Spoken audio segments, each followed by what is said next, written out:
Good afternoon, guys, gals, and non-binary pals, Valorant fans of all ages, and welcome to the Valorant Premier Series Finals, sponsored by Community Gaming and HyperX. Today is day where 32 teams will be battling their way through the bracket for a $10,000 prize. My name's Captain Jack, filling in for the Will English the Fourth to introduce our stream today, as well as our lovely production team. We've got producer Pay, Observer Delta, and our wonderful casters Thunder McFadden and Dryad for our first match of the day. Casters, how y'all doing today? Captain Jack, thank you for that introduction. We are so excited. Today, folks, we have the Valorant Premier Series, as Captain Jack said, sponsored by Community Gaming and HyperX. My name is Thunder McFadden, and I'm joined by Dryad. Dryad, how excited are you for today? Oh yeah, I am so excited. We have so many amazing teams that we've seen before. We've seen in a lot of tournaments, organizations that are so popular, and just to talk about the players, what the match that we're going to start with, we already have very, very well-known players. So I am definitely very excited here. Yeah, That you is said it. Yeah, that's absolutely true. We do want to let you all know that the Valorant Premier Series 10K tournament is brought to you once again by Community Gaming. They run weekly tournaments for games like Valorant, League of Legends, Hearthstone, and more. Community Gaming also supports a wide variety of grassroots tournaments, offering tools and guidance for organizers to help supercharge their events. So go ahead, head on over to communitygaming.io to learn more. Of the 32 teams we'll be following today, we're going to be starting off with Immortals versus exRecon 5. Will the Immortals pull out a Highlander and show that they are the one destined for that prize? Or will we see if exRecon 5 truly has done their reconnaissance today and are ready to take the Immortals down? It's time to find out, folks. I'm going to hand it on over to the pros. So casters, take it away. We go, folks. We will be getting into game shortly. Our first map of the day is going to be Haven, followed by Bind. And then if we do go to a third map, it's going to be Ascent. Dryad, tell me, what do you think about this map lineup as we see exRecon 5 going up against Immortals here? What are you excited to see? What challenges do you think that they're going to face as these two square off? Yeah, absolutely. I mean, I already really like the maps. I Hmm. think they're really good maps. One of my favorites. I love to see split, so that is not going to be the case. But regardless, all the other three maps that we're going to be seeing potentially look really good, and especially when we're starting out with Haven. Haven is a map that we know for the jet with the operator, and for both those two teams in different levels of Valorant, but also at a very high level, they're able to play this jet.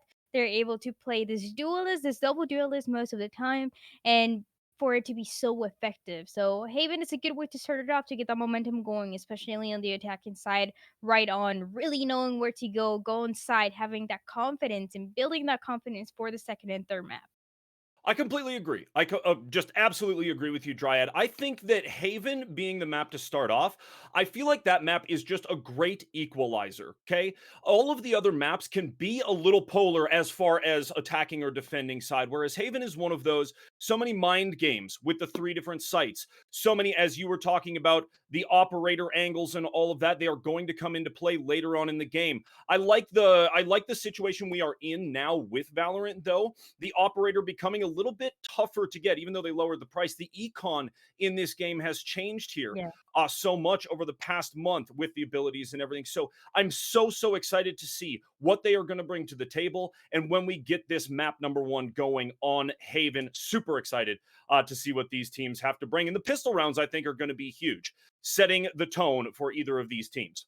Yeah, especially because I know that Immortals, they like to play that Reyna. And there's pretty much no one else better at those pistol rounds than Reyna. Being able to get that extra support, that extra healing in case you need it is going to be essential just to keep it going. And those pistol rounds, even though sure it is only the first round of the first and second half, they can become a huge part on how the momentum is going to be going into the second, into the third, just to build that economy that, like you said, is so important to get the operator to be able to build to get those rifles constantly. So it's just all about building the momentum from the beginning. And in terms of even the compositions that we're going to be seeing, yeah, there's not really any surprises. I don't think we're going to be seeing something that we're not expecting, like we talked about, is the jet always coming through. The killjoy is something that I also really like to see. being able to log down on those sites every single time, get some extra information. Everything that I'm seeing right now from Immortal seems kind of like the standard for them. They're able to run this Astra, they're able to run this Raven and this Jet, like we talked about, this double duelist strategy that works so well, and to get some extra information with this Sova. Yeah, absolutely. I think both of these teams are set up for success in their own unique way on this map. I like how, conversely, you see Recon obviously taking the Viper, okay? You have Astra on each side, but I like that Viper and Cypher combo as well. I think it's really, really fantastic on a map like this. If you have all your lineups and everything set, that Viper can be extremely dangerous. And Cypher can really live on either the A or the C site, basically, by himself, right? So, as we are getting into this, it's going to be exciting to see how those differences in the compositions are going to play out throughout this map. Yeah, absolutely. And one of the things that I also want to keep an eye on, it is definitely going to be, I mean, the Sky. We talked about Sky so much recently. There's been a lot of changes happening for this agent, and that can mean a lot of kills, a lot of flashes going on that is going to enable your team for success. You said it. I'm a Sky man. I love to hear it. As they are making this A push, they're heading down towards A long. A lot of Sova utility coming through. That Owl drone is coming up through short. And they basically have a free site. That plant is going down right now. Rossi getting it down. And everybody moving into position. All players moving up towards heaven right now on the retake. But wow, what a fantastic plant there, Dryad. They were on site so quickly. Yeah, and it also forces everyone from the side of the defense to play for this retake, which usually is going to work out if you have the entirety of your team, but they have to wait a couple extra seconds. Oh, and a big frag from Rossi right there. Jonah P shots, get a couple. Oh, it's huge! Boom, and the attackers take the first round. What a pistol round, and they keep 4 people up. Unbelievable stuff. Fantastic, fantastic work. We talk about the Reyna, and we definitely saw this Reyna being highlighted a little bit more. Shut up, getting those kills, getting the initiation, and like you said, yeah, it was so difficult. A was completely free for this team. They just went in and playing for the retake here in A, it becomes a lot more difficult. There's not a lot of ways to come through if you want to push in as fast. If you want to go on the flank, then you might have the possibility to wait, but I mean, they're Valorant players. We're impatient to get the kill, so that is exactly what you expect. The attackers very well done in the first round, trying to keep it going as well with the economy on second. Precisely. As they move in here to round number 2, folks, we are looking at potentially a B push, but they have dropped the spike back up there in between B and A. You see the Reyna heading in to get some intel. You talked about the Reyna, that Lear going out. So useful on this map as Shot Up is looking to see if this B site is open. No. Oh, nobody there. Gangsta gonna send in the Owl drone, and they may have just another free site. This is a perfect Owl drone that goes over the top, and bam, the plant goes down from Jonah P. Look at this. Everyone over at A for exRecon 5, and now they are moving on the retake. Where are they coming from? They are coming through garage, making their way through. Wow, this Immortals team is setting up so beautifully, Dryad. Wow, perfect stuff, and they keep 4 players up again. Their economy has got to be looking great. Yeah, the economy is going to look good, but here's a question. This is a third round now. This is when usually the one team who is down starts to get that economy, gets that try, and that's when it becomes a little bit more even. So that is exactly what I'm expecting from Recon 5.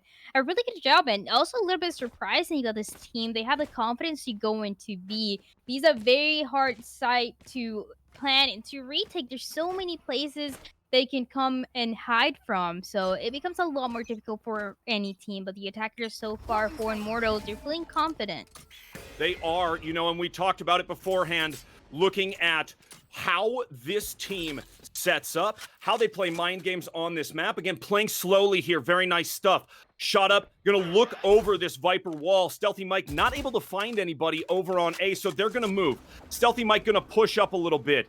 Now, you see Immortals looking potentially for an A push, but again, playing super slow, taking it easy. Simple has got a nice, naughty little spot here. It's gonna get taken down by Rossi, and they are pushing down A long.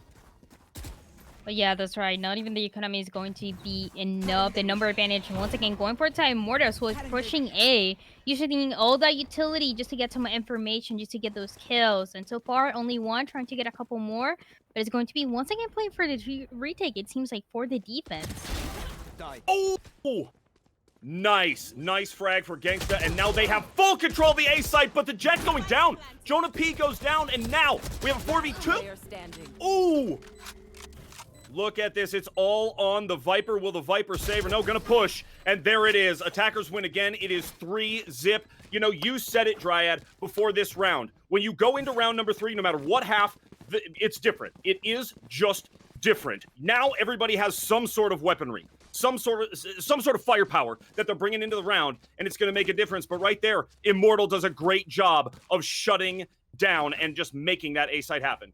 Yeah, shutting down, that is definitely the word here. And now it becomes a lot more difficult for this team, for Recon 5, to be able to build it back, to build that economy. They're going to be using, once again, the Sheriffs, those Ghosts, not looking good when you're going against those Phantoms and those Vandals, who can be so aggressive, and especially not even only the weapons, but also just the playstyle from Immortals is so aggressive. And look at that, already getting that first kill, trying to get a couple more.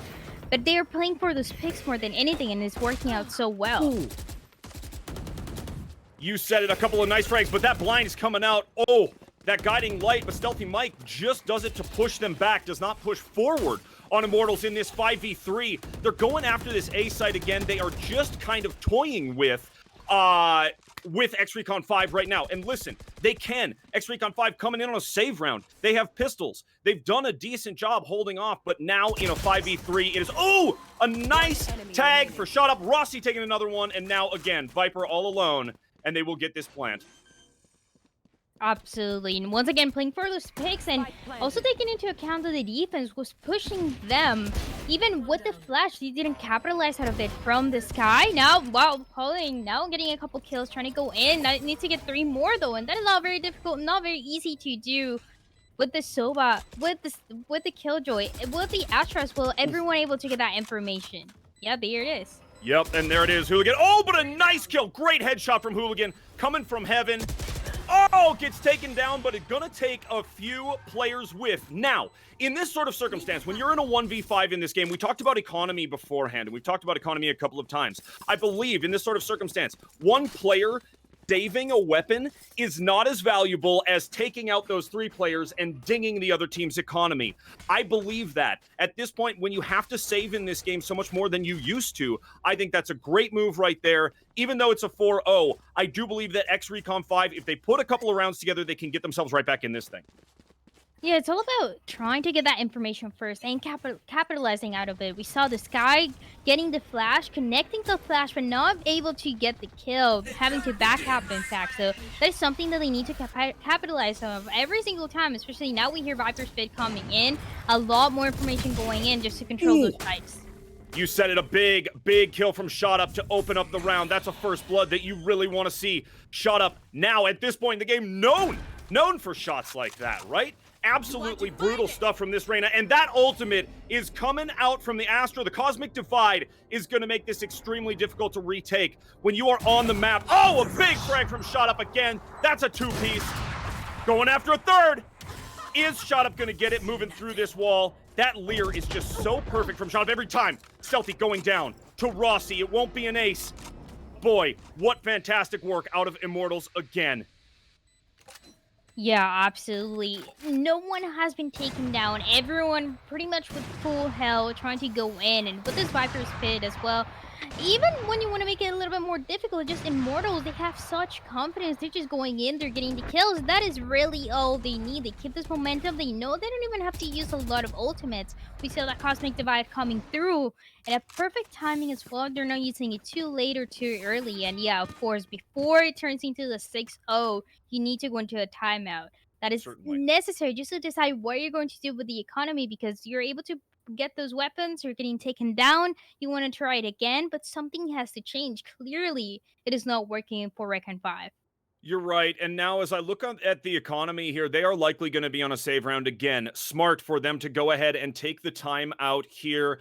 You know, I'm going to ask you what you think they're talking about. I think they're talking about, hey, How do we save and get back into this for a couple of rounds? How do we get aggressive like they are getting aggressive with us? I think that's what this team is talking about right now. How do they match the intensity of Immortals at this point? Dryad, what do you think in this timeout they are talking about? I honestly, I prefer them playing a little bit more passive on the defense just to get that information first and even play for the retake if that is going to be the case. But pushing in, dying one by one, that is not the solution. We saw them trying to push in from the defense, and that didn't really work out. Like he said, even if you get the information, you're not able to get the kills, which is the most important thing here. So yeah, Rick Right. and Five, they have a very difficult task here to make it happen. They need to play slower. They need to get that information. And once they realize where the attackers are going to be pushing, you need to communicate with the rest of your team. Everyone needs to make that rotation as soon as possible because it is just not working out. I mean, we might be seeing the 6-0 on this timeout really help them out. Yeah, absolutely. You know, I just want to see, honestly, as we get into this, the 6th round of the first half, I want to see more utility used by exRecon 5. I want to see them be more liberal with the amount of utility they're using. Oh, that's a huge frag for shot up. Gonna devour. Oh, Stealthy Mike in this 1v1. Who's gonna get it? As they push this A site, Astra has now grabbed the spike, and they're gonna go ahead and go for it, Dryad. They have got a couple of people long. They're waiting on short, but I have a feeling Shot Up is just hungry right here coming from A long. Absolutely. Everyone, once again, making that rotation. I like this. I like that they communicate. They know that it is not going to work out. It might be a little bit more difficult. So they decide, you know what, let's go see. Let's try to get some information here. And they already get that first pick on the side. Now pushing in. It's going to be a 5v3. And it's just all the momentum once again going for the side of this team. Shot Up, getting taken down. That is not going to affect them too much. It's not going to. It was a fantastic trade considering everybody else is over at C. Here we go. A couple other players traded now. Cypher, the lone player. It's Rep left alive. What will Rep make of this 1v3? Jonah P has got that angry looking operator just hanging tight and waiting for Cypher, but Cypher is not going that direction. No way. Heading through Garage instead. Gonna try to make something happen with it. Gangsta on the flank. Oh, there's one for Rep. Rep doesn't know the site is clear. They're coming from behind. Rep has no idea that there is no one, literally no one on this site. Turn around and look. No, there it is for Gangsta. Gonna end the round, and it is 6-0. This is what Immortals is doing so well. They know when to play aggressive, but once they take that side, they're going to be holding those corners. They're not going to overextend over more than they need to, and that is what is working out. Even with the timeout, Recon 5 not being able to catch up, still not able to get even that first round, so it is not looking good. And when we talked about these teams, when we talk about Immortals, they are the team that most people are going to know on this match. They are very well known for Valorant as well as other games with Recon 5. They also want to leave a statement, and they need to completely change their playstyle to do so.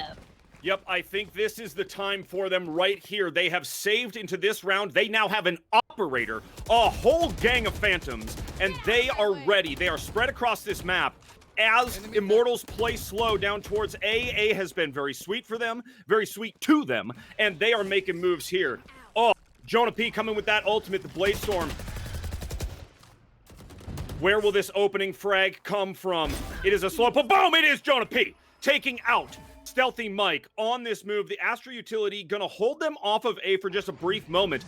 I like how Immortals played so quickly through the first few rounds, and now they have slowed things up. They're tiptoeing around the maps. They're waiting. Grab an opening frag. Move around, check things out, and now they're gonna grab the spike and make a move towards either B or C. I like flashing A. I like getting that opening frag, and now they are on the move, Dryad.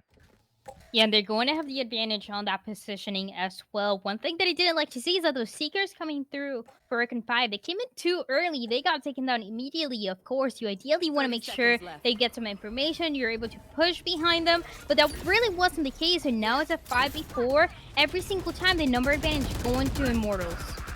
Yeah, you said it, but here, the slow play. Oh, wow. Jonah P and Shot Up with a couple of huge kills right there. And now they are on the site. Jet and Astra for exRecon 5 coming, but that is a long road over to the C site. If you are coming from Defender spawn, look at this. Jonah P, 4 HP and an op will take a kill. Look at that from Jonah P. stand up, face up, ready to go. Even 4 HP, not worried about a thing. And gonna take that frag. It's a 1v5 now. Boom! Stealthy! Nice kill on Jonah P. That one was coming. Oh! And that'll be the end of the round. Another one for Immortals. Wow! What a game they are having right now. Yeah, trying to get a couple picks there, but it's not going to work out for this Jet towards the end. Everyone knowing their location, just a matter of pushing in. And this is a case where, you know, you have the number advantage. This is a case where you can just push in, get this Jet, not really letting them go with the operator. The economy, I mean, every single time for Recon 5, it is just not looking good. Like I said, those Seekers were used a little bit too early, not really allowing them to get so much information on the defense. And now they're stuck.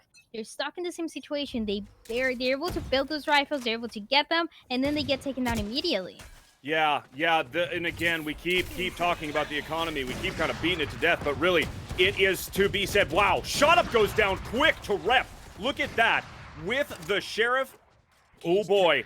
And as they push here, what is going to happen on this C push? Are they going to back out? Astra deep in there with the spike. Somebody needs to get up there and help Rossi right quick. 5v4 now.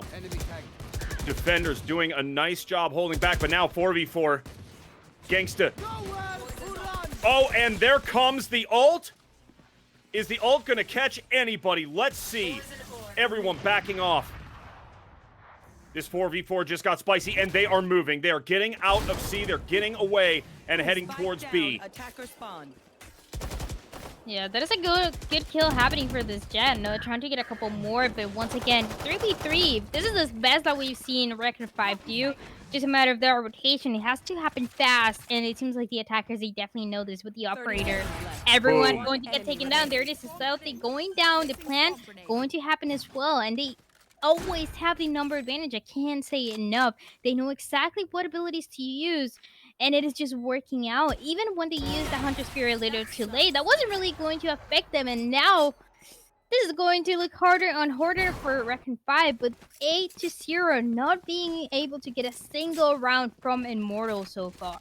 Yeah, they need a massive shift in momentum at this point. The side of exRecon 5, Immortals looking so good, so dialed in, and they have, at this point, they have so much money.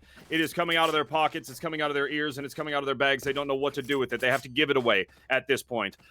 Absolutely insane stuff out of Immortals so far today. This 8-zip, it looks like it's going to continue, but you do not want to count out exRecon 5.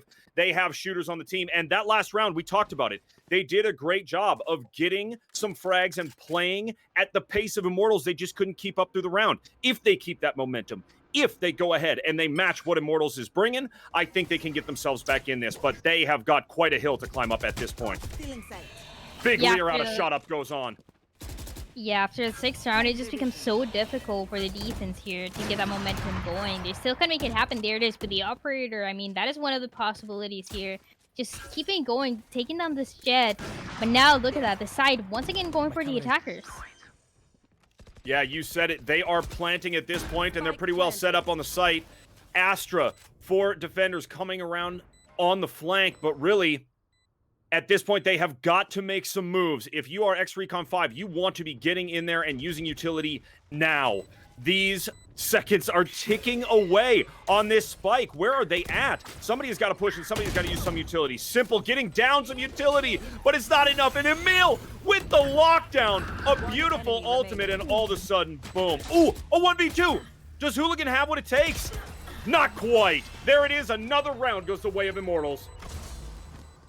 You mentioned utility, and that is definitely a key here, because Immortals, even when they're ahead, they're not waiting too long to use those ultimates. They're using those abilities when they need to. They're trying to get the information, anything. I mean, we saw the lockdown coming through a little too late, but they wanted to make sure to create that space, just to create that pressure into the enemy team, and that is exactly what they were able to do with Recon 5.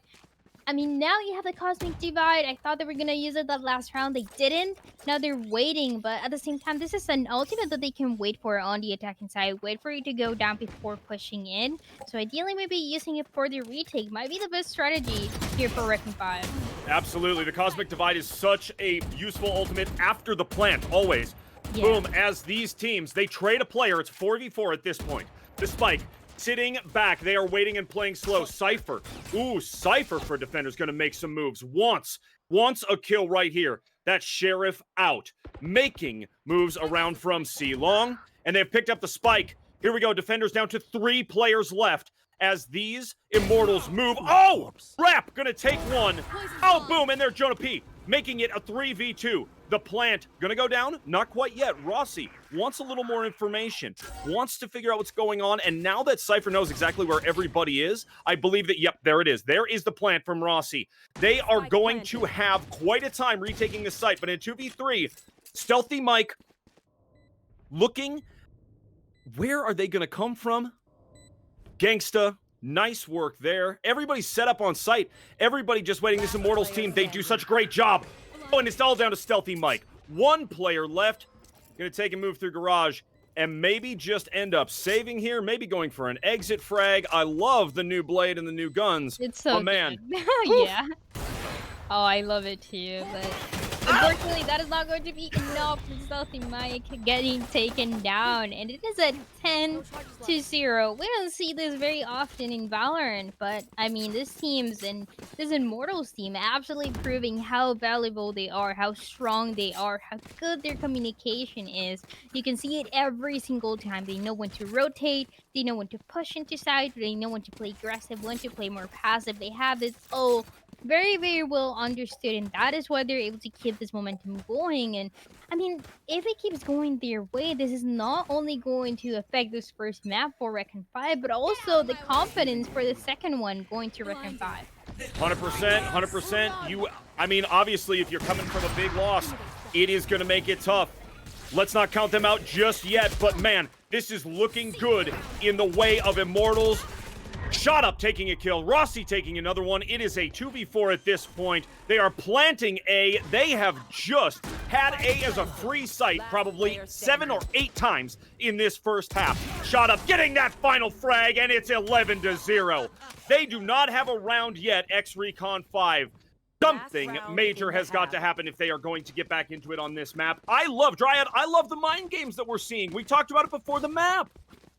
Yeah, absolutely. And they work out so well for the side of Immortals. And now I just have a concern for Recon 5. We've seen so many rounds without any proper ultimates being used or being used at the completely wrong timing. This is the second time that I see the Sky using those Seekers at the worst possible time. Once it was too early, now it was a little too late when the enemy was already pushed into side, taking down the Sky completely, just using that momentum to their side. Yeah, you said it. Oh, there was a big push, but Viper goes down, shot up with another first blood. It's huge, but gets traded. Now, Stealthy on the push. The Blade Storm comes out. That's a good ultimate for this point in the game. Simple. Gonna try to get the frag, but no! So it turns and Gangsta gets it. It is a 4v3, and attackers, they are up a person, but they are way back on the map at this point, still trying to decide where to go. Rossi trading some guns, wants to take something with all the way around here, and are they going to make this move on C? Rep, waiting. What does Rep have for a weapon? It is a Spectre. Not a ton of firepower sitting there, but let's see how they use it. Ooh! Rep just waiting for the plant. Gonna get out there. Oh! Gets the jet! Gets the Sova! Unbelievable stuff from Rep! Oh! Not quite enough after picking up that Vandal, and it is all down to Jet to get them 1 round in this half. Stealthy. So stealthy. Oh, not quite stealthy enough, and there it is. 12-0 at the half. Dryad.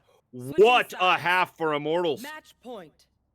Yeah, from such a long distance as well for the last round, only the Jet remaining in long. I mean, it was just an absolute nightmare to deal with. And not only that round, but this entire map has been a nightmare for this Recon 5 team. Not able to do anything, not able to get a single round, never being able to build that economy. It's match point, but it's also the second half starting and only 1 round more that has to go for Immortals to take this map, to take this haven. They've been doing so well. Like I said, we actually didn't see a lot of ultimates coming through for Recon 5, even at the end, that Cosmic Divide. I don't think I ever saw it towards the end. I was waiting for it. I was waiting for it to happen for their retake, and we never saw it. They really need to use this ability to their advantage.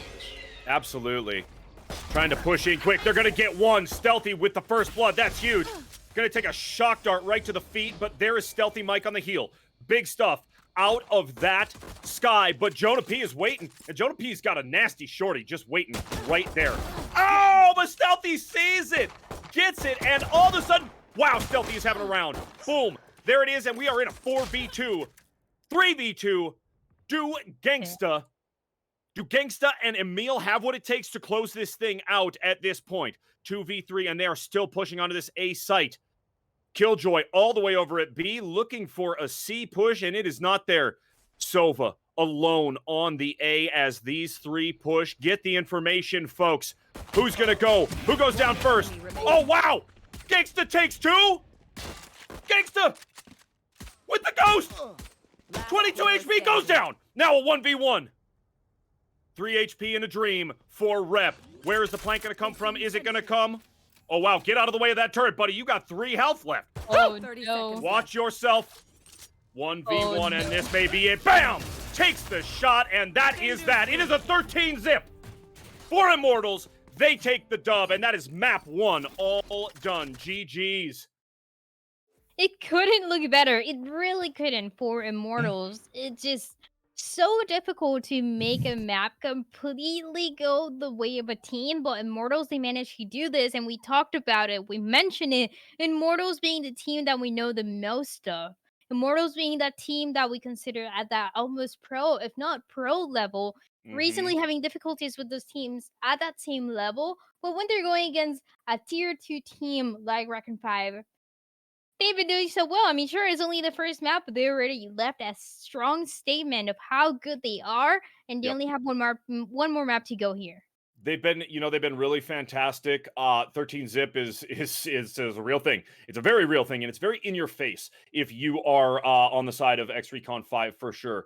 We talked about it multiple times. Dryad, you mentioned it. I mentioned it. The ultimates and the utility usage. Yeah. My belief, I was going to mention it during the show. My belief is the sooner you use an ultimate, the sooner you can save up and use another ultimate. That is the mentality of Immortals. They are not scared to use 2 ultimates in a round. Why? Because they know they are skilled enough to pick up the frags, pick up the orbs, and use that timeline through each half and through the game to their advantage. They do it extremely, extremely well. We saw it that first map, and when we go to Bind, look, Bind is my favorite map in the game, and I can't wait to see how these teams shape up and match up on Bind. It is going to be fantastic when we get into it, Dryad. I can't wait. It was a matter, like you said, of the utility of the ultimates being used, and also just that information game that was so strong from Immortals. They knew where the enemy team was. They knew that they were either going to rotate a little too late and play for that retake that was not going to work out, or they were going to push in too early and get taken down. It was all about that information coming through and always being so effective for this team that allowed them to go that far. I mean, they had the operators, they had the every single gun that they wanted, everything that they wanted to do, they were able to do so. And sure, there were some kills coming through, but it was not enough to capitalize from a single round for Recon 5. Yeah, I think when you get down that far, that's when you really have to decide not only what weapons are you buying, but what abilities are you buying too. Your brain has to get even bigger when it comes to the economy of the game and how you are spending as a team, as a unit, and as an individual. There's a lot to think about. A lot to think about. They have a lot to think about now, folks. We're going to take a quick break, and we will be back with map number 2 of this first matchup between Immortals and exRecon 5. We'll see you shortly.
Welcome back, everyone, to the Valorant Premier Series presented by Community Gaming and HyperX. My name is Thunder McFadden, and I am joined on the caster desk by Dryad. Dryad, what an absolute shellacking did Immortals lay down on exRecon 5 on that first map, and now we go into map number 2 on Bind. How are you feeling about this next map? We're talking about a little bit smaller and a little bit tighter map, not as much room for mind games, but with those teleporters, there's a lot that you can do. What are you expecting as we move into this map number 2? Yeah, absolutely. I mean, it is all about, can Reckon 5 now stop the momentum or is it too late? That is Mhm. really the question that they even have to ask themselves, because after a 13-0, you need to reset that mentality. You need to check what went wrong, what you can do better. We talked a lot about the abilities. I mean, Valorant is a game where everyone has such unique abilities they need to use every single time for information, to use them to your advantage. That is something you have to constantly do and get ahead. But that is also something that Reckon 5 was lacking at. So I want to see that change coming through. I want to see them using that first.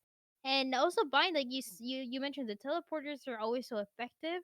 And I think it's going to benefit a lot of what we saw from Immortals, just being able to rotate fast, being able to push inside. They know exactly what to do. And when they realize there's maybe a little too much pressure on one of the sides, they immediately rotate. Those teleporters are going to be there for that.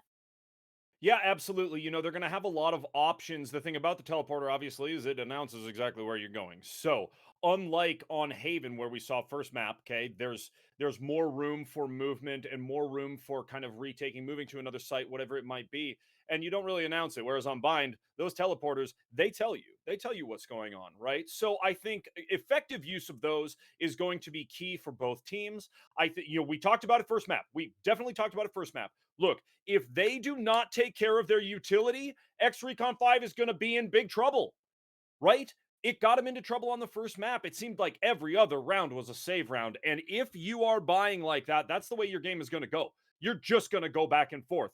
Buy, save, and you are constantly at a disadvantage. Look, we have the compositions going. We have a sky on each side. We have, other than that, though, we are really setting things up here. The Rays on each side and the Sova each side, I'm sorry, gonna mix it up with the Viper and Sova versus the Astra and the KJ. I love KJ on this map. That ultimate can be really, really brutal.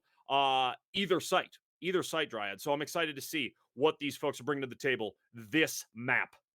Absolutely. We already saw a lot from Immortal, so very high expectations for this second map to see what how they're able to do. But now, yeah, like you mentioned, a couple of differences coming through. The sky now on both sides, the rays again on both sides, and both of them being very, very strong. But the question is, yeah, the Viper and the Killjoy, how they're going to play against each other. Who's going to be better holding, defending those sides as well as playing for the retake, trying to get that information. So far, Immortals being absolutely ahead, but this is a new map. They need to reset that mentality and go again. Yeah, you said it. As they are making this B push, Jonah gets blinded, but gonna continue to move. The shock darts are coming across. They miss. Sky low, Viper low. Still a 5v5. Everybody's still up. That doggy is going in. The Trailblazer does not get anybody, but gets a little bit of space and a little bit of information. Now, Astra low as well. Hooligan moving, gets the opening frag, and that is huge. Out of Hooligan on that raise. Is there another big one? No, Jonah gonna take him down. It's now a 2v2. Wow, this got tight right away. Shot up goes down. Simple Oh. goes down, and we have a 1v1. KJ v Sky. The plant out of Stealthy Mike gets faked. Will the spike go down? This KJ Emil is just waiting. Stealthy Mike being stealthy, but Emil sniffs it out. The TP goes. Gotta run now.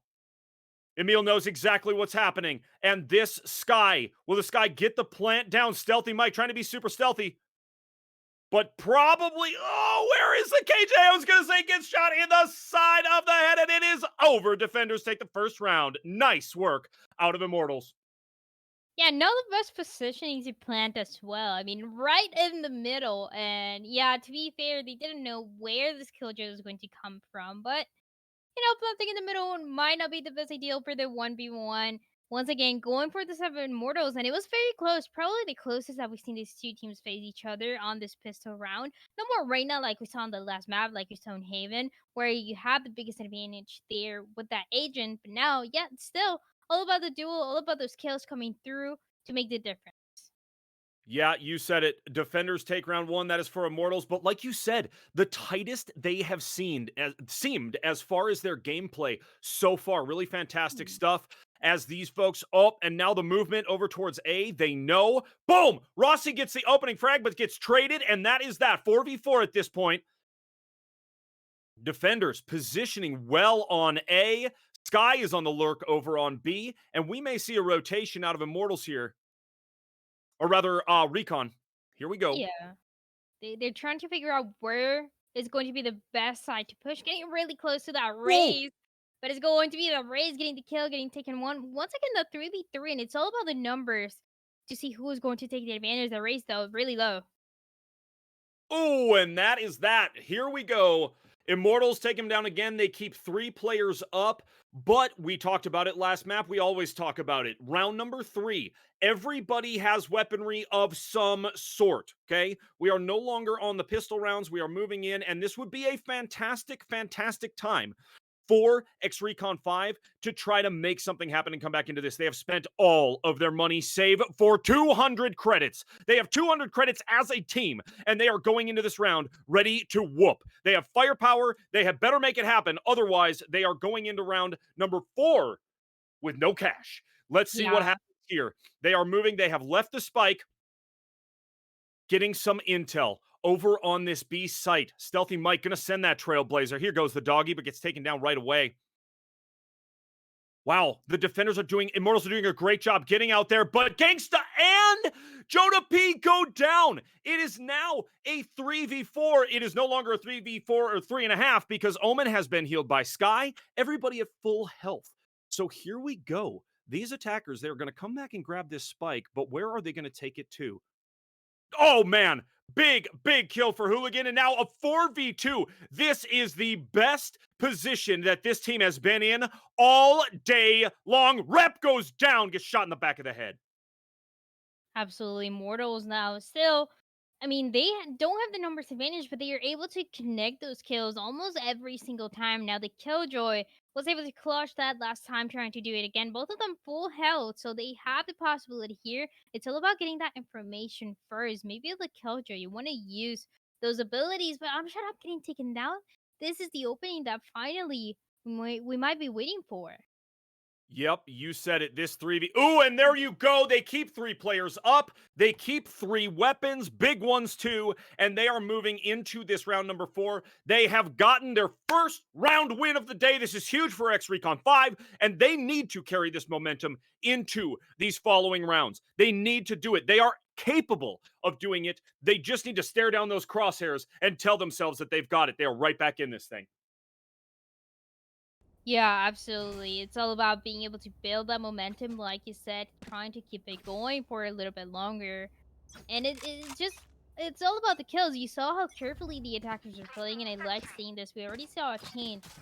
Going from Haven, where the defense of Recon 5 wasn't really working out, to changing to being able to force buy and to be able to come up on top with it. It is not easy to do, and especially resetting the mentality that we talked about, but so far, working out. And in the meantime, that information getting taken down as well. You said it, as they make this push towards A, or at least are getting through showers and making their way onto the A site, getting enough information, but that spike is a long ways away. Hooligan getting that opening kill. Huge first blood for Hooligan. And now, we said it, carry that momentum. If you're exRecon 5, carry that momentum. You have got 5 players up. Make sure you keep it that way. Now, if you are Immortals, they are playing so unbelievably slow. They are just kind of waiting it out, seeing what's happening. Yeah, and Who this is going to come grab this spike? Looks like I have the spike. This is good for them to play just slow. I'm not against it, but then again, 30 seconds remaining. That's when you start to worry a little bit more, especially for the attackers. They want to figure out when to go. It might be soon. They're trying to get some information with the Seekers as well. Such a strong ultimate to push in. Yeah, that is a huge ultimate to go up there. Shot up, gets a kill though. through that Astro utility. Boom, and Rep gonna take him down though. 3v3 at this point. The push comes onto the site. Simple gonna try to get this frag on Rossi. That's huge. Huge from Simple. 2v2. Oh, wow. Huge, huge from Simple. And now in the 2v1, this guy, Jonah P, feeling super, super lonely. It gets taken down. Attackers win again. It's tied up at 2. Finally, we see a little bit more even for those cores. It was not looking good that last map, but they are ready to look like a completely different team. They're definitely better at buying for what we can see. They're able to keep this momentum for Recon 5 Immortals in the meantime. Yeah, we talked about it. They like to play slow. They like to get some more information, but there's a point where you just have to push in. So it is looking still close. The economy, though, looking a lot better already for Recon 5 compared to what we saw. And it is even forcing Immortals into a safe round here. Only 2 sheriffs, a couple of those guns, just to try to keep it going, just to try to get a couple kills, go for a 30. Yeah, you said it. Absolutely, as they move on this B push, they have to save this round, which for Immortals is not something they have had to deal with all day, not something they want to deal with. Stealthy Mike, nice opening kill, and there we go again in a 5v4. Are they going to make it happen on this B site? Another player goes down. Rossi down to Stealthy. What a day Stealthy is having. Great stuff. Enemy remaining. And there is that. They have 5 players up. It's down to the Killjoy. What? Oh, there it is. A flawless round from exRecon 5, and they take the lead 3-2. Okay, Recon 5, we see you. We see Yeah. the changes that you're making.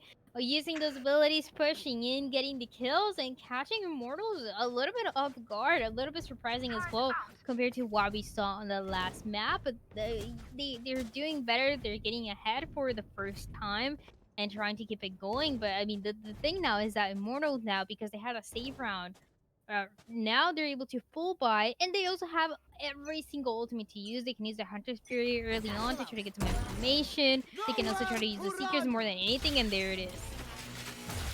You said it's Simple. Out with the ultimate. Gonna get anybody? Looks like a no. Oh, but the ultimate coming from the other side. Boom! And that's that gangsta. It's Sova v Sova action. Absolutely insane. Look at all these ultimates coming out. Hooligan gets one with the showstopper. Absolutely great stuff from that race. And the Boombot's going to go out as well. 4v4. We have got a ton of action so far in this round number 6. Viper has the spike, waiting with it over, deciding whether to make an A or a B push. And it looks like it is going to be a B. Here we go. 4v3. Gangsta takes down Rep, though. Will these defenders have it now that they have full firepower? They were on a save round last round. Now that they got guns, what can they do?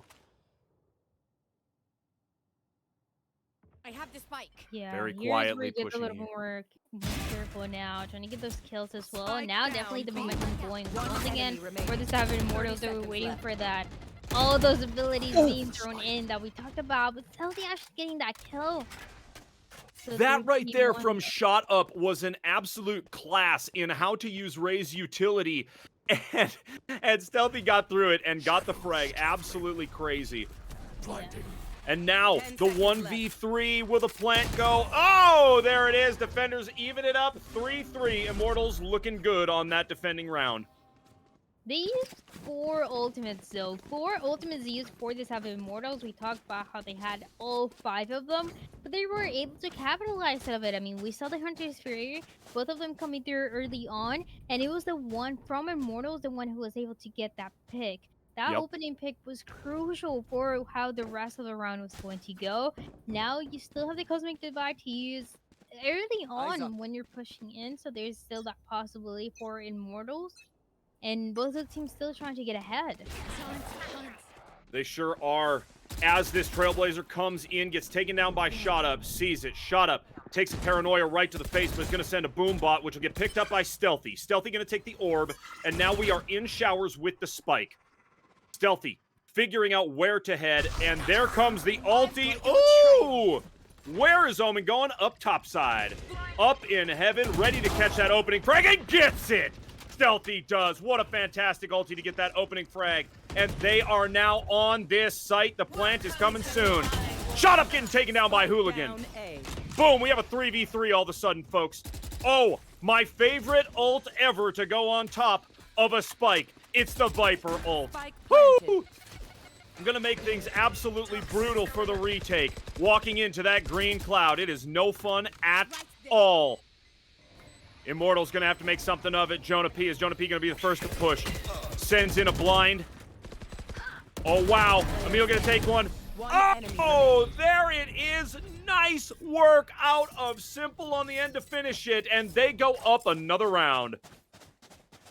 Record 5 doing good now. Definitely, when they're able to build the momentum, when they're able to build that economy, they look a lot better. And that is exactly what we saw from them. Just a matter of the pick, just a matter of pushing in, and also the attacking side. I mean, everything that we saw from them on the last map was all about the defense, which wasn't looking good. Definitely looking like I'm more of an attacking team and working out so much better for them. But the economy still going back and forth for both of them. They need to win a couple of rounds in a row to keep it going. And it's the economy not looking too good for Immortals now. You're right, but as we have seen in the past month or so, oh, big frag, and then traded. Hooligan takes shot up and then goes down to Emil. It is a 4v4. The spike, oh, they come back to get the spike, but the spike goes down. Rossi has spike sitting right on top of that thing, and now with Sky, they are just chilling with the spike. It is a 4v3. And it is not a retake for defenders. It's a retake for the attackers because they got to get their spike back. Rep trying to make a move here, seeing about... Oh, Stealthy Mike is going to take a very, very key frag on Rossi. The utility goes out. Will Rep do anything with it? Goes down to Gangsta. Oh, this got tight all of a sudden. Gangsta. Barely any HP. Oh! Emil, nice work. And there it is. Thrifty round from the defenders. They went in with like 3 pistols, and they take it after taking down the spike carrier. Big round for Immortals. I love seeing those thrifty rounds, especially for the 7 Immortals. They were able to capitalize to take those guns as they were getting them, as they were getting those kills. And with that, also being able to get back that economy. Like I said, it was just going to keep going back and forth for what we're seeing on the economy until one of the teams is able to get a couple rounds in a row. But it's 4-4, both of them still fighting for their lives, still fighting to get those ultimates to make a difference. Yeah, you said it. The utility is key in this round. I see exRecon 5 using a lot more of it, being smart with it. I think this map suits their playstyle. We have a 4v4 right now. As there is a trade, this A site is getting spicy. Look at all of this utility going out. The paint shells coming to the mid. They take the TP and they are heading to B site. Look at this. exRecon 5, they are leaving Viper over on the A site, seeing if they can catch somebody getting it. Oh, Jonah P gonna take a frag, gonna take another one after that guiding light goes down. Huge from the sky. I'm a Sky man and I love to see a birdie go out like that. That is absolutely nasty stuff. Rep goes down and it is another Immortals round. Wow, fantastic stuff. 3 kills for Jonah. Now, finally, Immortals, they need to keep those momentum going. Their economy looking a lot better, trying to get ahead. They love seeing the rotation as well that happened for the attackers, but they weren't expecting a couple members still to be on the other side, just holding it, not letting it go. And that is why the Sky was able to succeed so much. The Raze, look at the Sky for a little bit, looked at Jonah for a little bit, tried to make something, but it was a little too late. The kills coming through, 3 kills for the Sky, and like you said, those abilities for Sky are so strong. The splashes, being able to push into attack, the way that you do is a whole other task. Yep, absolutely. I've been a Sky main since she came out. I remember the days where you got 3 of them for 300 credits. It was unfair. It was absolutely unfair. And look at this. Hooligan pushing onto site with that showstopper out. Gonna try for one. Who gets it? Boom! That Sky takes it right to the legs. And that is that. Now all of a sudden, it's 2v2! 2v1! What on earth? Gangsta comes back and turns this round completely around. For Immortals, it is a 1v2. What on the earth? We have Gangsta coming around from defender spawn. That was brutal stuff. It looked like exRecon 5 had it. They pushed in with the utility, got a couple of key frags, but then after that, Gangsta went absolutely nuts and is all of a sudden in U-Haul. They just planted. Stealthy Mike, is it stealthy enough? Out of charges. Oh, wow. Takes down every squid. Every squid that gets sent out right there from the Seekers. Oh, the doggy coming in. That Trailblazer to the face is no fun. It's a U-Haul battle right here. What does Gangsta have? Zero utility left, but a Vandal almost full of bullets. 1, 2! That is that, and now Gangsta getting this defused. What a round from this Sova. Unbelievable stuff to put his team up 6-4. Gangsta, dude. Unreal. So good. Wow. On this Sova, we saw 4 kills going on. It seemed like it was going to keep going back and forth. It was going to be another round going for Recon 5. The Sova absolutely making a difference. I love the reaction time. He knew that they were going to be rotating. He knew that he needed to go in as soon as possible, and that is exactly what he did. Getting that positioning and then getting the kills, a lot of damage coming through. I think also when we saw the Seekers, that was a good timing to do so. But it also revealed the location of the attackers after they planted that spike, so it became a lot more difficult to make anything else. Now Immortals are looking a lot better, more like what we saw from them on that first map. Yeah, you said it. That was quite a toss from Rep there. Beautiful lineups on that Viper. Been playing, absolutely. Look at this attacking squad leaving the spike back, looking for an opening frag, trying to get an opening onto one of these sites. Hooligan going to take down that turret. It's beautiful. Like to see it. Get that stuff out of the way. Clean that utility out of the way to make it easier to get onto the site. Still a 5v5 here. We are 6-4 on the first half of this bind map. Folks, we got a little push here through Hookah. Stealthy. Gonna keep it stealthy here. But still, 5 players up on each squad. This spike is moving from B back towards A, where we have the Viper and the Rays holding things down for the attacking squad. We also have the Rays pushing up for the defenders, seeing what's what. Rep is going to go down all of a sudden to 5v4. And what do we have out of Hooligan right here? This showstopper out of shot up. Oh, misses! It went right in between them. Oh, that hurts. Hurts so bad when you use an ultimate like that. Stealthy Mike is on site. Fakes the plant, gets the kill. Huge. Now, with 13 seconds left, they got to get the plant. It's a 1v4. Oh, wow. Big frag on the way up, but that is that. Defenders win. Immortals take the round. 7-4, Dryad. Wow, they are looking good. The showstopper knocked in the kill. It has to hurt. I mean... Yeah, brutal.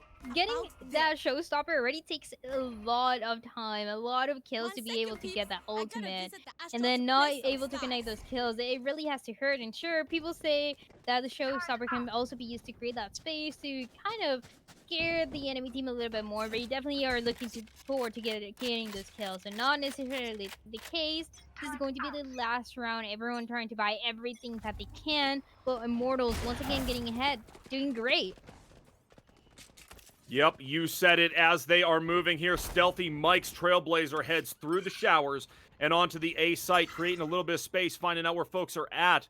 But we have a turret right up here, right close on the way out of showers. The guiding light goes in.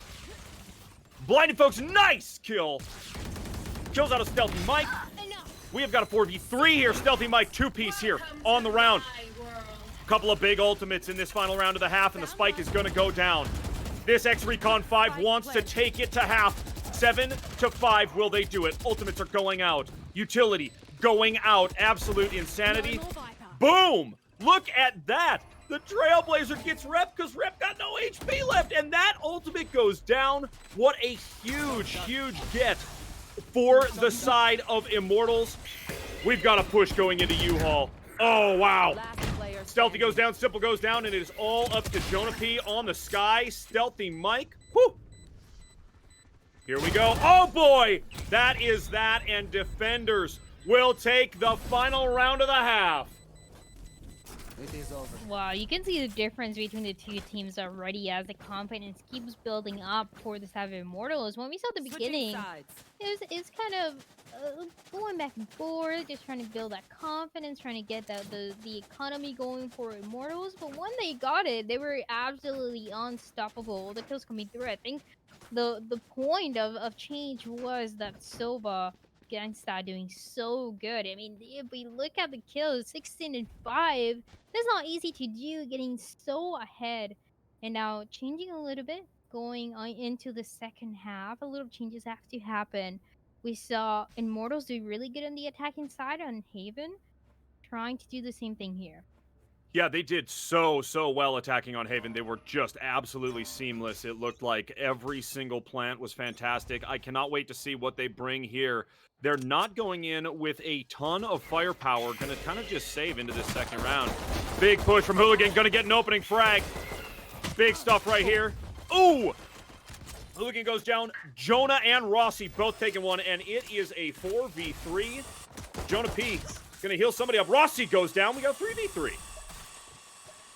Shot up, gonna take this orb, and then on the push. Oh, it's a rotation to A, and the only one even close is Viper. Rep making the way in, gonna catch these two on the way out, unless, no, Rep goes through U-Haul. There it is. And as these two push, everybody converging on the A site. Shot up, looking, seeing. There's nobody there. Oh!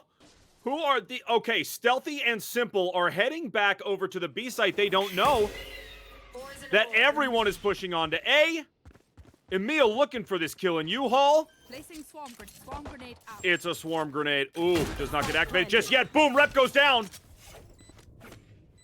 Fantastic plant out of Immortals. Dryad, this round has been super interesting.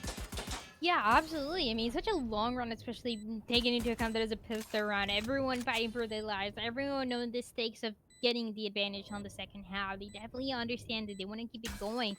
The sky's still really low, so it becomes a lot easier. Oh, and this is an absolute nightmare now.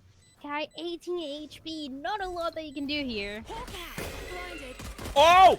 Boom, goes down. That was a beautiful guiding light, but not enough to take down Simple and Stealthy. They have a fantastic round. Get the defuse, and that is that. What a great pistol for these defenders.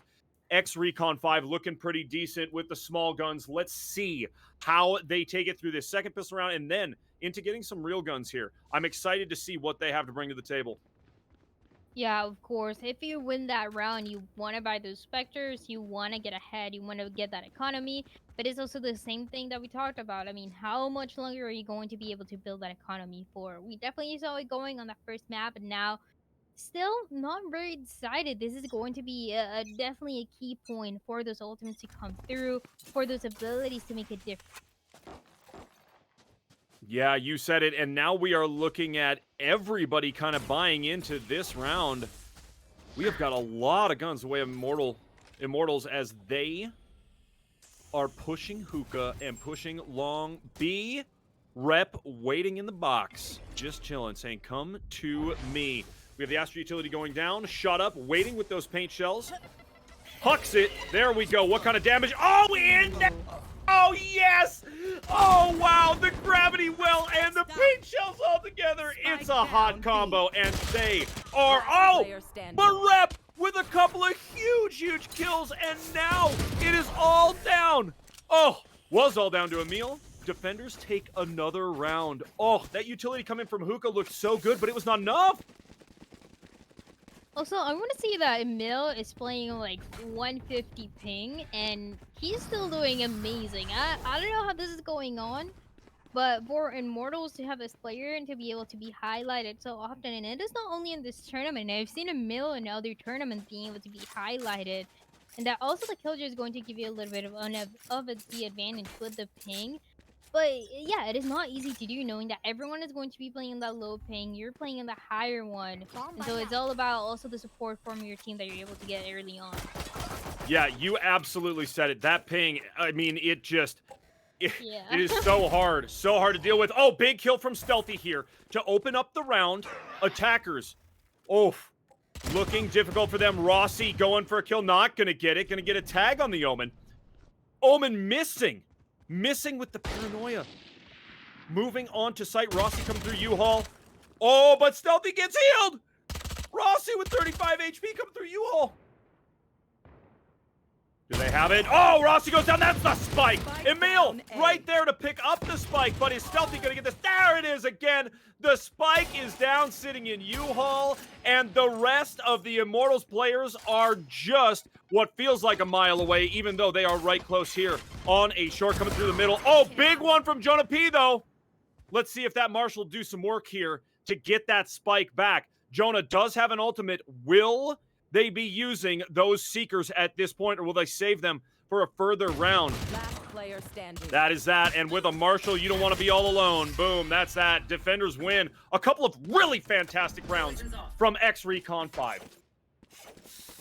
Yeah, looking a lot better now, trying to make that comeback and also being able to do so with that economy, but still, it's still not going to be enough, so we want to see, it's still not even, so we want to see what is going to be going on, especially as these teams get those ultimates, like you said, those Seekers, not using the last round, might be coming through, and it is one of my favorite things to see, just to push in from sort of Jonah, for example. To see you have that confidence, use those ultimates, you know the information, and to also get the kills as they find them. Yeah, absolutely. Oh, shot up gets traded, but that was a nice opening frag. Rossi gonna try to make it into hookah. Ooh. Where are those squids coming from? That's Jonah P ultimate coming from B-Long. And those Seekers are heading away. Who do they find? The plant is coming in this 4v4. Rep just waiting, knows that somebody's coming. Who's gonna get this one? Who's gonna get the trade? Who is it? Oh no, Rep turns away to get the utility. Gets shot in the back of the head. What a brutal one. Jonah P is having a great round.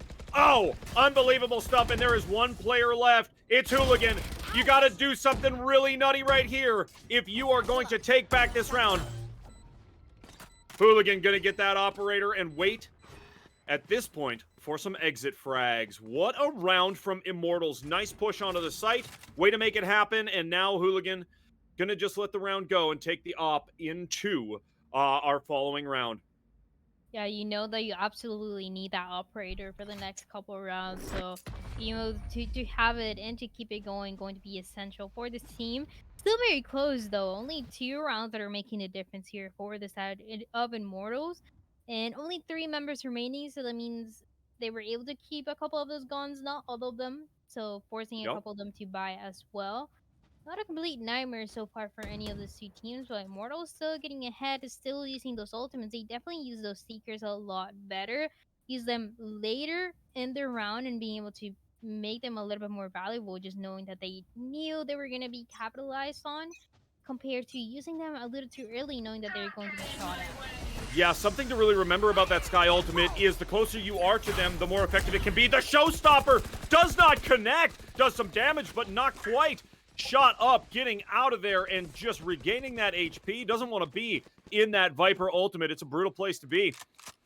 What a great placement, though, of that one, stopping this attacking team from heading through easily onto A. We are seeing a rotation of the spike over towards B and towards Hookah. Look at this. Scout destroyed. Scout goes down. Stealthy Mike knows somebody's coming. Feels bad. Like, really bad.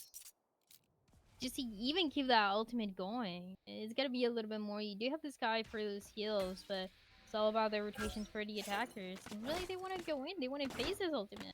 They do want to face the ultimate. I do not know why. It is just a horrible place to be. But if you can listen, if you can get in there and you can take down the Viper, it is a big, big, big confidence boost for your team and not so much for the other team.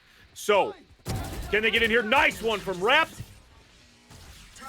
And it's a 5v3. These attackers are having an absolutely brutal time. Rep goes down in the hands of Emil. They are going to get the plant. Gangsta laying it down here on the A site. Simple just waiting for somebody to come in and takes down that Sky. Jonah P goes down to the hands of Simple. We got Shock Dart coming out. Stealthy Mike coming back from back site. And here we go. Ooh, gets shot right on the way out of vents. Gangsta. Last one alive. This is it. They are going for the defuse. It's a fake. Gangsta has what it takes to take out Hooligan. Oh, but gets taken down by Stealthy. Great work out of exRecon 5 to take this thing to 9-8. Wow. I want you to be honest with me, Dryad. After that first map, did you expect to be sitting at 9-8 after 17 rounds here on Bind? No, I mean, it really didn't seem like it was going to be that close, but now Recon 5 changing the narrative, proving that they were able to do really good on the attacking side, they were able to do really good on Bind, and they might just match the score of Immortals in quite a long time after the first half, after I think it was a 4-4 that we saw, then it was 6-4 out of nowhere, and then it was just Immortals getting ahead and ahead. Recon 5 though doing a lot better, having a couple ultimates to use now, and that is exactly what I want to be seeing coming through. All about that information. We saw the Viper split being used early on, becoming so effective, but now it's all about keep using, keep rotating those ultimates to get ahead. Yep, exactly. Using the ultimates. I said it before, I'll say it again. The quicker that you use an ultimate, the quicker you can save up to use it again. Folks, let's go. You can get in and use all of your utility. Here's an ultimate right now. Who is this Sova gonna get? Anyone? Anyone? Out there blasting. Not quite there. Another opportunity. Maybe send in some more recon so you can find out where these guys are and use that ultimate a little more effectively. Everyone is still up. Everyone still has the mouse and keys about them now. Simple. Gonna take down Jonah P. That is a huge, huge frag for exRecon 5. Rossi coming in. Shot up gonna go down. It's a 5v2. It's a 4v2. Unbelievable stuff out of Rep. Couple of big kills. And Gangsta. Gangsta has the spike, but feeling pretty much alone because that Killjoy is up in hookah. That is that. Emil getting out, says, nah. Goodbye. I'm going to keep this Vandal. I'm going to wait for somebody to come my way. exRecon 5 is about to tie this game. It is 9-9, folks. Unbelievable stuff. After an absolutely brutal beating that they took in map number 1, it's tied up at 9. Let's go.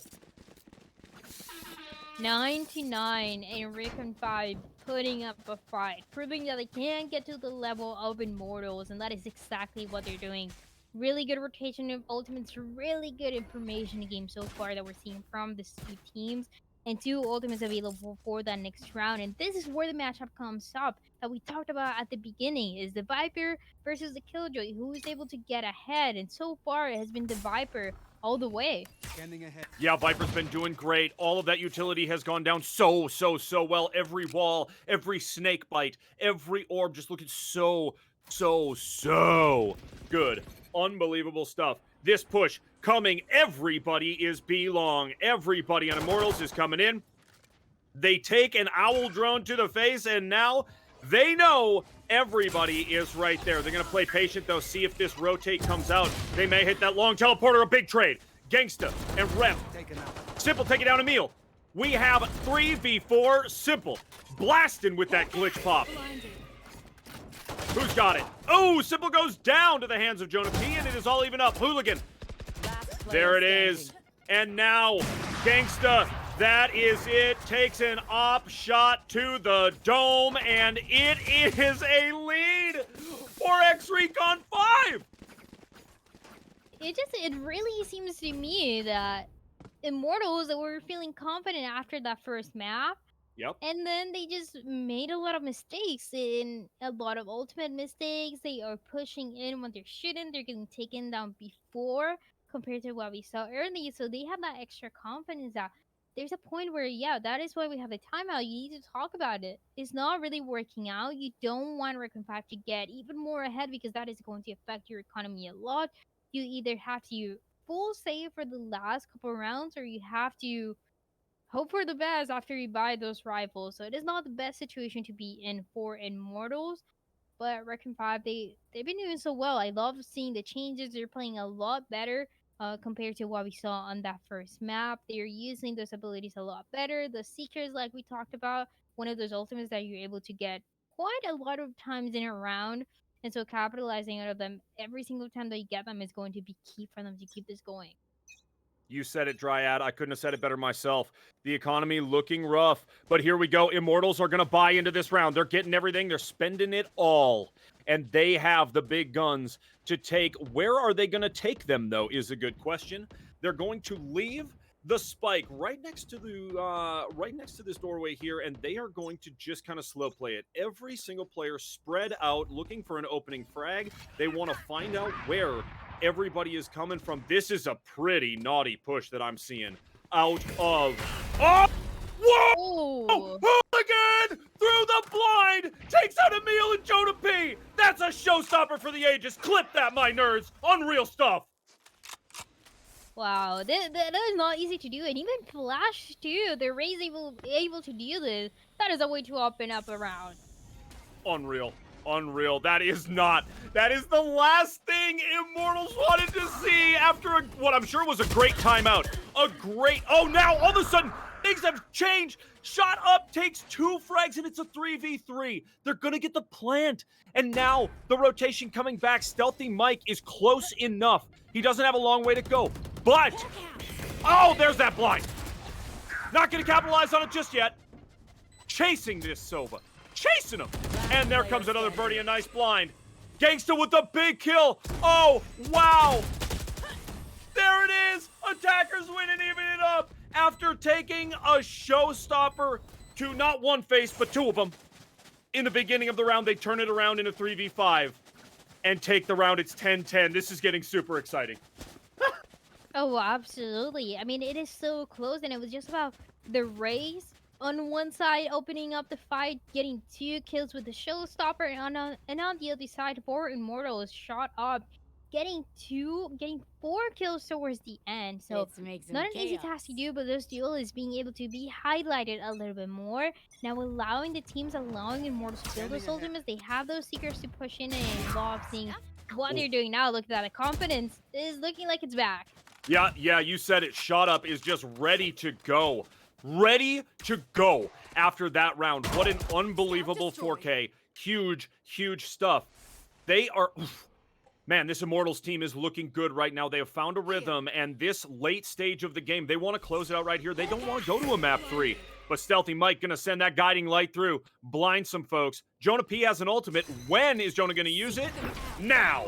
Ooh, it's like I called it. Because I did. Here we go. In through showers. Let's rip. This team wants the plant, and they want this round. Moving on to the A site, pushing everyone back with that utility. Big stuff. Shot Up now has an ultimate. Gonna bounce through this one.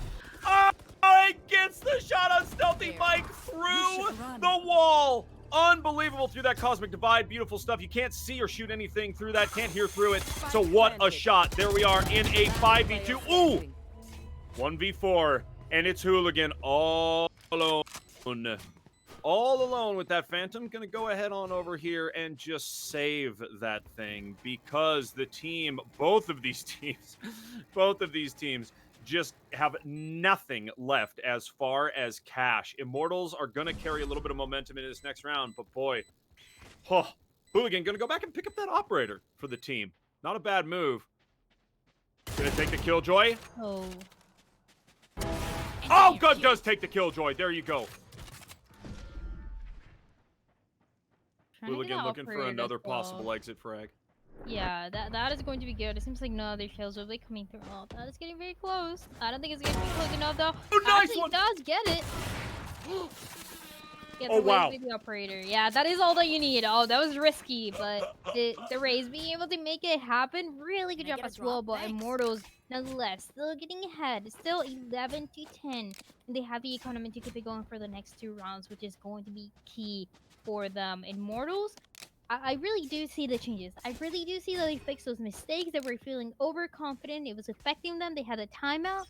And now they were able to make it back. Now they're playing a little bit more careful. They are respecting their enemy. And now they're using those abilities like we saw in Haven. Yep, I totally agree. We've got a little flash there, Stealthy with the op, but that really is the only big gun that they have on the team right now. Let's see if Stealthy can make some stuff happen. They might get a thrifty round out of it. I know a couple of their players were saving. What do we have? Ooh, and there it is. Emil gonna get that first blood. Gonna find out somebody else is in there. Jonah sending that guiding light. And we have got a push here for these attackers. They're taking the spike back over to B, though. Interesting play after making some room on A. Now coming back. Rossi. Got that spike. Making moves. Gangsta. Gonna see if he can't take down that Viper there right real quick. Not so much, though. Still a 4v5. Oh, 4v3. Jonah P with a big kill on that Omen who had the operator. Now it is a 5v3. But the rest of the players who are up for exRecon 5 do not have much in the way of firepower. Well, 5v3, and the raise already really low for this team at Reckon 5. It's turning slowly into a nightmare. Immo does get one kill, trying to get one more. And a 5v1, a lot of pressure to this Viper.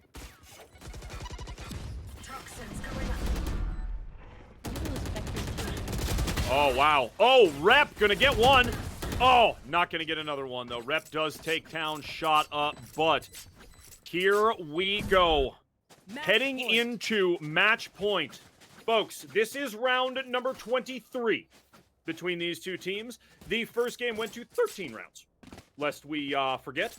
And so now, in this match point, we have weaponry on both sides. It is even up. Stealthy, right here, has got an op again. They are spending big, and they are ready to whoop. It is all down to this. Will Immortals take the dub, or will exRecon 5 get themselves back into this thing? Let's go, folks. 1 minute and 40 seconds to find out. Shot up, gonna take a big one. Stealthy gonna take a couple. Wow. Wow. Attackers down to 3 players here. Can exRecon 5 get themselves back into this thing? They have left the spike. Oh! Another big one for Stealthy from that operator. Last player standing. Last player standing! They're gonna have 4 players up. If they can take down Gangster, they do! All of a sudden, they're back in it! Folks! Unbelievable stuff. And Immortals, they have some money, but not a ton. Yeah, that is a massive change as well. It seems like Immortals, they knew that they only had one more round to go. They could just go in, try to get the kills. But that positioning was perfect for Reckon 5 to try to make it to this. Now they need one more to take us to that overtime. And Immortals, they want to get this over with. First it was a 13-0, now it's 12-11. They want to get this over with. They want to go into the next matches that they have. So let's see if they fix those mistakes from last round. A couple ultimates as well. The Hunter Spirit, they're able to get a couple kills with it. A lot of information that you can get. You said it, as they are making this push towards A, making it slowly. 2 players in the side of Immortals over, or 2 players rather inside of exRecon 5 here over on the A site. We have the push. The site is making the way, or the spike is making the way through, but now backing out and heading towards the B site. All players still up in this 12-11 match. Oh my, are we going to take this thing to overtime? The Trailblazer goes down. And do they know that this spike is coming right up here towards Hookah? We are about to find out. What a great rotation out of Immortals. And now, are we talking about a double rotation? We may very well be.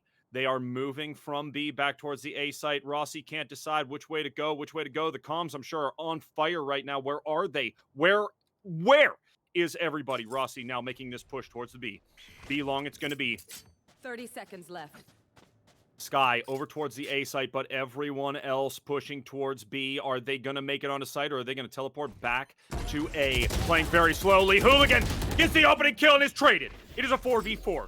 12-11, folks. It is down to the wire right now.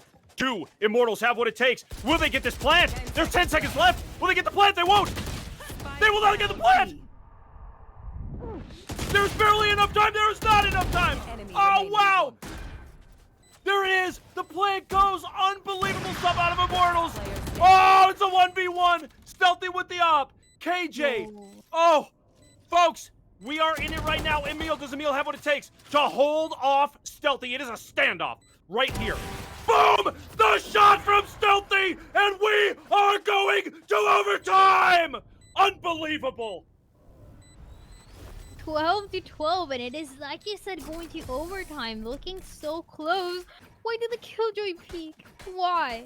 It was about to go their way. You know that the Omen had to push with the operator, and that becomes a lot more difficult. Ideally, I mean, when the Killjoy went to hide, they knew that the operator was at hand. So, yeah, it's gotta be a timeout. It's gotta be frustrating for Immortals. It completely it's a 360 going on. It's a completely different scenario where they need to get ahead. They need to change their scenario. They need to go back to what they were doing on that first map and just keep it going, because for this overtime, everyone is going to be able to buy those rifles. Everyone is Yep. going to be able to buy those abilities. So it's a matter of the communication, like you mentioned before, and also a matter of having having those first picks that become so important. We saw that first being a trade on that last round, and then it was just a matter of going back and forth with the kills until Recon 5 was able to get that last one. Very difficult to reset that mentality for Immortals, but they're already ahead in one map. They might make it for another. It just all depends on this timeout, on what they decide on. Yep, absolutely. What are these players talking about right now? I want to know what both Immortals and what exRecon 5, what is going through their heads right now? How will they set up? We are going to see exRecon 5 on attack to start off. Now, I believe if they take this round, they have a very, very, very good chance of taking this entire map. And Yeah. we may be going to map number 3, which would be absolute insanity after what we saw on map number 1 in Haven. What was that? Here we go. 6 seconds, folks. We are getting into this. It is the beginning of overtime. Absolutely unbelievable stuff out of exRecon 5. Now, do Immortals have what it takes to get this map done? Or will exRecon 5 turn it up completely and take this thing to a map number 3? Folks, if we go to map number 3, we will be on Ascent, another long, big map. Lots of angles. Oh, wow! Jonah P gonna take down 2! Oh, wow! That Vandal is snapping. And that is a huge, huge, huge set of picks for Immortals. What on earth are exRecon 5 gonna do at this point? What do they have in this 3v5? That Nano Swarm is absolutely nasty, keeping Rep from doing anything towards this A site. Look at all of the utility that is happening right here. Again, still 3v5. We have around 50 seconds left, folks. Oh, Simple. Why? Simple gonna take one. Simple gonna take another one, possibly. We shall see. 4v3, and there are 40 seconds to get this spike planted for exRecon 5. Oh boy, Rep goes down. It's 2v4. 30 seconds Increasingly more difficult this has become. They have 30 seconds to get out of here or push. They are deciding to push. Here they come. left. One enemy Oh remaining. no! Oh, wow. Stealthy all alone. Boom, that is that. Defenders win. It is 13-12. Yeah, Immortals with a better positioning Switching there. I think the sides. biggest mistake that I Match saw was point. Sky pushing in, trying to get the orb. Obviously, knowing that those seekers are still valuable, you're able to get that information right away. But also, you know, you have to be more careful checking if they're long first. Even then, I mean, it's not going to affect them. They're able to get that first round. And once again, going match point for the side of Immortals, whoever is able to get that first one, they have the biggest advantage to win. And that is exactly what Immortals was able to do. Now, getting ahead, using that utility like we expect them to. Yep, absolutely. Look at this. The Trailblazer goes into showers. The spike back towards B over here. They are so spread out. Immortals are trying to find that opening kill, trying to find that utility being used, trying to find out where any information that they can possibly get. All players still up. Emil. Oh, wow. Gonna get the first kill. Stealthy goes down. Is this the beginning of it for Immortals?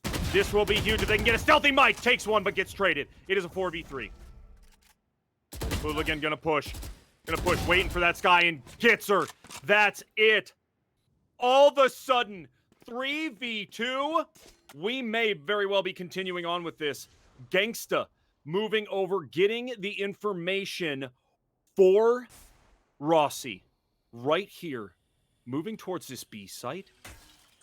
Slowly pushing. Now they know. Oof. That is a recon bolt that they did not want to see. Gangsta gonna push. 30 seconds left. Are they going to take this site, or are they going to head on that teleporter? We shall see. They cannot see a thing through this Viper utility. Rep, waiting, holding. What are these Immortal players going to do? The Immortals come in. Yes, they are. Rep gets one. Spike down. Traded, and there goes down Gangsta. We are 13-13. We're going again, folks. Yeah, we go again. 2 more rounds as well to see what is Overtime. going to happen, if this would be the end, or are we going to be seeing a couple more. I mean, overtime really turns into a nightmare for any team because there's so much pressure to win 2 rounds in a row. And for both of these teams, it was very much going back and forth throughout the map. So it becomes a lot more difficult to keep the momentum going all the way until the end. Immortals, they got ahead before, but it might not be happening again. Recon 5, they're able to learn and maybe see if they're able to use those abilities first.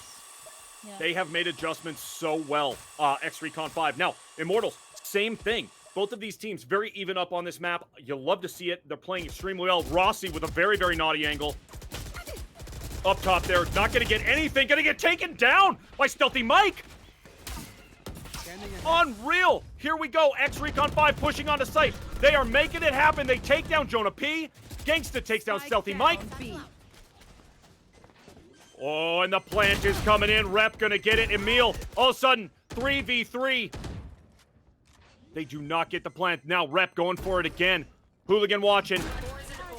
Can they hold off Immortals now? They get the plant. And they have taken over site. They are waiting. Gangsta. Sitting back there. Oh, simple. What? Where is it? It got stuck behind. It got stuck in the crack back there. Oh, what an unfortunate. Oh, but there you go.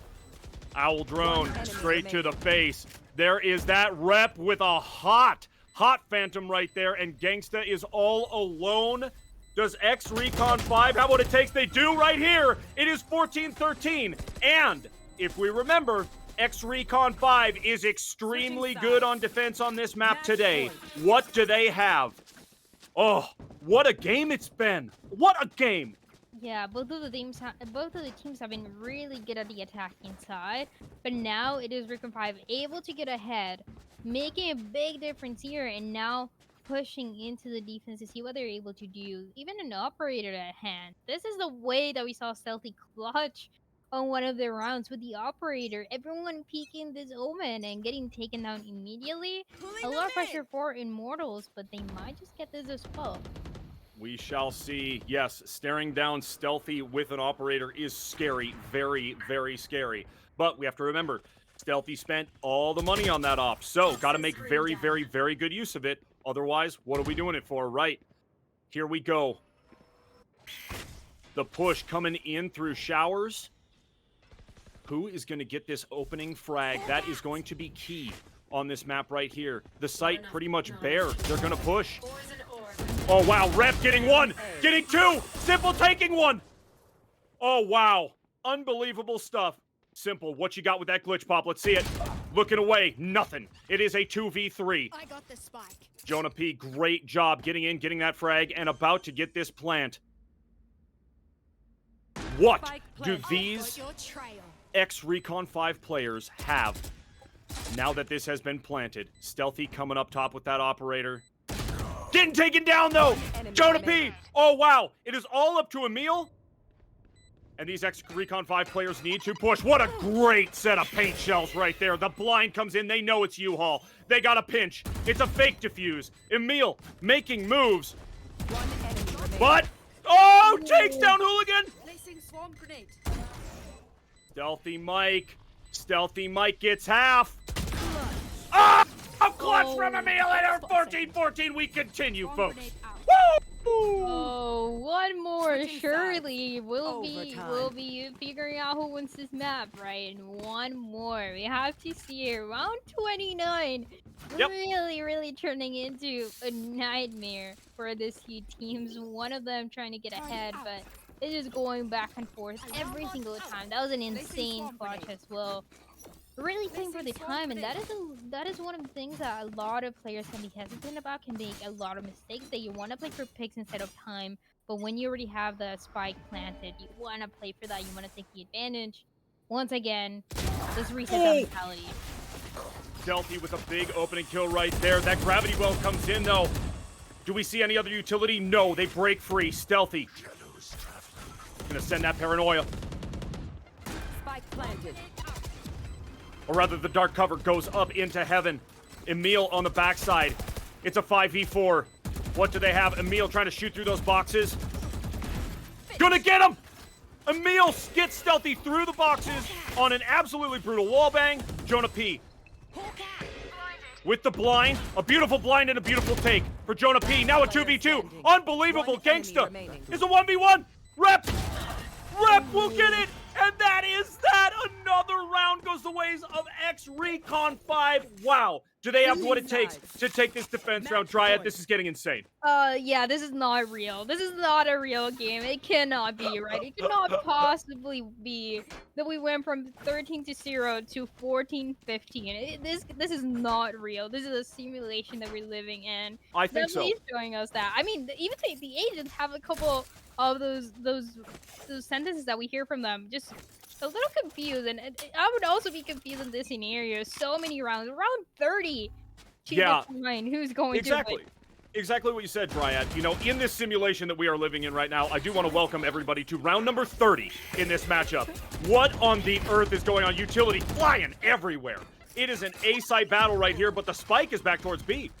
Jonah P gonna take just a little bit of a paint shell there to the backside, is running away. Oh, Simple goes down to Shot Up. What a game Shot Up has had at different points, just flashes of brilliance and rep. Now waiting. Oh, gets found out by that recon bolt. Nice and sneaky little snake bite there, but going down, Shot Up goes down. It's a 3v3 all of a sudden, folks. Will the plank come in? Rossi has a spike, looking for Stealthy on the backside. Gonna get him. 2v3, the plant coming. Oh, unbelievable stuff from Rossi. Dryad, this is crazy.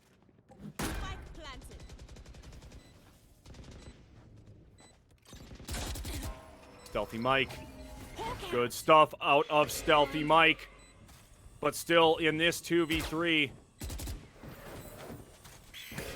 Do they have what it takes? Gets, oh, Hooligan gets Rossi. Fakes the plant. Gonna take down Sky. Hucks a grenade. Like you could stop. The paint shells. Oh! And is that it? Hooligan gets it! And folks, we're going to map number 3. What on the earth? Let's go! That is it! Big win for exRecon 5! Twice the number. 16-14 for second map compared to a 13-0 to first map. Let's just discuss that, because I've never seen such a big difference in maps, and I mean, I know that some teams can be good at attacking, at defending, at some maps, at Bind, at Haven, but this was like a complete change that I was not expecting. I don't think anyone was. Unreal. You're right. Nobody was. We go to 30 rounds, and exRecon 5, they take it. Folks, I've been freaking out for the last 20 to 30 minutes. What a matchup we have on our hands. And we are now getting set up to go to map number 3, which is going to be Ascent, folks. Can't wait to get into it. Let's take a quick break here, and we will be back for map number 3 here at the Valorant Premiere Series presented by Community Gaming and HyperX. We'll see you soon, folks.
Hello, everyone, and welcome back to the Valorant Premiere Series presented by Community Gaming and HyperX.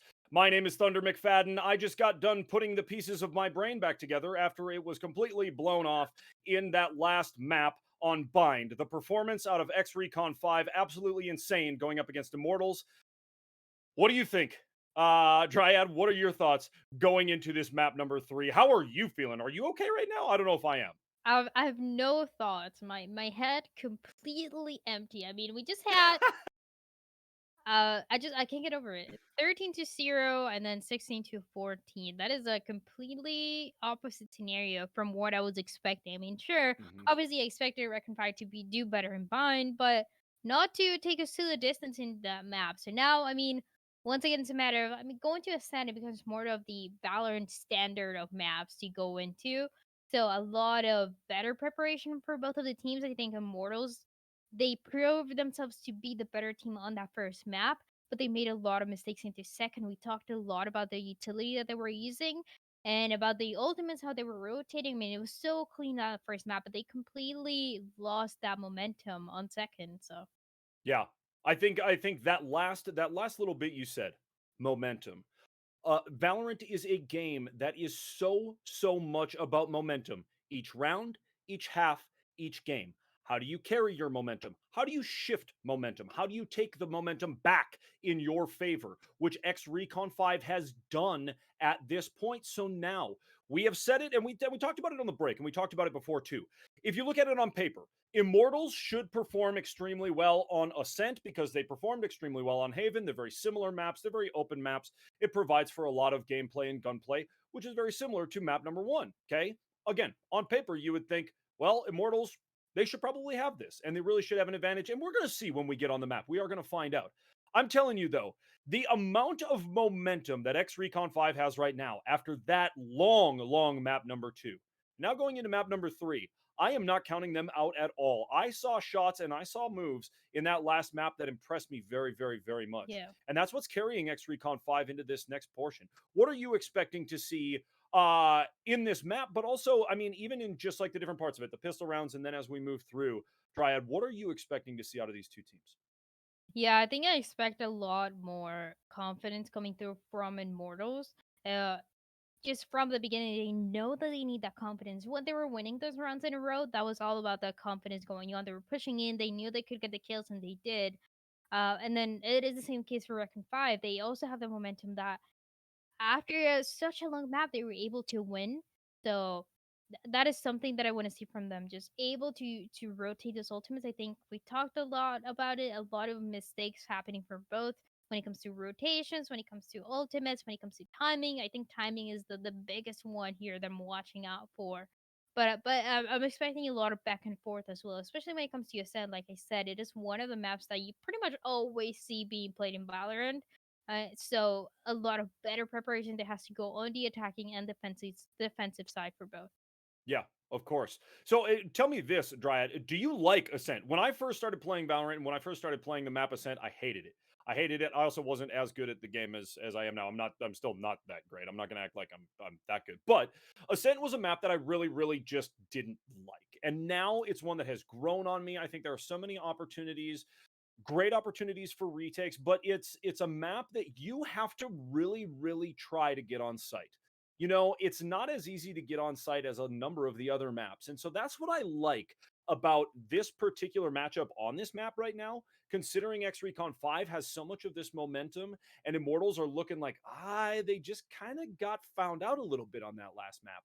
Ascent Yeah. is going to be a great equalizer. It's going to be an amazing map number 3 because these teams are going to have to try really hard to push onto those sites if they're on the attacking side. Yeah, I think Ascent out of all maps is the map that defines how this is going to end up. And it is probably the best map to do so for the same reasons. It's the map that everyone plays, it's a map that everyone needs to know how to play. And so yeah, in that case, I do really like playing Ascent. It's not my favorite. I actually happen to really like Split. I Hmm. don't know. I just have good memories of when the Yeah, game came out, I would play Race and I would just get a bunch of kills with my abilities when it was like it was broken, but it was great. I had a lot of fun yeah, with Split. Definitely not the best right now in terms of both the race and the map itself. But Ascent is one of those maps where you're able to play a lot of the things that I like to see, which is the jet coming through, is the operators for the defense, is that those rotations that can happen fast, and is that information game. You have a lot of open spaces as well to work with. So you're able to get those kills just with that information happening early on. So it's a map that I really like to see more than anything else. Yeah, you mentioned that just the amount of utility, how people are moving around the map, right? How big this map is. And then as well, the communication, right? Your comms on a map like this, you have to be letting people know where the opposing team is at because it moves so fast on this map and you can get in weird and strange different places so easily, right? So it's going to take very, very tight communication from both of these teams. I am excited to see which of these teams comes out fast and comes out hot here in this map number 3, folks. Let's get hyped. Let's get amped. If you have friends that are into Valorant, tell them to hop on the stream right now because this has been an insane day of Valorant so far. Oh, unbelievable stuff. Let's look at these comps. We have a Jet. Jonah P playing the Jet this time. As opposed to, I believe it was Sky last game that Jonah P was playing. So we have a few switches as far as agents. Now let's take a look what everybody's buying here.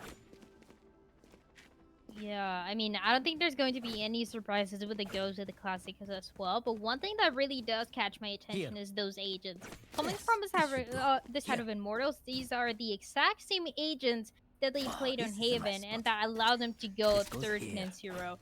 These are the agents that they feel comfortable with, the double duelists, with the Reyna, with the Jet as well, and a lot of the information game like we talked about with the Sova and the Killjoy. So you have a lot of that information to use. This is what worked out for them on that first map and actually worked out perfectly for them. So they're trying to get it back. I completely agree as we get into this round number 1. First pistol round here, folks. Shot up, moving towards the mid. They leave the spike over towards the B site, and they are just playing slow. Playing extremely slow. Hooligan going to push up just a touch, mostly just looking for information here.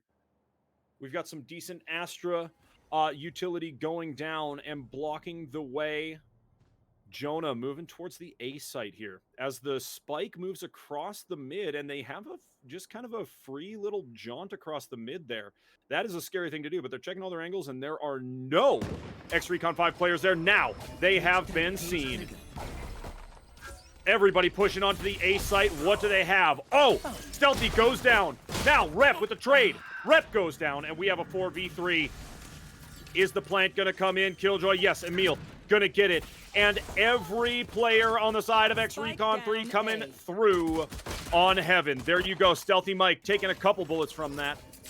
Moving down through Garden here. The plant coming in. Spike planted. Boom. And that is that. Dryad, this is getting interesting right away here. Yeah, because of the rotations as well, and immediate rotation, being able to break this wall now, but playing for this pick of 2v2 as well. And I don't think the Reyna can kill him. Oh! Last player standing. Stealthy Mike, keeping it stealthy. Oh, and takes one from Gangsta, and it is Attacker's Immortal. Immortals will be going up 1-0 after a very wild pistol round. I love seeing those agents just trying to jump to get the kills. Doesn't usually happen, but it's fun to see them try. I definitely can't make it, so I don't even try it. And yeah, no surprises here. Immortals getting ahead, first round going to their side, and also being able to build and to get those guns for the second as well. The Reyna that we talked about, but it wasn't so much about the Reyna, but about everyone else being able to get in that positioning to wait for the enemy to push in to get those kills until it was the 1v1 and turned out really well for their side. No matter of can they keep it going again or really be a complete mess like that second match. Yeah, absolutely. They have a decent amount of firepower going into this round number 2. That is the side of Immortals.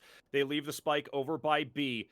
Stealthy, looking for any info coming from Catwalk towards Garden there on the mid. Now, Simple with that shorty, just waiting, a brutal little angle, hoping for somebody to come the way of B, but no. They are grabbing the spike, and they are taking it over towards A. Hooligan, tight right here. And we have, oh, Stealthy goes down by the hands of Shot Up, as well as Hooligan shot up with a 2-piece so far, and a 3! Oh. Unbelievable! Unbelievable out of shot up so far this round. Last player standing. Oh! Jonah P gonna prevent the ace, but that is just fine. They'll take the round win instead. Boom! A flawless round from Immortals, and they are up 2-0. Everyone picking the Reyna, and the Reyna being able to get away with a 3K. Really good job from Immortals so far. Definitely making those changes and being able to get those guns. But once again, round 3, the round where the ones far behind, in this case the center defense, were able to buy those rifles, and that might determine how the next couple rounds are going to go. And this is going to be a key as well. When we saw the side of Recon 5 not able to get the third round, that's when we started to see the 6-0, the 7. It just kept going and going for longer. Yeah. Yeah, it really has a tendency to snowball on them unless they can get something happening. It really is a confidence boost for them when they can get an opening kill or at least some opening utility that connects and gets information for them.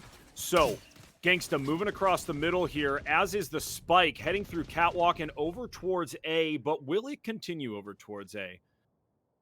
It sure will. Everyone on the side of exRecon 5 still spread out on the defense. They don't have any utility to sniff out yet, but Gangsta is about to give them some.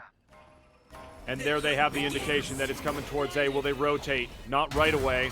Boom! Huge shot from Jonah P. Gets traded out. Now Stealthy Mike goes down in a 4v3. These attackers are looking very, very good. They are on site. They have control. Door is shut, and Spike is down. Wow.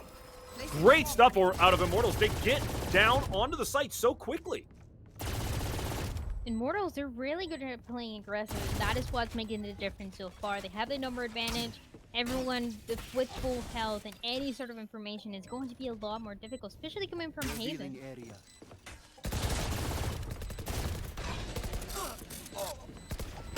Oh, wait, the Odin. Oh! With the gravity well, but Simple still got the Odin out, ready to blast. Last player standing. Oh! Could have gone down from fall damage there with the amount of HP left. But there it is with the last one. Emil and attackers are up 3-0. Immortals looking back in that same form that they had on the first map. Gosh, they're looking great. One more as well to get that lockdown, which is going to be amazing for the post plan and for those actions that you're able to take. That lockdown always being so effective. Even if they're not able to get anyone from it, it's going to create that space necessary, or at least it might even force a hunter spree from the enemy team to come through to shut it down. So the lockdown always being so effective at forcing those things to happen. And for Immortals, I mean, it's just looking great. They might just keep it going after what we saw from them before. Yeah, absolutely. They are going to need to do something here. Get an opening frag, get that first blood, and get some of this utility out of the way so that they can flex a little bit and show Immortals that they are here to stay. Immortals have walked through these first 3 rounds, and now the 4th round seems to be going their way as well. They are slowly pushing up through mid, and everybody's there. Nobody knows that they're there.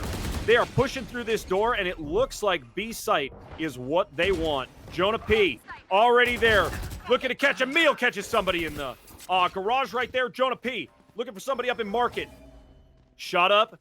Oh, gonna take 1. Gonna take 2. Almost takes 3. And that is that. Another round goes the way of Immortals. No. I'm getting flashbacks. Wait, no, it can't be.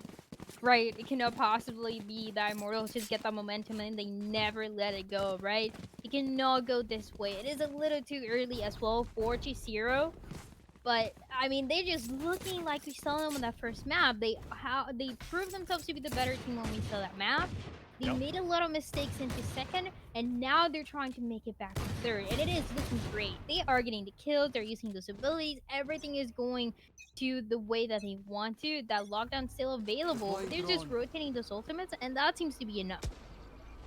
Yeah, absolutely. They're doing just fantastic work right now, rotating everything through. All the utility is being used and being used for a purpose. They get some sort of information or some sort of damage out of all of it. It's really, really great out of Immortals right now. So it's going to take a massive effort out of Recon, exRecon 5 to get back into this thing. Economy looking really pretty shot. Ooh, coming on site. Hooligan will take 1. But it is a 4v3 and Simple pushed back. Trying to make that glitch pop. Oh, a nice shock dart. It lands. It's not enough. The plant goes down. Immortals looking so good. As soon as they take control of a site, they look just fantastic. It's like they are just dialed and zoned in. Yeah, they know exactly what corners to hold, and that's how it's working out for them. I mean, look at this Reina. They with this push and actually getting taken down. Still with the operator.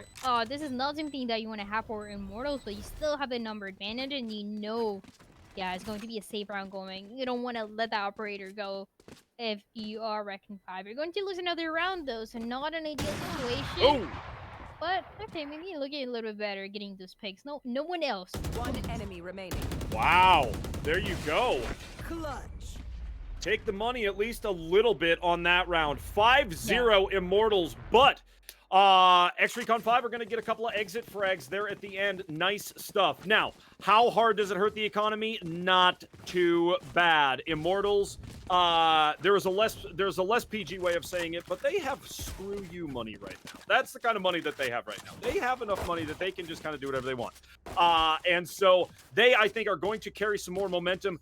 Dryad, what do you think exRecon 5 can do at this point to get themselves back into this first half?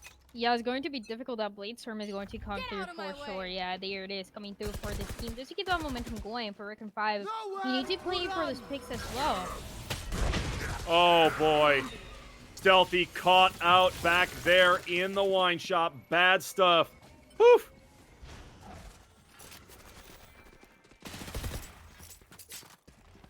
What a great opening pick for these attackers, and they are slowly checking things out at A, but it looks like, aside from Jet and Reyna, everybody is moving back out, and they are maybe going to think about a different push here. Okay, we have 3 players moving through garden into tree and coming around A main. Oh, and they take down shot up. We have a res, and this round has completely changed. Unbelievable stuff. Out of Hooligan to get in, get the res, and get the heal immediately afterwards. Big Brain puts them back in this thing. Oh boy, simple. 1. Stealthy Mike gets one. Oh, look at these defenders. It's a 2v4. Do Jet and Sova have what it takes?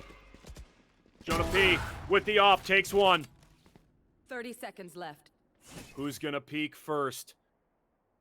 The Bladestorm comes out for Jonah P. Looking for a kill here. It's a 2v3. Oh, there it is. Boom, and goes down. Sova, the only one left. Knows where the Sage is. Gets Sage, and it's a 1v1! 10 seconds left. And they know. They know who's going to get it first. Gangsta. Who is it? Oh, Gangsta goes down, and defenders take their first win. exRecon 5, they get around. First round that Recon 5 is able to get, already changing the narrative. This is proving to be a completely different map to what we saw before.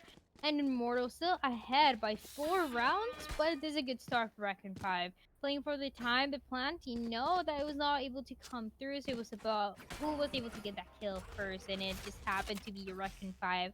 Towards the end, Immortals, though, they had the economy that they were able to build for the first couple rounds, so they feel comfortable. They sure do. And, you know, to your point there, Dryad, exRecon 5, after these past 2 rounds, they have put themselves in a great position, and Immortals are now, they've basically evened things up as far as utility goes, and economy. Shot Up gets the first kill, gets another one for 2. Nice 2-piece for Shot Up to start off this round. They needed this. They wanted this to push back that momentum that was starting to go the way of exRecon 5, slowly pushing here in this 5v3. It was 5v2.5, and now it is 5v3 with that heal orb going down on the Omen. Big stuff. Jonah P gonna get another kill. 5v2. And where are they gonna go plant? Looks like a free site over here, and they're gonna move and plant this thing right out in the open. What a great setup. Rep getting a big kill right there. Pick up that Vandal. Oh, big one for Stealthy. What do these two have up against Immortals? They are getting flanked by the Killjoy. Does Stealthy know what's what? Nope. There it is. Emil coming back. Now Cypher knows. Rep V Emil. V turret. Who's coming out on top? What a great round for Immortals, but Rep gonna get the kill. Almost got us down to a wall bang, and that is that. 6-1 Immortals. You can tell that Immortals is feeling great about this because they're pushing. They know where the enemy is going to be, and they know when to push to try to get the kills. And you see the timeout as well happening for the teams trying to discuss it, even though it's not the same scenario as we saw in Haven. Still not looking too great for Recon 5, 6-1, and this means that there's no possible way for Immortals to go into the second half at a disadvantage. You're still at least going to be even, and it puts a lot of pressure into Recon 5 to get the next couple rounds. You cannot make a single mistake or it's going to mess up with your economy with those guns, and we already saw how good Stealthy is with the operator. Oh, yeah. And to get an operator, you need good economies. It's just a matter of it has to happen. They need to be the openers. They need to be getting those kills. Stealthy tries to hold it on one of the sides, but those rotations, they happen so fast that he's forced to move out of that situation, and it makes things a lot more difficult for the team. It sure does, you know, and we've constantly been talking about economy. Things evened up just a little bit, but at this point, you know, they're not equal. We are going to see exRecon 5 go on a save round this round. They have to. They have to hope for some opening frags and to hopefully pick up some guns. You know what I mean? If they can do that, you know, that aspect of this game has become so important. Picking up guns from the opposing team, man, when the economy changes and when the prices change, it becomes so important. So let's get into it, folks. 6-1, Immortals are up at this point. It has been a roller coaster of a day in this matchup. Absolutely insane so far. Jonah P, the great angle from Catwalk up there, just waiting to see a body. Doesn't get one. Shot up, peeking. Not too much happening. A very slow start to this round as both of these teams are setting up. You know, Dryad, how do you feel about, I mean, this is basically a stack on A for exRecon 5. How do you feel about that? Yeah, I mean, I'd rather them all play together, and even if the enemy team decides to go B, which actually seems like it's going to be the case, they can synergize and retake a lot better, rather than get taken down one by one, which is exactly what has been going on. I'm assuming that is one of the things that they talk about on the timeout. They realized they needed to play together more than anything else. Yep, what a fantastic point. As they do make this B push, they are moving on, shot up on site. Everybody getting onto site at this point, making it happen, and every single player from exRecon 5 coming this way. Getting on, it's a 4v3 at this point, 4v2. The attackers take this round handily, shot up, absolutely going nuts there at the end. And this is a huge win for Immortals here at this point, because we are at 7-1. The economy is back in their favor. They have as much money as they want. They have all the guns that they want, and they are absolutely annihilating right now. Yeah, only a couple more rounds to go in this first half, and it is just not looking great, even after the timeout. And like what we saw from Recon 5, they were playing a lot more passive. They were trying to get that information first, but it's just a matter of Immortals getting into point and getting everyone get taken down so fast that it becomes so difficult. Recon 5, even with the ultimates, even with those abilities, it doesn't seem like it's going to be enough yet. Yeah, not quite. I mean, they are going to have to put something together. They do have weaponry now. They have saved for this round, and they are going after it. They're buying in. They get one kill, which is huge. Huge for them at this point. So, do they get the next frag? Do they make this a 5v3? Let's see. The spike was headed towards A. No longer. Heading towards mid and going to go possibly through this catwalk and head either back towards A or going to make a move towards B again. Killjoy holding that angle for the attackers as they make their way through the mid and through the catwalk. The spike going down, though. Rossi is going and heading towards B, and everybody else up top. So let's see just exactly how exRecon 5 react. They're playing so slow and so smart at this point. They have had a tough half, but man, they are doing a great job playing smart at this point. Ooh. Yeah. Just trying to waste as much time as possible and not really giving any sort of information to the attackers. That's exactly what Recon 5 has to do and is doing now, even with the Hunter's Fury. That Hunter's Fury was great to keep them back from the site, but now they are still pushing. HP an issue for at least a couple of these Immortals players, and the clock becoming an issue too. The spike gonna go down, but boy, these exRecon 5 players are slaying right now. Astra, the only one left with 18 HP, and a dream. Gets Cypher, goes down to Stealthy Mike though, and there's a defuse. Wow, another round. One more round. It takes one at a time. That is all it takes, and now exRecon 5, 2-7. It really comes to the very, very basics of holding those corners, waiting for the attackers to push in, and that is really, it seems like the biggest change that we recognize from Recon 5 after the timeout. They're playing a lot more careful, no one pushing in. Maybe, I mean, we still stealthy pushing in with the operator, but that is one that we can understand. Everyone else playing all the way on backside, not really allowing any of the kills to happen. And when they're going to push in, they're pushing together. So 72, still a big opportunity here for Recon 5 to catch up. Yeah, I mean, it's not insurmountable, certainly, and this right here, this is where they want to carry this momentum, right? Keep on moving through, and take a couple more rounds before we go into the half, right? As, let's see, Shot Up pushing through the mid right here.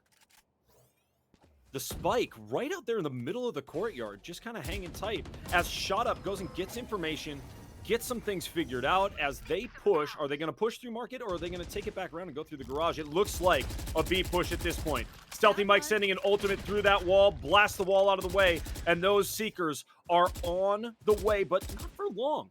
Not for long. Those Seekers will go down fast on a big open map like this.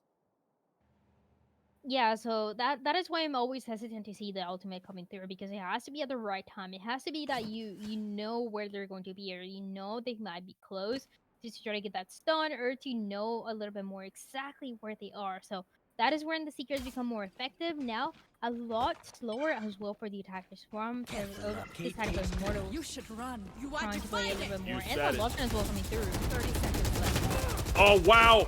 Rep through. Unbelievable frag. Good stuff. There comes the shock dart back in, pushes the team back, and now attackers are on a 3v4. Stealthy, a big one with the operator. Stealthy loves that operator. Oh, but goes down to Rossi. 3v2. Stealthy Mike takes another one. Big round for that Sky. Popping out and takes down Shot Up, and that's it. 3-7. Fantastic round for exRecon 5.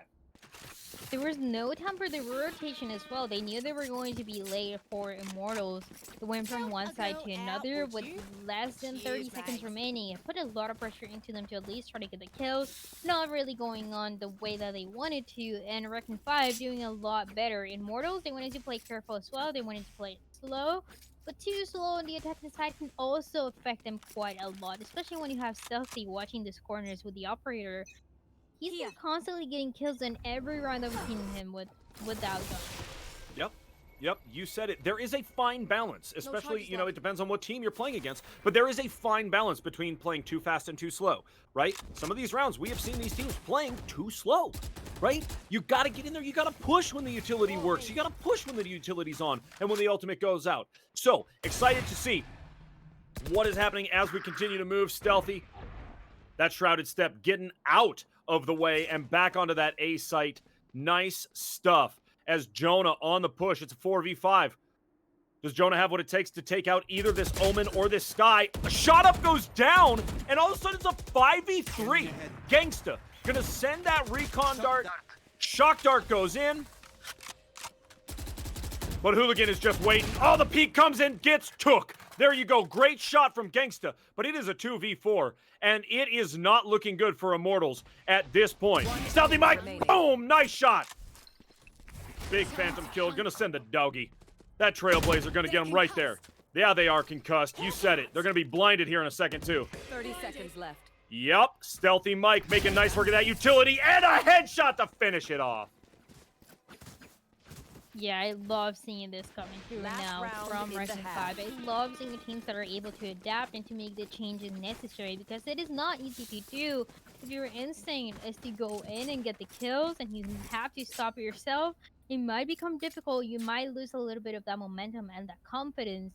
But Recon 5, they know that they want to win more than anything else, and that is why we're seeing those changes work out so well. Immortals, in the meantime, lost 3 rounds in a row, able to buy here, but not too much. We see a lot of different guns coming through.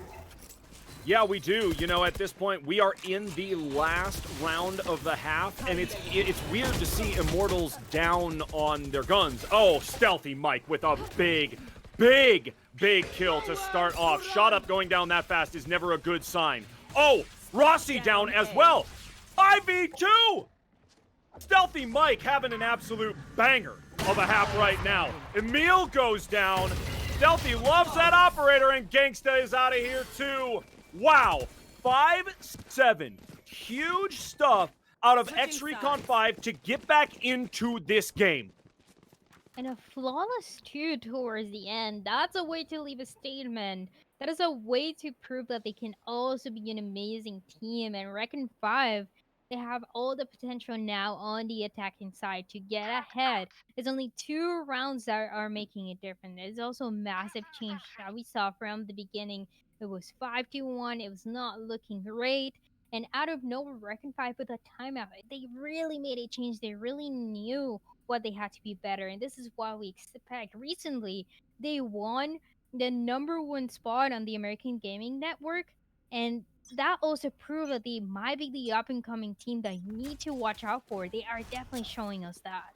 Yeah, they are. They're staying toe-to-toe at this point with Immortals, a team that we know well. We know how skilled they are. We know what they bring to the table. Shot up. Great crosshair placement. Hooligan goes down. Boom. Now another trade. Revealing area. 4v3. The spike is down. They take out the utility, but Cypher extremely low. Sova extremely low. They're making the move onto site, though, and will they get the plant? As they move, Emil with a big kill, and that is that. Defenders win that first round. We saw Immortals buy a bunch of guns. We saw exRecon 5 buy a bunch of shields, and we saw how it worked out. And that's the difference. I mean, do you want to play a little bit more passive? Do you want to play to stay alive or to get the kills? That is the difference. In Immortals, they absolutely always want to play for those kills. You're such an aggressive team when they're able to do so. And that is when they look uncomfortable, when they're not able to play aggressive, when they're not able to push in. That's when it takes them a little bit longer to adapt. But now they're doing a lot better, still getting ahead, but that was only the first round of the second half, and anything can happen now. You said it. We're not even to the rounds with the big weapons, as I like to say. These players moving towards the A site, but now all of a sudden that spike is out as fast as it was in, and every single player for Immortals heading out except for the Sova. The Sova waiting for someone to chase. Just waiting to see if anybody is going to try to push through and take a look. It may be the Reyna over there, but either way, everyone from Immortals is moving to that B site. Huge, simple, or rather, I'm sorry, exRecon 5, we are into the new half. Huge stuff. exRecon 5, they are almost on the site. Just blasted. 2v4 at this point. Good shooting out of Emil. Gets taken down, though, by Stealthy. Another one for Stealthy. There it is. Stealthy takes out a couple of players. Good round for them after going down in the first pistol round. But now, all of a sudden, it is 5-9. So this next round is crucial. It is going to be crucial as well to see if Recon 5 can be able to come back, can be able to win those fights, those duels with the rifles, or if Immortals with the guns that they have right now might be able to make something happen. I mean, look at that. They are absolutely decided to win Jonah now. Getting this gun, feeling confident. One of my favorite combinations, those jets, being able to play so aggressive with the operator is my favorite combination more than anything else. And when you're already ahead by a couple of rounds, you're able to just get that, and look at that. They might just be king for this. Oh boy. Takes a little damage though, even just a touch. As Jonah is waiting there with that operator, they desperately want to take this round. 10-5 is much different than 9-6. The Trailblazer getting taken out with that operator. The Elder Flame just snapping right there. Rossi heading back up towards Garden and heading back up to Defender's spawn. Rep almost on site, takes out the Lear, and watching for that Reyna. Where is that Reyna? Sneaking somewhere. Gets up the other side, out of the way, shot up. What a great player, big brain stuff. Getting out of the way, Jonah takes out the Sky, shot up with a kill. All of a sudden, it is a 4v2, folks. Immortals looking fantastic. Fantastic on this defense. Boom! Ref with a kill. Oh! And it is all down to the Sage. Hooligan in a 1v3. Immortals are set up so well on this map right now. They look fantastic. Great positioning. Now Hooligan just trying to figure out what to do with the rest of the round. Oh! Gets taken through the door after blasting it out of the way, and that is that 5-10. Dryad, it was looking good. It was looking good for exRecon 5, but now I am not so sure when I look at where they're sitting. Yeah, Recon 5 is not able to do much now in the second half. They lost their economy. We talked about it, that it was going to be crucial. Now they're back to getting those pistols, those light shields. And on the other hand, I mean, is the operator of those rifles, those Vandals, actually, all of the Vandals coming through, being so effective. In Immortals, they're such a defensive team, and this is why.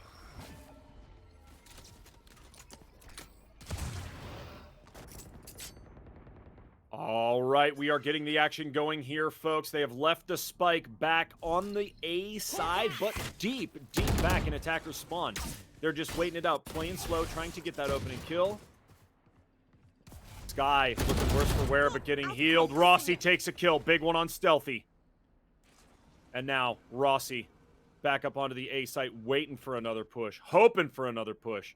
Jonah asking somebody to walk into that operator. Oh, doesn't quite get the flick. Woo! And Hooligan will take one with the Sheriff. Big stuff. Nice heal from that Sky. And everybody's feeling groovy. This is a nice, slow push out of exRecon 5 as they move their way back around. They're regrouping and heading towards B here. Look at how careful they're playing too. Recon 5, they don't want to make any mistakes. They don't want to get taken down too early. They're going to wait for the rest of the 30 team seconds left. before pushing in, trying to get that information. And there it is. The camera's going to be anything that they can, but they can't face Jonah with the operator. Oh, Jonah is so brutal with the operator. So nasty. And Emil to finish it off with a three-piece. Absolutely nasty. That is that. It's 11-5. And all of a sudden, Immortals looking like that Immortals team that we saw on map number 1. Yeah, the second half has been all about this Immortals team. All about using those abilities correctly. All about the operator as well. And that is exactly what they wanted to do. They know that their Jet is really good at using the operator. But using it on the attacking side might become a little bit more difficult. So once they went on the defense, that is when they started getting ahead. That's when they started getting that better positioning. That's exactly what they're doing. Yep, you said it. And you know, you mentioned directly the operator in the hands of Jonah P. Yeah. That Jet.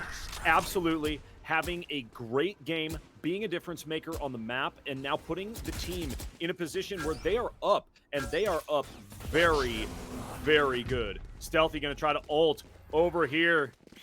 Oh, but ult right over into the middle of everybody. Want to get out of the way there.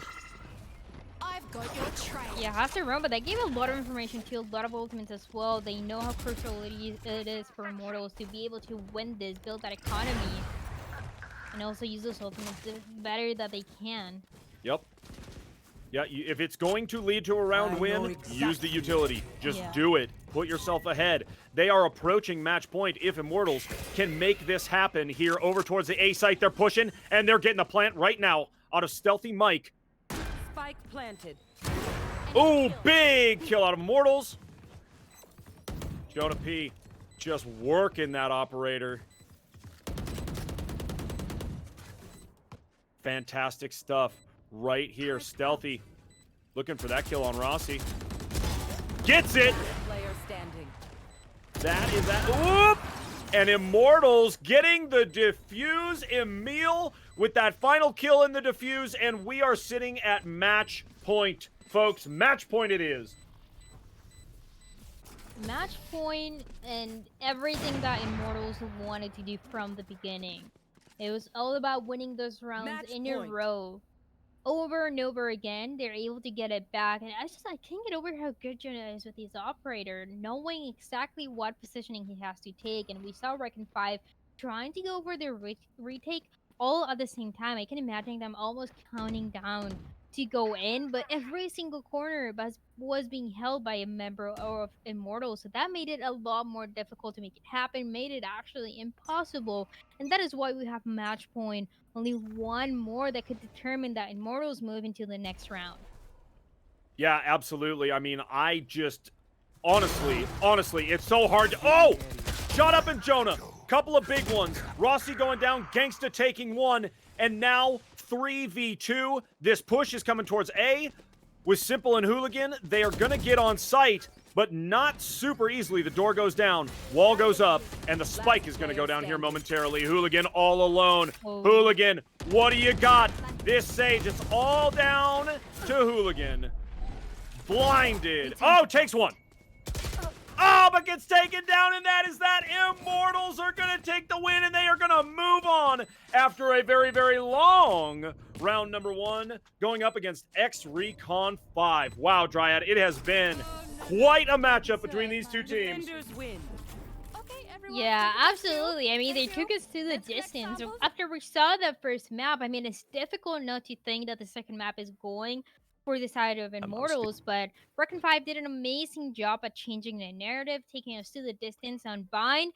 But Immortals, they got it back. They were able to get us sent towards the end. The first half going back and forth. The second one, it was all about Immortals taking those fights, taking those kills, the operators coming through, everyone being so effective and so useful at their jobs at those abilities. And again, it was the same agents that we saw on that first map coming through for the last map. So, and we saw a massive difference when that happened. We sure did. We sure did. I mean, you know, it was tight there for a little bit. But Immortals coming through, taking that map number 3. I mean, I'm going to speak for myself. I'm sure a lot of the viewers are feeling the same way. But I expected this matchup to be done a good while ago. exRecon 5 taking the loss, but still showing up and playing extremely well against a very good and very formidable Immortals team. Any final thoughts on the day, Dryad? Yeah, I mean, I want to keep an eye on the rest of the matches. There were a lot of matches as well going on the other streams. And also, I want to keep an eye on Reckon 5 as well, because, like I said, they won a tournament not too long ago. I think it was about last week. They did pretty good, and now they definitely put up a fight against Immortals. And when you think about Immortals, you think of them as those pro players, those players who are very good, that org that has a lot of amazing sponsors because of how talented the teams are, how good their coaching is. So Reckon 5, the fact that they were able to put up a fight, especially in Bind, is something that you need to keep an eye on. Yep, 100%, 100%. And they, as they move into future tournaments, they are going to be a team to be reckoned with. They sure are. Mm. Taking the L today, but again, they played extremely, extremely well, especially in that second map and then into the third one. Great, great stuff. Awesome. Folks, follow Community Gaming and follow HyperX. They are your sponsors for this, the Valorant Premier Series getting kicked off today. I have been casting with Dryad. My name is Thunder McFadden. Our Twitters and our socials are right underneath our faces, folks. Ow! Who's here? Somebody was just talking. I got all confused for a second. Somebody talking in-game. Anyway, folks, thank you for being with us. We are going to take a break, and we are going to get into round number 2. See you soon.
been chilling, watching the ocean with you. Baby, up with a slow motion crew, and we up and I'm clouding.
Good afternoon, everybody, and welcome back to the Valorant Premiere Series, sponsored by Community Gaming and HyperX. Now, this is Marks casting alongside Rome, and Rome, we've got Immortals up against YFP right now.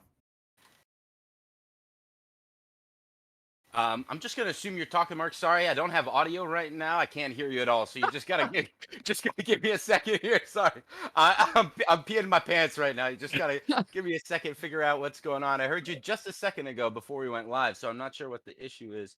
All right. I'll just let you carry it away while I keep going. Okay.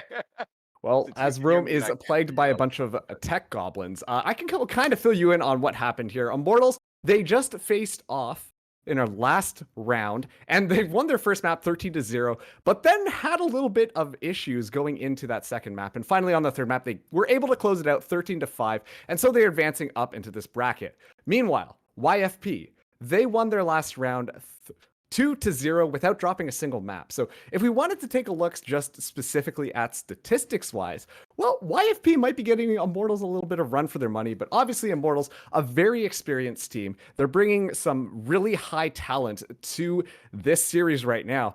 And so I would like to think that Immortals, they're probably going to be our favorite for today.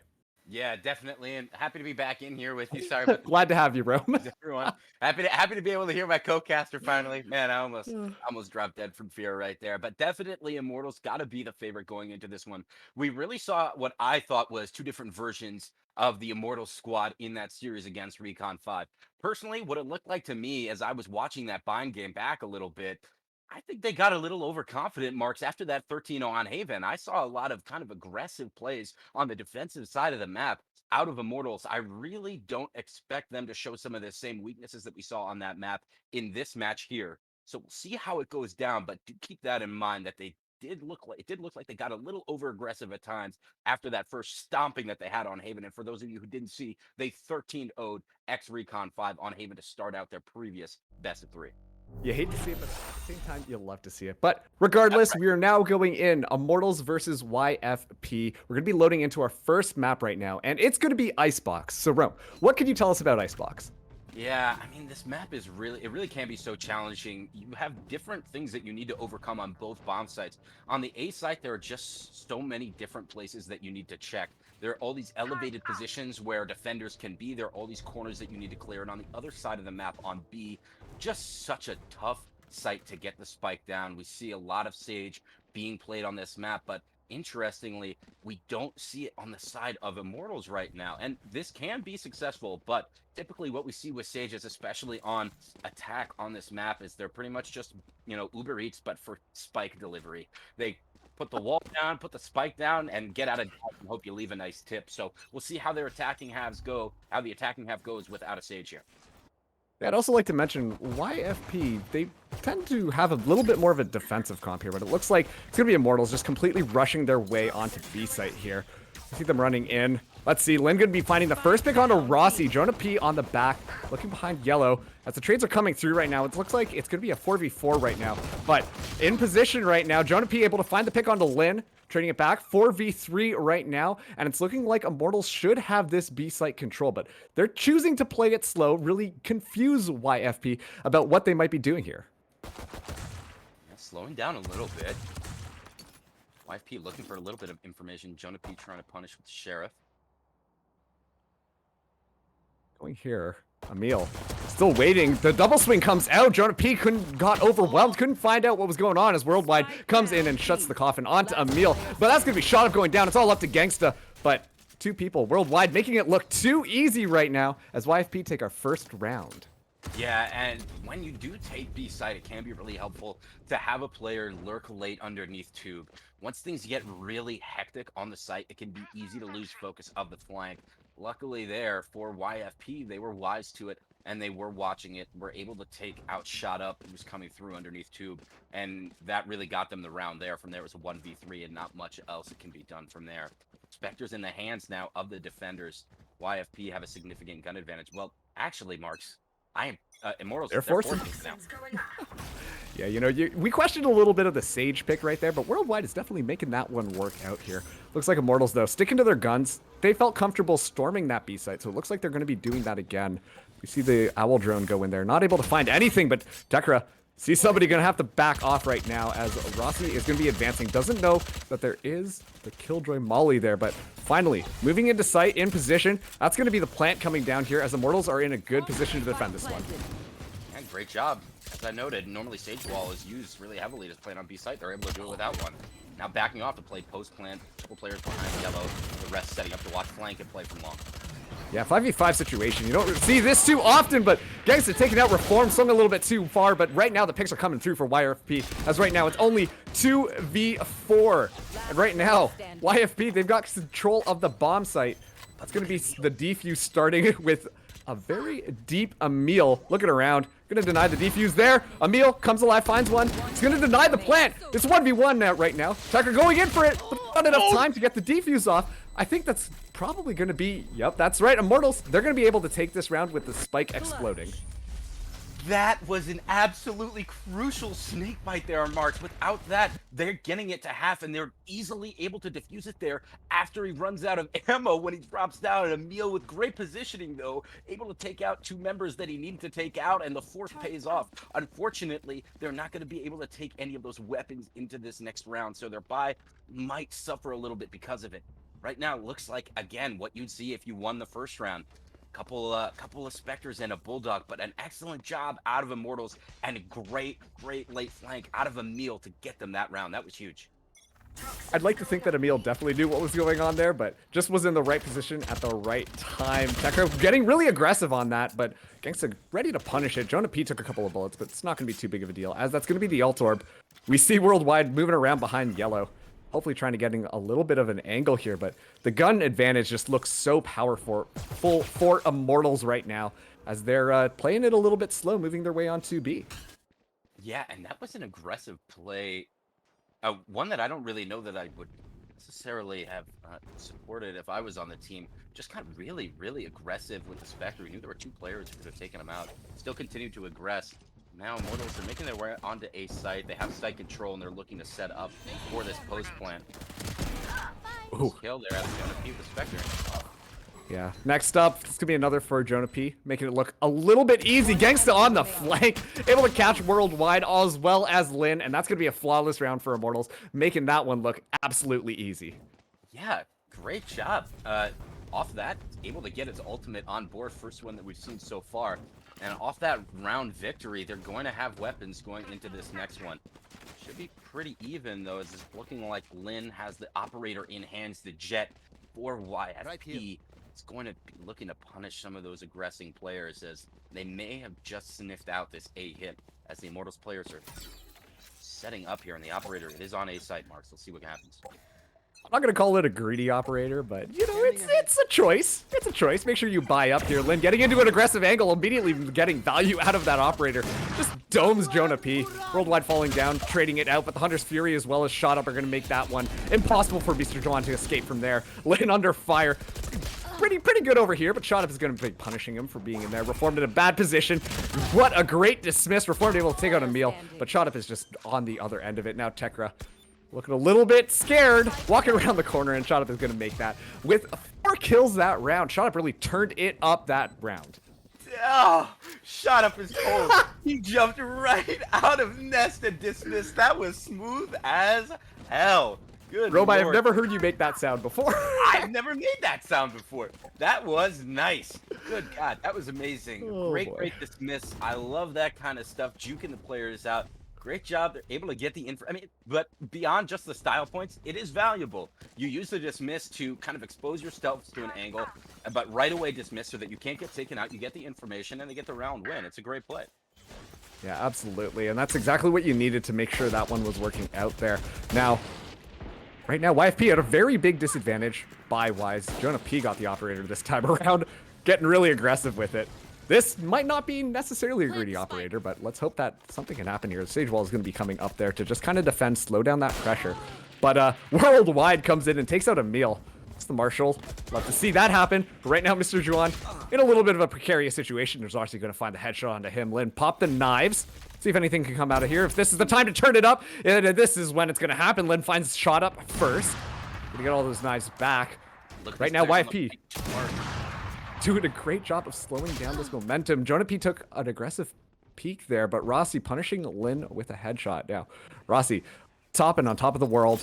Seen Star Wars Episode 3, you know how this one ends up. But Reformed on the deep flank. Nobody counters them. Unfortunately, misses the shot there. Able to pick up a gun, though, for their troubles. Now, Immortals trying to make this one work. The trades are coming out back and forth. Now it's a 2v1.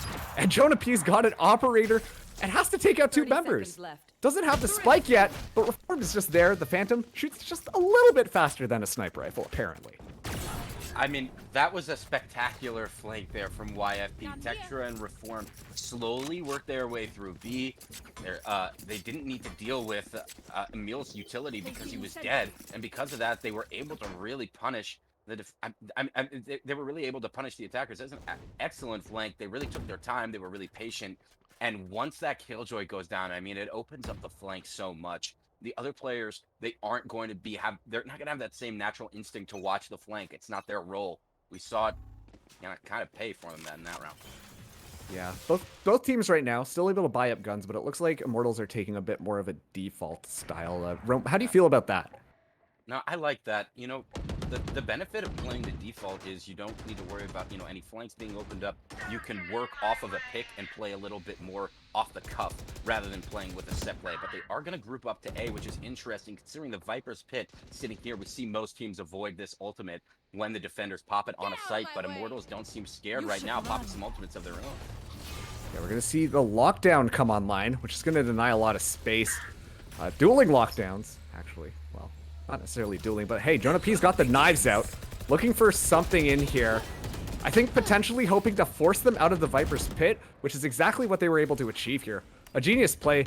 Mr. Juan got the shock dart ready to go, pulling that bowstring all the way back. Now we're going to be seeing another Viper's Pit come online, this time for the attackers, as the spike gets planted. It's going to be a 5v5 retake right now for YFP, as all of them are moving around, coming through their spawn and the back door. Shot up, has to back off. The Empress is going to be running out there. Jonah P, though, going to be getting detained. Wait, that's a 3-player detain. As you see YFP just completely make their way onto site. That's going to be a free pick onto Rossi, Gangsta, and shot up. Jonah P still on the back of site here. Worldwide is defusing. Jonah P has to make this happen right now. He's going to get that back. Has to get out of there, as right now they're making this defense work. Can Immortals pull this out? They get shut down, and the defuse will be coming through. But, oh man, Rome, that one was getting close. I loved that Killjoy lockdown. That was really smart. What that does is, because it forces the defenders off of the site and they've already committed to using the Viper's Pit, forces it forced Tektra to back off of the Viper's Pit, which it means it eventually falls. They bring their own on board, but then they have 3 players get detained. I like sending 2 players on that hard flank, but when 3 players go down on site, it's just not going to cut it. I'm not sure why they stuck through that. That was a little interesting. Yeah, well, now looks like Immortals are going to be suffering the consequences of that one. Their buy's not nearly going to be as good as YFP. We're going to see here a Hunter's Fury come online there. Oh no! Gangsta just caught between an arrow and a sniper rifle, and he's going to be falling down there. Meanwhile, Jonah P really making their presence onto site here. Reform just around the corner. Make sure to check your corners. That's exactly what's going to happen. Now the Killjoy is down. That's going to deny so much of that utility that was placed down. Just opening up the site, also finding Lin. That's an operator down. Hey, this one's looking like it's pretty good for Immortals. Now we're going to see the Viper wall come up, and that should be the plant coming in for Immortals. Right now, it's a 3v4. And watch again. One more time. Shut up. Looking to maybe work through underneath tube. Potentially walking through tube. Trying to get some positioning in kitchen. This has been key before, Marks. Absolutely. We see the res come through, making it 4v4. Site's a little bit more retakeable right now. Mr. Juan looks, but gets picked by Jonah P. Worldwide, meanwhile, sticking the bomb, gets taken out, but it got it to half. But it's all up to Tetra right now. Doesn't know shot up is behind. Tetra looking a little scared. Doesn't know where to go. 1v3. Everyone's got a lot of health pool here. Hopefully that tactical flashlight on the newest skin is going to illuminate a little bit of a path here, but it looks like he's going to be caught out there. That's going to be an ace coming through from Jonah P. Yeah, the flashlight not able to do enough there, but that butterfly knife is sweet. Woo! Great I'd like to think the round. flashlight tactical blinding, you know? That's true. It could have an advantage. That's true. Pay to win right there. But Yeah, there you go. Great job out of Jonah P that round. 3K, I believe. Taking out the operator in Lin was really key.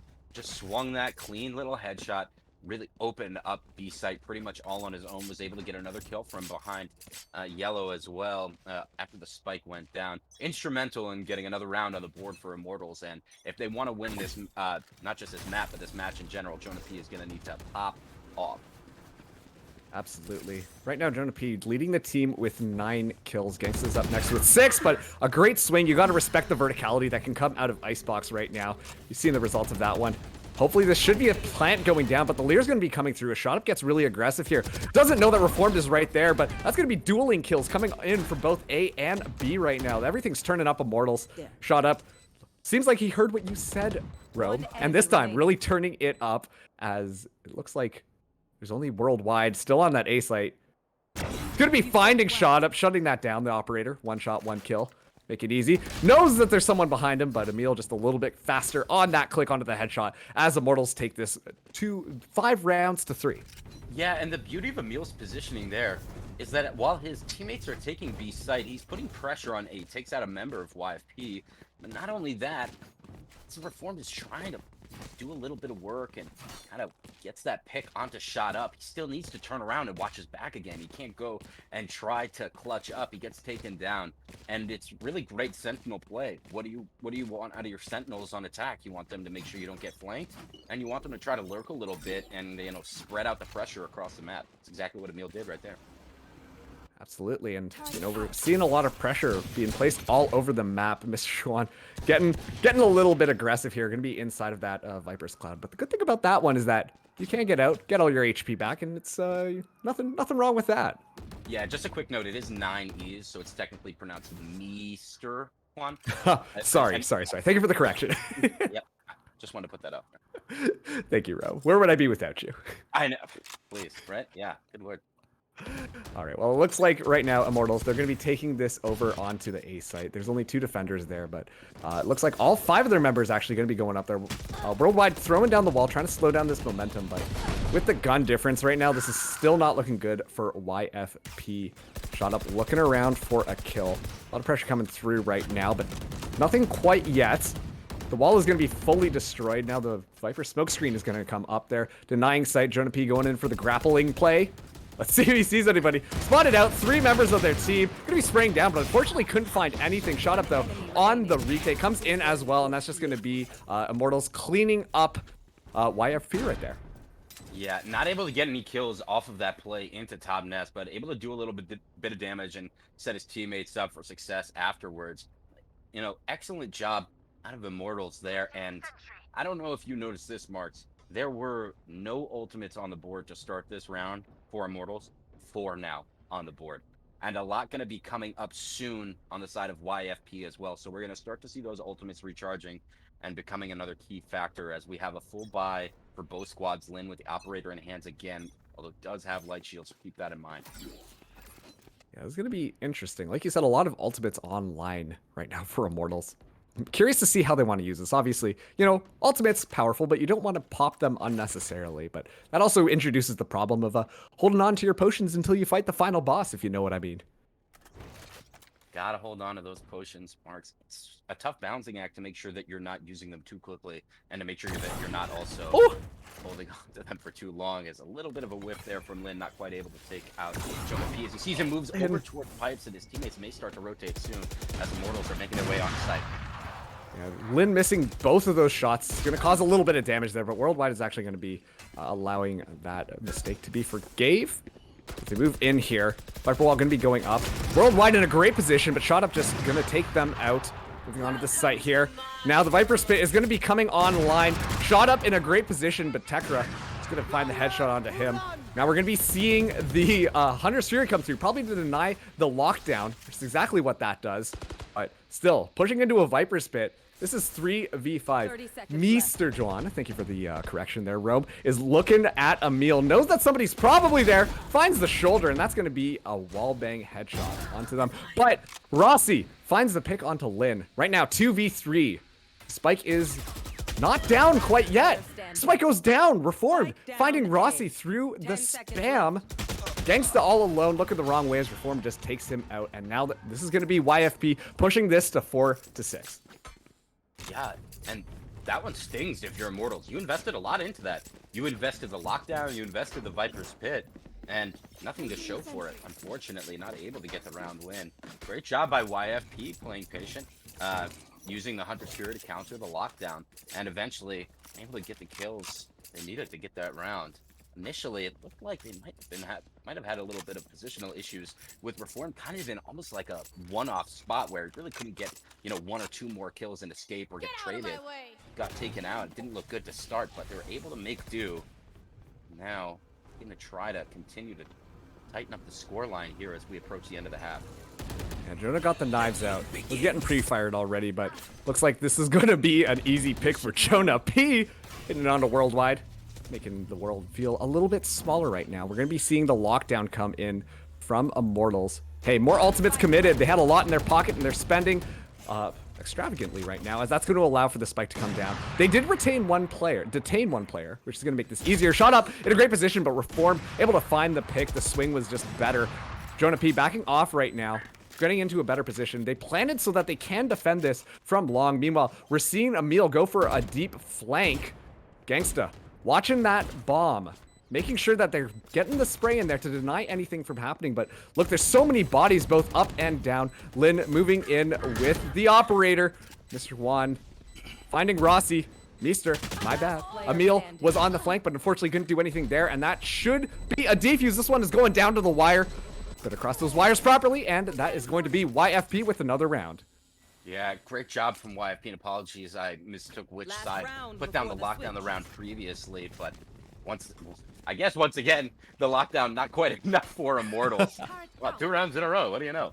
But regardless of that, YFP now are the ones with the ultimates on the board. They have a Viper's Pit, so they can pretty much just shut down a site, as it looks like is the plan, as Tetra's over there set up. They have the Blade Storm and the Res as well. Worldwide might be looking to play off a teammate and try to bring them back from the dead if they get a little too crazy. Yeah, Lin taking an aggressive operator angle. The Owl drone comes in, and now Lin's got to run, leg it away from sight because they're all tagged up with an operator. It's not good, especially if 5 members are going to be walking in here. Lin, though, getting aggressive again. Unfortunately, misses yet again. Right now, this has not been looking too good with the operator stats there, but it's going to be a molly in order to deny that plant there. And we can see Immortals, they're reconsidering whether or not they want to just push on to B. Yeah, starting to back off, playing a little bit patiently. There's no need to commit to the site. They do know that the Viper's Pit is up on a site, so they may be a little hesitant to do that, but doing a little damage onto the Sage Wall to open up the flank again.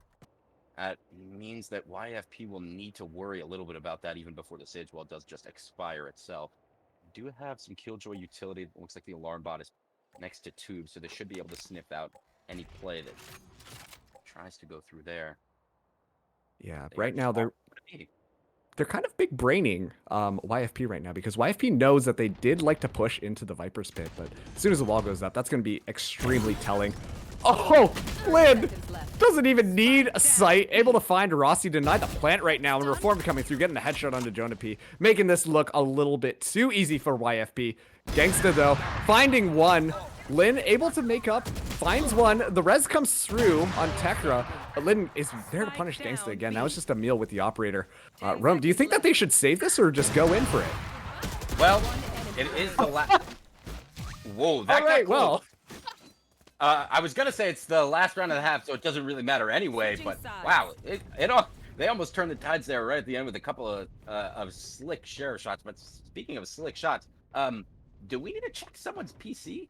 Because after a few misses, that shot through the Viper wall was sick from Lin onto the planter from Immortals. That was something else. Great job. Why not put a shot through? Happens to get it right on the planter, and that really stopped the whole attack from really coming to fruition for Immortals. Absolutely, and maybe Lin just had the yips, you know, needed that first kill with the operator and then feel comfortable again, and then was just ready to use the operator to shut down anything that Immortals had, because those are quite a few picks that Lin was able to find after finding that initial one through the Viper's wall. Yeah, excellent job. Finally able to find some value, and he's getting aggressive on top of the tube, able to sniff out Jonah P. Not able to get the kill, though, is Rossi there to save his teammate. Yeah, Rossi doing a great job of shutting that one down. Always pesky when the Jet's on top of the tube there. But right now, it looks like YFP, they're going on to A site, and little do they know that Immortals actually completely off that A site. Gangsta's going to be the closest one to the site, but this should be a free plant for YFP. Right now, the call has been made. The rotation is coming through for Immortals, but that's going to be the spike planted. Yeah, really passive positioning from Immortals, allowing YFP to take site, and they do have 2 players looking to try to get on the flank, but that Killjoy utility has snuffed it out and shut up. Looks to be going back to his teammates to retake them.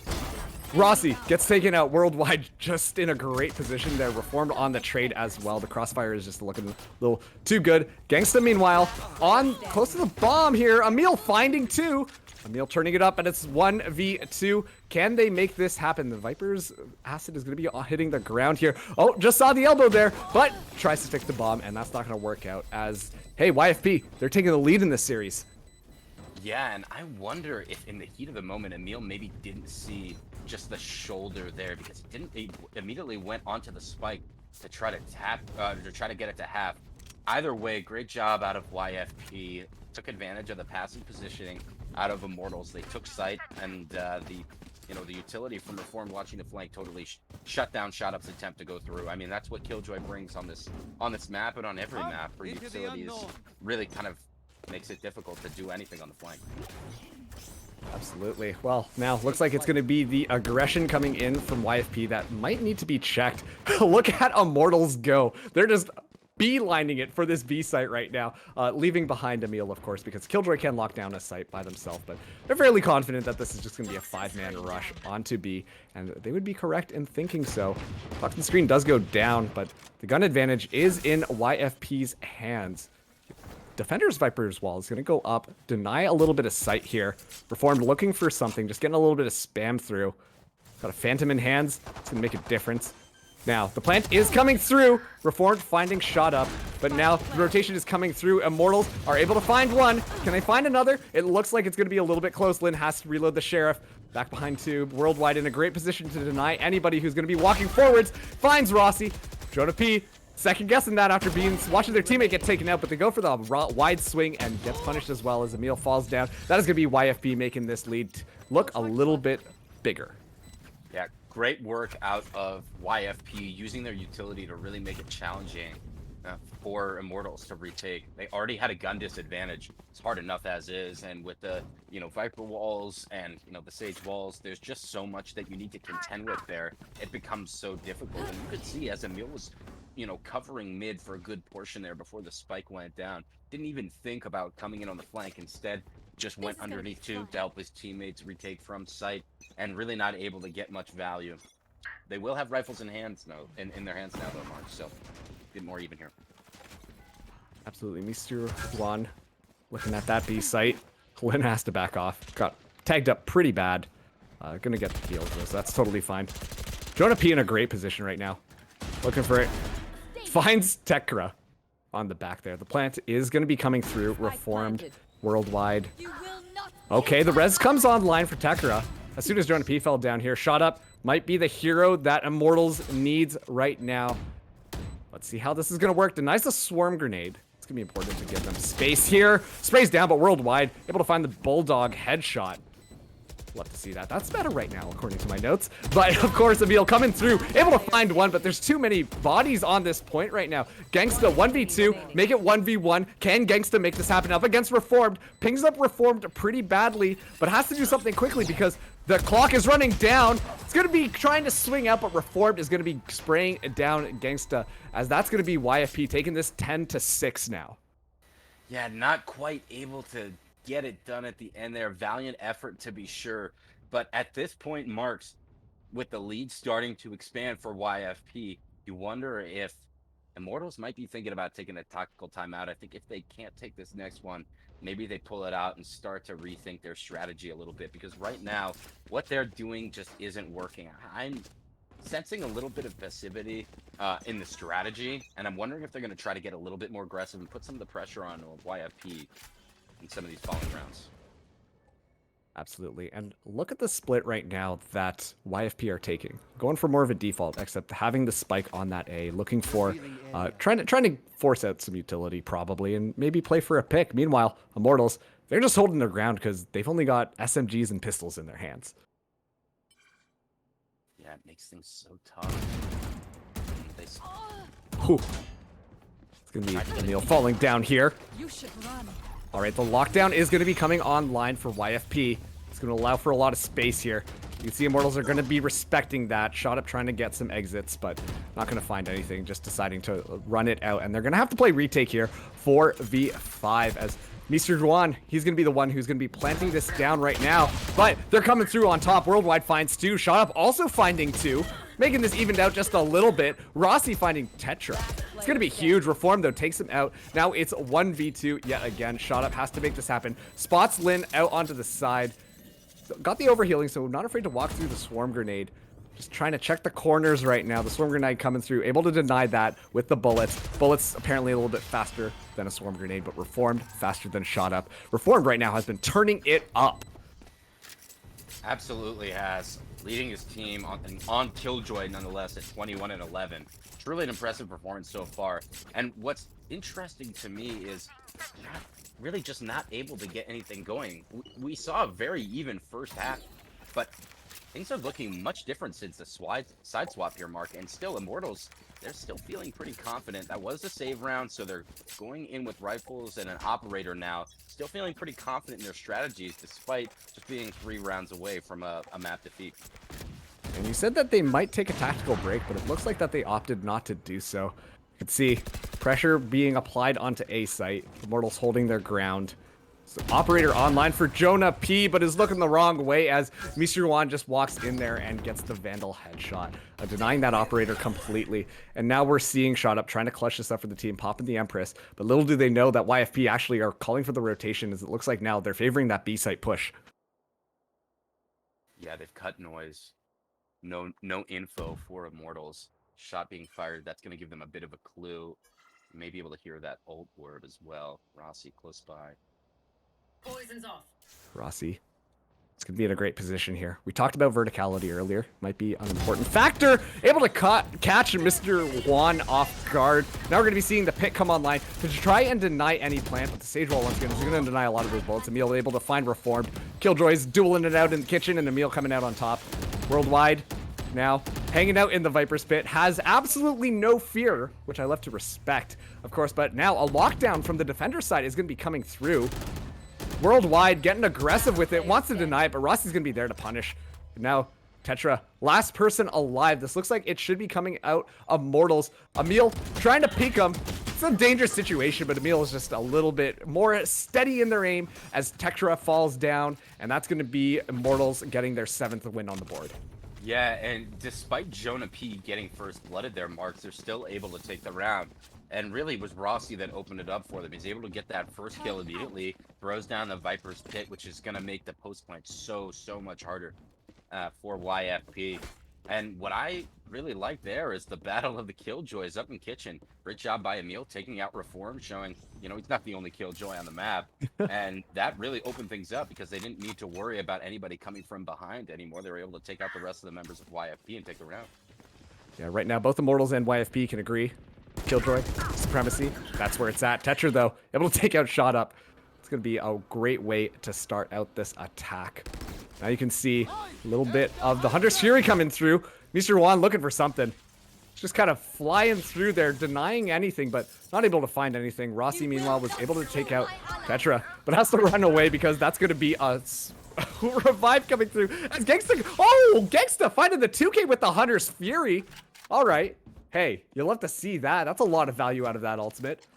But now, the plant is coming down onto B site. Gangsta using the Owl drone to see if they can find anything, but they're going to be nice and hidden away. Gonna have Jonah P looking for something here, but Jonah P now on top of the wall. Doesn't see anybody. Worldwide spots him a little bit first, though. Emil now throwing down the turret. Let's see that Killjoy supremacy come through. Throwing down the swarm grenade to deny it. Notices that someone's over there. What an excellent flick, but apparently it's not enough because that is going to be YFP only 2 rounds away from closing out this first map. Despite that great value from the Hunter's Fury out of Gangsta, not quite enough to take them over the top. Let's take a look at their economy now as well. It's like they're going to be able to have essentially a full buy. No rifle for Jonah P, but he does have the Blade Storm available. So, for all intents and purposes, an effective weapon there. And it looks like it's going to be matching Blade Storms here too. We might get the anime battle that we all wanted. Oh man, I can't wait. Who's gonna reign supreme in the sky? We'll be seeing the knives come out from Lin first, but now Jonah P also got the knives out as well. It looks like it's gonna be an A-site attack. The Owl drone going in here to scout things out. Able to find a meal. He's gonna have his location scouted out, but looks like they don't really care. Lin, meanwhile, dashing onto site. Emil ready for the punish. No anime duel today. Jonah P is the only one who's going to have the knives left. We see the grappling come through here, but Jonah not able to find anybody.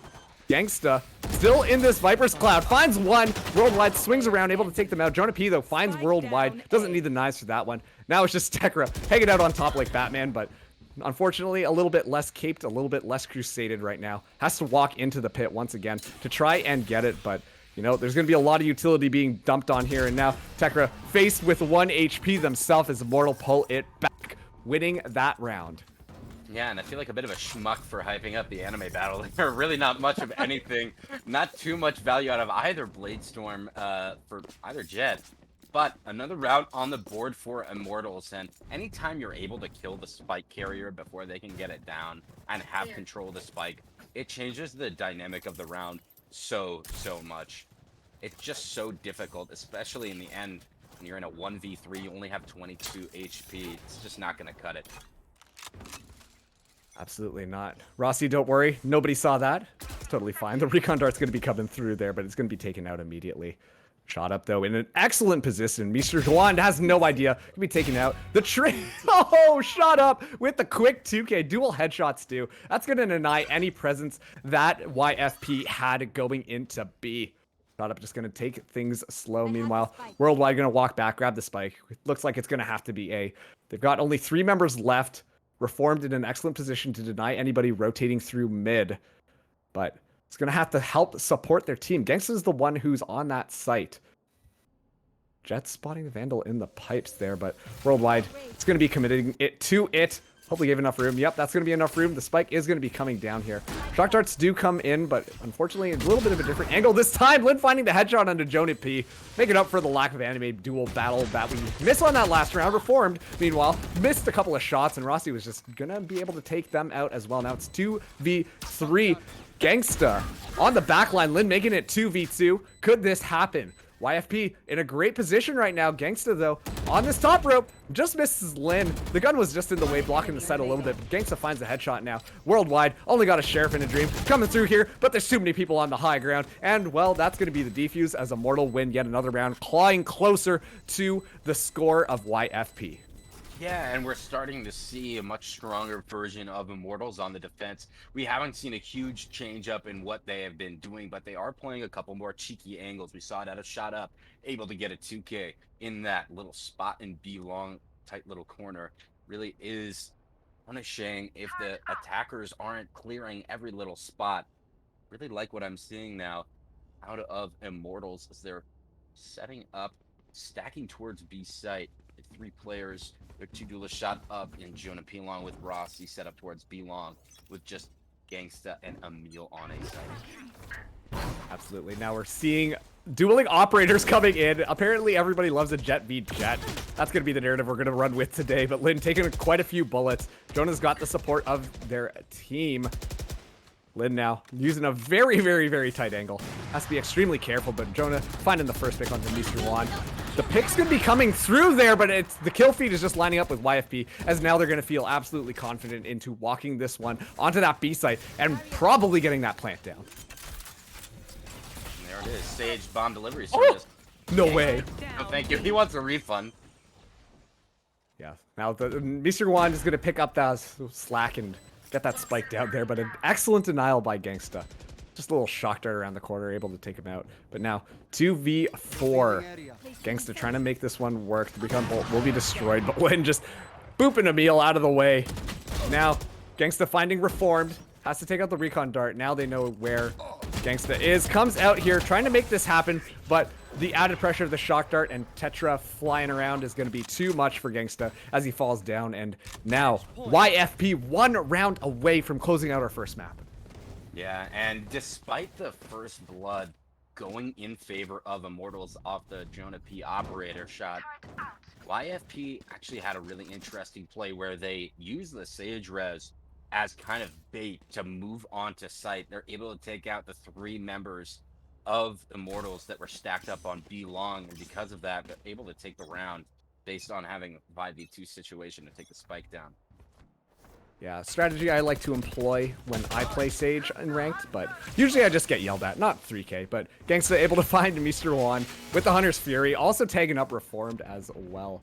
That's going to be an excellent way to start out this round. No Sage res this time. Looks like YFP, they want to be moving in on A site, but so much utility is there to deny anything. We're going to be seeing the lockdown come online after the Hunter's Fury has been expended. Gangsta has nothing to kind of take that one out. So as the shock darts, but it's impossible to tell where that's going to be. So that's going to be YFP just moving in onto site. And this should be them able to get the plant there. Lin finding Rossi. Oh, man, that was smooth as a butter. Somebody call BTS because right now Worldwide is throwing down this spike. Shot up on the top ground. Pop the Empress. Gonna use the Leer. Doesn't know that someone is right below him. That could be absolutely dangerous, but it's gonna be a defender's lockdown coming online right now.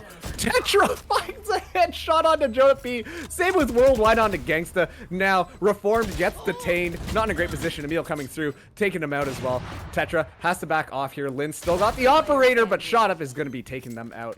Right now, Immortals playing to keep this map alive. A Shot Up finds the last kill. Immortals, hey, they're still in this, and they're 2 rounds away from tying this up as soon as the defuse comes through. Yeah, great job working off of that lockdown for a retake. YFP used theirs to take site, and then in response, Immortals used one of their own to take the site right back. And I gotta say, Marks, I think if they want to complete this comeback and take it to overtime, potentially get a win, they're gonna need to get more out of their duelist. Jonah P sitting at the bottom of the lobby for Immortals at 14 and 18. Does have 7 assists, but just not able to be quite the dynamic entry man or opera that we've been able to see in the past. So on defense, it's going to be the operator shots that are going to matter most. We've seen him hit a few, but he really is going to need to find a way to really punish the attackers on YFP. Absolutely. You know, just having a little bit of a rough game. It's okay. Happens to the best of us. But right now, YFP on a save round here. The knives are going to be coming online for Lin, but Shot going to deny that. Jonah P, he heard what you said, Roman. He's going to find a pick on a Reformed, but right now all the picks are coming up for Immortals. 2v4 right now. The spike is still not down and in a very bad spot. If you are YFP, Mr. Juan finds the wallbang onto Rossi. Not sure if they actually knew that that was there. Probably just using the spam, but Emil taking out Mr. Juan. Now, Immortals 1 round away from taking us to overtime. Rome, do you think it's going to happen? I think we really might see it. I mean, if you just take a look at the ultimate abilities, Rossi does have his Viper's Pit. That is going to be so helpful for just shutting down a site right off the bat, and it looks like they're going to choose B site for that. And I think YFP might have sniffed out that because the ultimate is on board, that it's going to go down on B. Although they're starting to spread out a little bit more. They might be playing a little bit of a default. See how it goes, and if Jonah P can get another solid round with that operator in hands on a site. Yeah, an operator also in the hands of Lin as well. Both teams have operators. This is the round to make it happen. Will YFP be able to shut this map out, or how badly do Immortals want to stay in this? Take this to overtime and win this map out? Well, it's going to happen right now. We see YFP adopting a little bit of a slower strategy. It seems like they're just waiting this one out. Immortals happy to comply, not getting aggressive, giving YFP the respect that they deserve.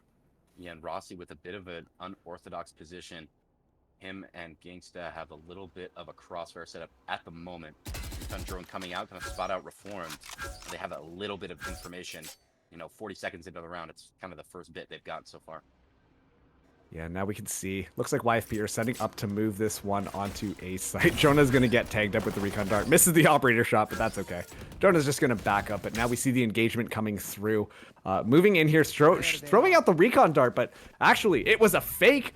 Turns out that they pulled the rug out from Immortals, but thankfully, Rossi, able to hear the footsteps coming back, gonna call for the rotation away, and now it's gonna be a Viper's Pit on B site as well.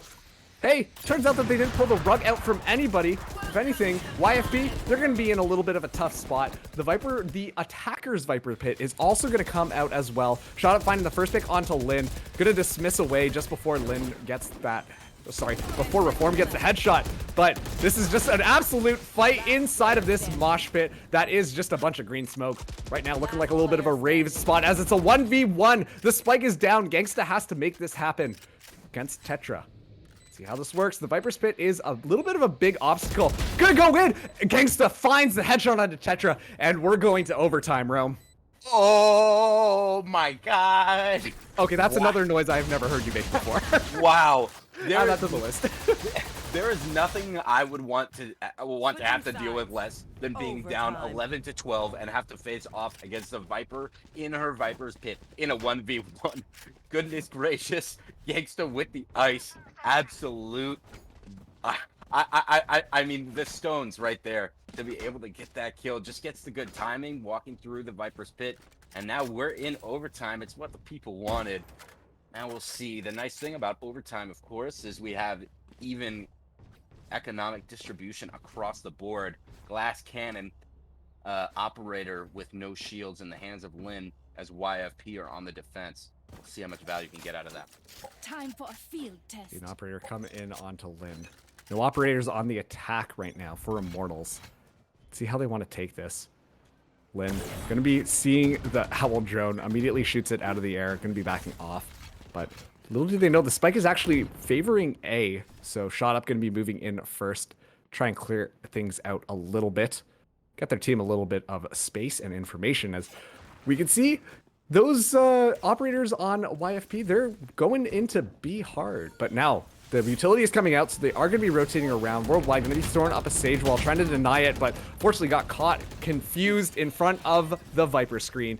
Now, this is going to be Immortals looking like they should be able to get this, as Rossi is going to be getting that spike down.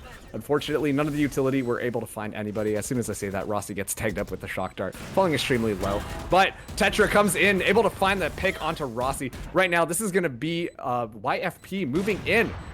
They've got an advantage. Jonah P tries to take out Mr. Guan, but it's going to be all YFP all day as they find all of the picks necessary, and they're going to take the first round. Yeah, and unfortunately, it looked like Emil was watching the flank for quite a long time and tried to get a cheeky little flank of his own going and wasn't able to make it happen. The route on the board for YFP as they have the advantage here going into this next round. See if Immortals can pull something out with the operator back in hands of Jonah P on the defensive side. Looks like to start off a little bit of a stack towards A. Killjoy utility getting thrown down.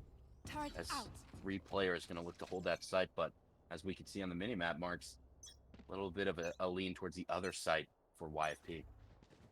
Right now, it's do or die for Immortals. They have to hold this defense, but, you know, they did it before. So let's see how this round is going to be going out. The Owl Drone coming in here from Mr. Juan. Nothing quite there. Hope I got that name right this time, Rome. You can let me know when I get it wrong. But Rossi in a great position on top here. Oh, and the spike is down. Finding the pick on a Worldwide. What an excellent pick from Rossi, opening up this round. Hey, Immortals, they're still in this. As soon as Reformed goes down as well, it's looking like it's a lot better for them right now. They're able to pick up that spike again, but there's so much pressure coming in everywhere. Lin finds the headshot onto Shot Up. Could be backing off here, but Rossi throws down the acid to deny that plant. Now, nobody from YFP wants to be moving in on there. Watching the flank, Mr. Juan wants to make sure that nobody is there, but look at that. Immortals, they're ready, and they're going to be swarming that site. Rossi finding Lin as well. Rossi really turning it up in this overtime right now, making sure that Immortals still have a spot here. Emil, meanwhile, on top, spraying down Tetra through the smoke, and Gangsta finds Mr. Juan, and that's going to be another tie up right there as Immortals, they want to keep on going. All right, so we got another overtime on our hands. Let's talk about what was the key that got us there. Once again, Rossi sitting on top of those Radianite boxes that are stacked up next to Nest. I mean, it's the second time we've seen him get a key kill to start out the round. It was in the defensive half previously where he got that one kill and then dropped the Viper's Pit. It was absolutely huge. This time he gets the one kill, backs off, but on the opposite side of the map, his teammate Jonah P, who we highlighted has been struggling a little bit with the operator, able to take out Reformed, who was trying to get a little killjoy lurk of his own going, took him out, and YFP did not look the same without their star killjoy on board. Oh, Immortals not looking good. Shot up falls down immediately. Sorry, not Jonah P, but that was Lin with the operator able to find the pick there. Now, Lin still watching that B site on Icebox. Looking around, has an idea that somebody might be there. We're going to see a recon dart come in. It's going to slow down the momentum, but see Immortals right now just playing things slowly. Taking their time. Poison Cloud going down here. Mr. Juan, none the wiser of what just happened in front of him. It's like a magic trick if you ask me, but Rossi going to be walking into this kitchen Reformed just around the corner. If he times this properly, it's going to be very deadly. Both of them kind of crouching out, but Reformed going to find the pick onto Rossi. They had a feeling each of them was there. The spy's senses were tingling just a little bit, but Lin holding their ground with this operator, watching B site. Looks like that is where Immortals want to push into, but they're in a little bit of a pickle here, Rome. Yeah, a little bit. 3v5, not the situation you want to be in. Oh, Make it a 2v5. 30 seconds left. And just like that, it got even worse, as if it wasn't already difficult enough. Lin is looking for one more. Teammates still trying to stay on top of the leaderboard as Reformed is pushing up on Gangsta. There it is, little classic for you. And there's the butterfly knife that we all want so bad. Yeah. Right, just take my money. It's fine. But you know what? Lin apparently didn't want to hear what we had to say because Lin was just like, oh, you counted my kills, huh?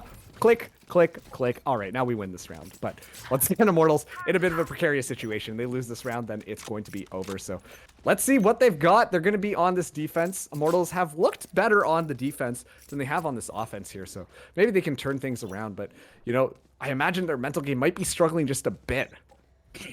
Yeah, absolutely. See Jonah P once again with operator enhanced, slowly walking down tube with it as well. So would get some real value if he's able to peek out and get something through. Opting to stay in the middle of it though for now. Yeah, right now, YFP just playing this one slow. Taking their time. You know, taking a breather.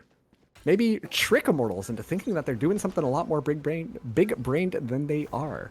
But of course, biggest brains on both of these teams right now because we're in this overtime here. Lin moving in now, starting to take that aggression. See the rotation coming through.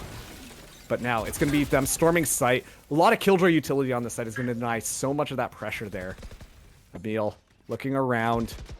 Knows the whole team is coming and it's looking a little scary. Thankfully, the Viper's acid was thrown onto the ground. Worldwide falling extremely low. Oh, Lin finding Gangsta there is a great, excellent first pick on the board. 4v5 Immortals. We have to make this happen here. Finding Reformed is a great way to start things off. Lin still looking around. Jonah P still got the operator. Might not be favoring a close range combat. Emil fell down. Same with shot up. Jonah P though taking out Mr. Juan. But now it's all up to Jonah P. Unfortunately misses the operator shot. It's going to be contested by Lin as that is going to be YFP winning out map number 1 against Immortals. Yeah, unfortunately, not able to do much there. Operator, not what you want to have in hand when you do find yourself in a retake situation. Valiant effort from Immortals. They were able to claw back there in the second half and bring it to not just 1 but 2 overtimes. Commendable effort for sure, but not enough. And YFP, they have the first map. They're up 1-0. They just need one more. So they're sitting pretty. They got to be feeling pretty good about that performance there, Marks. And great job out of Reformed. We saw the Killjoy was crucial to that YFP attack and also to their defense as well. He had some really great positioning, won some really key duels to make sure that his team could maintain the map control that they needed to win, and win indeed they did. You know, you don't really highlight a Killjoy, especially on attack, but after the performance we just saw, it only felt right. Right, Rome? Yeah, I do, because I main Sentinels, because I'm not good enough to play Duelist. So I am always the Sentinel cheerleader. I really liked what I saw, truthfully, out of both of them. But of course, Reform was the one who stood out. Ended the match at 25-21. Really solid scoreline for any player, let alone a Sentinel, and really great job. Absolutely. Well, don't go anywhere, anybody, because we are going to be going to our map 2 just after a short quick break here, we've got Immortals up against YFP playing in this $10,000 community gaming Valorant Premier Series sponsored by HyperX. So we're going to be thrown to a quick break, but don't go anywhere because we've got a lot more Valorant coming your way.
And welcome back, everybody, to the Valorant Premier Series presented by Community Gaming and HyperX. I'm Marks alongside Rome.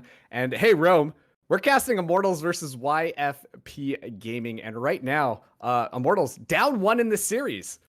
Yeah, not what anybody was expecting going into this. I think it's safe to say Immortals with a little bit of higher pedigree in the scene, but let's not forget YFP, they're no slouches themselves. They've been grinding things out in the tier 2 scene for quite some time now, and they've shown exactly what they're worth on Icebox. As we head into Ascent here, looking to see if Immortals can show that they're still the better team, because it wasn't like there was a clear cut difference between the two squads. It went to 2 overtimes. It ended 15-13. I think it's safe to say that we'll need more than one map to decide who is the best team. So thank God we got ourselves a best of 3 on our hands, huh? Absolutely. Well, as we load into Ascent here, let's just remind everybody that this tournament is for a 10K prize pool. So YFP could really shut Immortals out right now, which, you know, I feel like that's going to catch me by surprise. And right now it's entirely possible because since this is a best of 3, if YFP do win out on Ascent, then Immortals are packing their bags and they're going to be heading home. Yeah, and on the other side of the bracket, by the way, Marks, we did see Anbox went down to Zealous Val 0-1 to start their best of 3. They were able to pull it out, though, and they were able to win their match eventually 2-1. Immortals and Anbox were the kind of the 2 biggest teams in this tournament that people were really looking towards to say, hey, these 2 teams might be the ones that'll eventually take it. We might see these 2. We'll see if Immortals can do the same thing that Anbox did and pull out a little bit of a kind of come from behind victory. Absolutely. Well, we are now into Ascent. Mortals, they're going to be starting us out on this defense, but Rome, what can you tell us about Ascent? Yeah, Ascent is probably one of the most straight up maps that we do have in Valorant. The main, supposed gimmick that we kind of have on every map, whether it be the 3 maps on Ascent or the teleporters on Bind, I guess you could probably say are the doors that you can shut on Ascent. So that does kind of add a different element to the map. It can kind of just shut down a route to a bomb site. Can be a little difficult, and mid-map is what it can be so crucial on Ascent. It's really hard to get any sort of momentum going if you're not able to control that mid-map. Absolutely. That middle ground on Ascent is extremely key for both of these sites. Usually B, the market door right there, really makes things come alive here. But it looks like YFP right now, they want to be taking this A site here.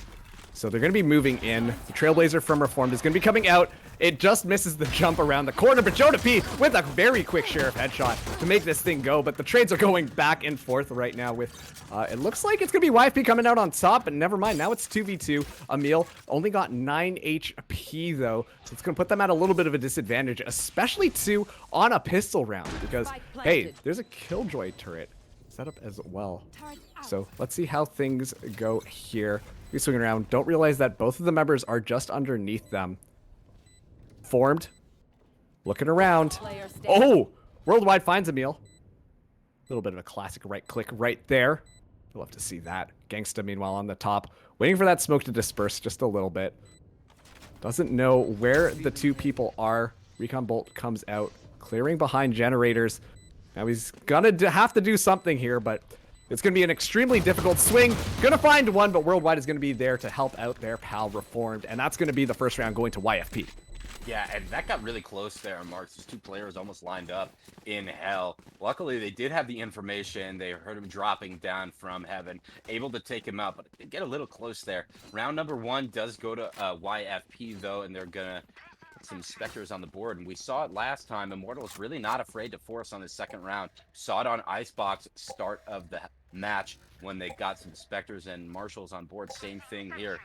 They're really not afraid. They're willing to risk the economy. They think they can, have an evenly matched battle here as the Ares gets going. Gotta love Ascent. Yep. Too many times have people fallen at that exact spot by somebody spraying some sort of LMG down there. But right now, just taking it slow. YFP haven't committed to one side or another, but it looks like that they are favoring A. Meanwhile, Immortals being a little bit aggressive on their defense here. Jonah, as well as Shotov, are going to see the Trailblazer. Trailblazer just stops them in the tracks, being like, ooh, there's 2 people here. Okay, maybe not. So, going to be backing off there, and it looks like they might be rotating around to B now. Yeah, after a little bit of initial prodding from Tektra, who's now playing the Killjoy as opposed to Reformed, who's on the Sky, backed off a little bit, might have snuffed out that alarm bot that was playing mid. Looking to go B, running into a little bit of trouble though. Oh, looks like trading LMG bullets flying through that little spot right there. But nothing gonna make it out. All right. Mr. Juan has the recon bolt. Be waiting for the team. It's gonna be going up there, as well as the guiding light coming through.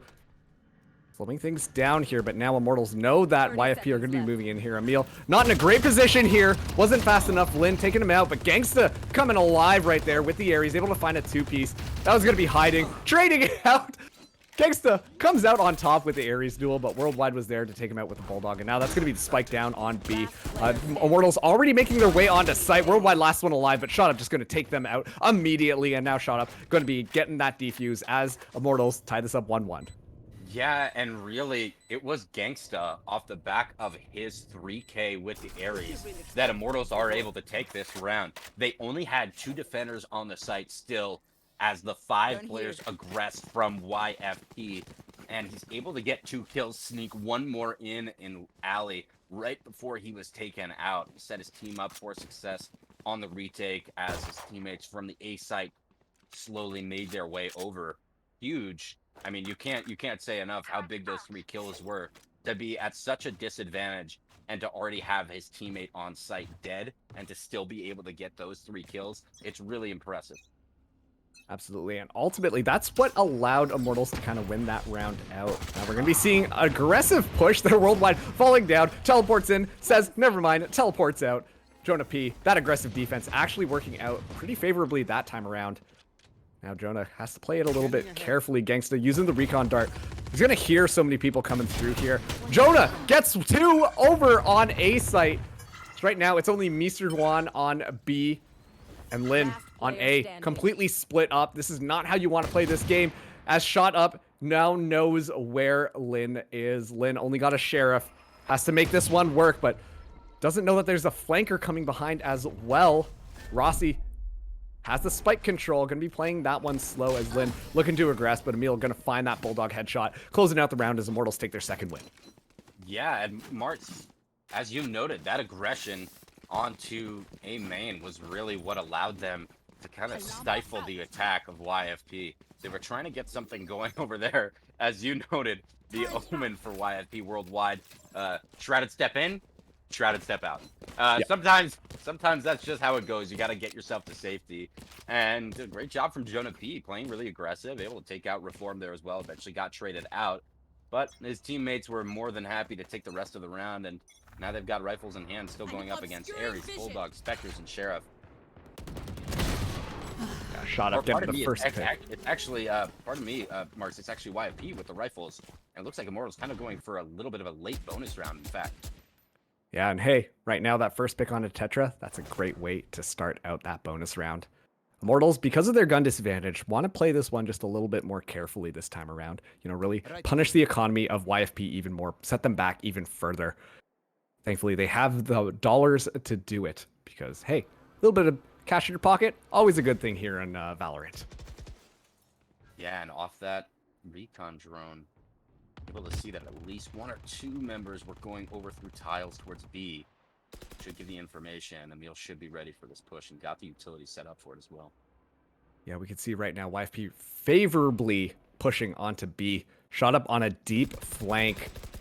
Might completely catch them off guard. Let's see Shot Up make it happen. It's great trigger discipline right now. Worldwide is not going to see this one at all. Finding 1, finding 2. Shot Up gets the dismiss, gets the heck out of there. But going to be coming back around. Lin going to be able to punish that one up. But now it's just Lin and Reformed all the way across on the other side of the map with the spike down onto B site. It's looking a little bit difficult for YFP right now. There's still 3 members of Immortals alive. Jonah P on the far side. Emil, meanwhile, in a great position as well to punish. Emil finds Lin. Now 10 seconds left. Reformed might not even be able to get that spike down as Gangsta finds the pick onto them. And hey, Immortals, they make that save round work again. And as we were chatting at the start of that round, a key opening frag came in. And the reason it was a little bit more important than, you know, any average first blood is it came onto the Killjoy for YFP and Tektra. that meant that they had no dedicated utility to watch their flank. Without that opening kill shot up, there is no way that he is making his way into A main with excellent trigger discipline, able to take out 2 members and really open up the round for Immortals, and they're able to get that bonus round win. And now they're going to have a significant economic advantage as they have rifles going into this round, just sheriffs on board, and a Blade Storm for YFP. Yeah, and YFP, their strategy so far of sending one person to the other side, I don't know if I agree with it. I'm a little bit happier that they are pushing all 5 members onto this A site right now, especially on this save round, but Shot Up finding Tetra first, and that's going to be the Blade Storm, completely shut down by Shot Up. Mr. Guan going to be able to get this plant down here, but 4v3 right now, gun advantage for Immortals. Gangsta. Oh, Gangsta and Rossi, an excellent crossfire coming through there as they take them all out. And that's going to be Immortals walking away with yet another round in their pocket. Great job by Gangsta. Shows up from behind. That Bulldog can really be so punishing with the secondary fire mode. That burst is so accurate, and if you click heads with that, you're kind of guaranteeing at least 2 shots are going to hit the dome too. And we're going to see our first time out of this match, Marks. And it's going to be from the side of YFP as they find themselves down 4-1, looking to kind of discuss what they need to adjust on their attack, because right now Immortals are completely shutting down everything that they're trying to do.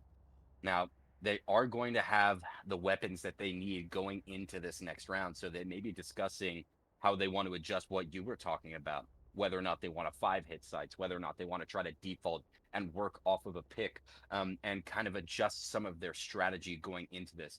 Because Immortals was the kind of clear best team in the previous match, with all respect to Recon 5, most likely they have been preparing for Immortals. So they may have a little bit of more info to kind of make this decision on during this tactical timeout. Yeah, absolutely. You know, it clearly hasn't been working. And even if you look at the economy of these 2 teams, it's so clear right now that Immortals just really running away with things. But hopefully YFP able to get themselves back together, calm their minds, collect themselves, and get ready to push again, because they're not out of this yet. It's only 4-1, and we've only been 5 rounds in so far. As we go into round number 6, looks like they are playing a little bit of a split here. Yep, indeed, and they're really, the pressure is on to take this round, Marks, because if they aren't able to, they're going to find themselves in that blender when you just keep saving and then buying and saving and buying. To get this, going to be in a much stronger position from an economic standpoint. Absolutely. No one likes being in a blender. I can pretty confidently say that when they're Rome, but we're going to be seeing the Trailblazer come online. Going to be trying to scout things out. Rossi able to take that out immediately. Knows that there is presence on A, but look at that. Immortals holding their ground. Not rotating over necessarily to A. Meanwhile, YFP getting ready to set up to attack. We're going to be seeing the Seekers come out online. Rossi, a lot of cabbage in front of them. They're going to have to get it out of there as quickly as they can, but that might have just been enough to slow down that push. As we see YFP, they haven't engaged yet. And actually, Robe, it looks like they might be rotating out of there, or at least faking a rotate out, but Worldwide is not in the best position right now.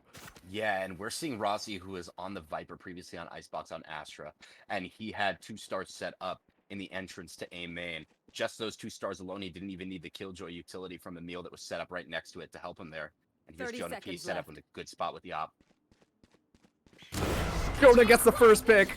It's absolutely huge. Blade Storm is going to be coming out now, slowing down the momentum of this YFP push, but here we go. Bullets are going around left and right. Jonah still got the knives out. Going to be finding Mr. Juan. Now going to escape right there, pulling out the operator once again, but it looks like the picks are just coming through for Immortals as they easily close out that round yet again. Huge, absolutely huge kill, of course, from Jonah P. As soon as the YFP attackers start to aggress into B main, he's able to take out one, dash away, use his Cloudburst to try to stay alive. I'm surprised that we didn't see a little bit more of a spam through the smoke from the YFP players. Probably could guess that he's still pretty close, and why not just fire a few shots down main. But credit to his teammates. I mean, there was a lot of pressure that was being put down by his teammates on Immortals, and I think that's why we didn't see more shots getting through those Cloudbursts. Absolutely, and you know what else I'd like to highlight here? Jonah P coming back into it. Had a little bit of a rough round last time, but right now, a pretty decent amount of work. We're going to be seeing a lockdown come online for YFP on this attack. Look at that. They're not even moving in with it. Yeah, but here comes the Killjoy utility paired up with that Astra utility. It can be so punishing. Swarm grenades going down. Alarm bot as well, but Emil still not able to find much with that positioning and health. Picks are coming through. YFP in a great position right now. Spike down as well. Reformed finding Jonah P. Shutting that down. Now it's 2v5 retake. Rossi in a really bad position. He falls down there. Gangsta all alone. 1 against 5. An entire team. Can he make it happen? Starts out with the pick on Lin. Now the aggression coming through. The spam through the floor. Gets him down to 17 HP. This one's looking just a little bit too impossible for Gangsta here. But he's still hanging out. Waiting to see whether or not YFP get aggressive with it. But as soon as that recon bolt comes in, he's just going to be backing off. Probably opting to save this rifle in his hands right now. Now, I'd like to see him get a little bit more aggressive because of the economy that Immortals has built up. I don't know how much value he'll get from saving that. Like, he'll get taken down by Worldwide. And as I was mentioning, because they were up, before this 5-1, they had such a strong economic advantage. Even after the round loss, you saw 2 players were maxed out at 9,000 credits. I would have liked them to see, despite the low health, try to get a little aggressive, try to maybe immediately, once he was in a 1v4 situation, rotate over to mid, maybe try to get a few picks, because if he could have done that, we would have seen more than just Worldwide, who is on a Spectre. We would have seen a couple more players with Spectres or Bulldogs on the side of YFP. But nonetheless, they're still up 5-2, still able to full buy with an operator as well in the hands of Jonah P. Immortals are still in a very strong position here. Absolutely. Let's see how this goes. The Hunter's Fury coming online. Doing a little bit of a dance. Emil falls down, unfortunately. Caught. Hate to see that happen, but Tekra also finding Jonah P with a headshot. YFP right now, we're looking like they're in a great position to move in on that B site. We're going to be seeing the spike go down, as it's going to be a 3v4 retake right now. Reformed jumps once, gets it on the second, but doesn't matter because the recon drone is going to be up into the air. Spots one in the back of sight, but Mr. Juan finding Rossi. It's going to just slow down all momentum that Immortals might have gathered, as once again, YFP looking like they're in a great position to win this round out. Yeah, and great job, because Rossi did take out Tektra. They didn't have their Killjoy to watch the flank. Immediately saw Mr. Juan rotate out, watch over mid, was able to take out Rossi. They didn't really need to worry about the lurk coming in. Because of that, this post-plant situation is going to be much, much more calm. As it looks like, shut up, yep, just going for one little exit there, and maybe going to look mid, see if they can get another one, but just going to opt to save these 2 Vandals, it looks like. Absolutely. Probably a good call there, but YFP right now, they're clawing their way back up to Immortals. What was a pretty dominant lead for Immortals at first, it's now looking like it's getting a little closer, as we're going to have a timeout coming in this time on the side of Immortals, as they're going to be, rethinking their strategy a bit. Yeah, I mean, after taking two losses in a row after the tactical timeout on the other side from YFP, they got to be, just chatting a little bit about what has been going differently, what's kind of changed. And we have seen still some kind of good plays, but they haven't been able to capitalize it. I mentioned they were able to take out the attacking Killjoy and Tektra, but Rossi eventually went down to Mr. Juan. That initial pick really could have made the retake more possible and much more feasible, because previously they'd been in a 3v5, went to a 3v4 with no Sentinel to watch the flank. But I think they need to find a way to play a little bit more coordinated on the retake, not necessarily all swinging together out from the same spots, but to have a plan and to have a coordinated plan where they're all kind of synergized in the actions that they're taking on the retakes. You sounded like you're a corporation aficionado over there, Rome, because synergy is the name of the game. Synergy, really making sure that you're moving in with your teams. I'm seeing you smile on that one, and thanks for the pity laugh. I appreciate that. I'm a corporate man. What can I say? Just a regular 9-to-5er. It's true. Yeah, Rome. Not sure if you knew, but picked the corpo in Cyberpunk 2077. There you go. All right, well, it looks like YFP, they're going to be playing this slow. Let's see what Immortals have discussed for their defense here. Hopefully this will be the key to unlocking their defense against YFP and really slow down that momentum right now. Yeah, and we are seeing a little bit of a different defensive look. Right now, Emil playing more towards the B site. We've seen him play a little bit towards A, a little. Not really over there right now, as 2 of his teammates getting a little aggressive. Nothing happening quite yet, but getting aggressive on that defense is the Immortals. Jonah P finding worldwide, and hey, they don't know the spike is down there, but they just really did a lot of work in slowing down YFP's momentum. Yeah, absolutely. And even though they don't know the spike is down, the attackers from YFP still need to approach that spike with caution. They weren't really sure if the defenders had pushed up on it or not. It looks like Lin about to face off with Jonah P once again. The Jet duel continues. Going to be seeing the smoke come through the one way as Jonah P backs off.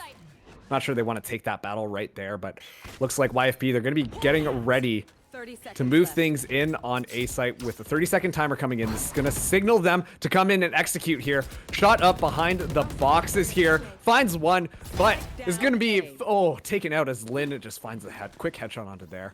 But it's 2v3 right now. Immortals could be playing this retake. Hopefully just going to allow that to come down here. Hey, lockdown coming online as well. It's a great way to start this out. Petra finally getting the bomb down. Lin finding a pick onto Rossi is going to even that out to 2v2 here. But Tekra just caught in so many particles, taking him out. You don't want to see that. That's got to hurt quite a bit as Gangsta just comes through with the sling and takes out Lin as he was distracted by all of the Killjoy utility stuff that was popping up in front of him.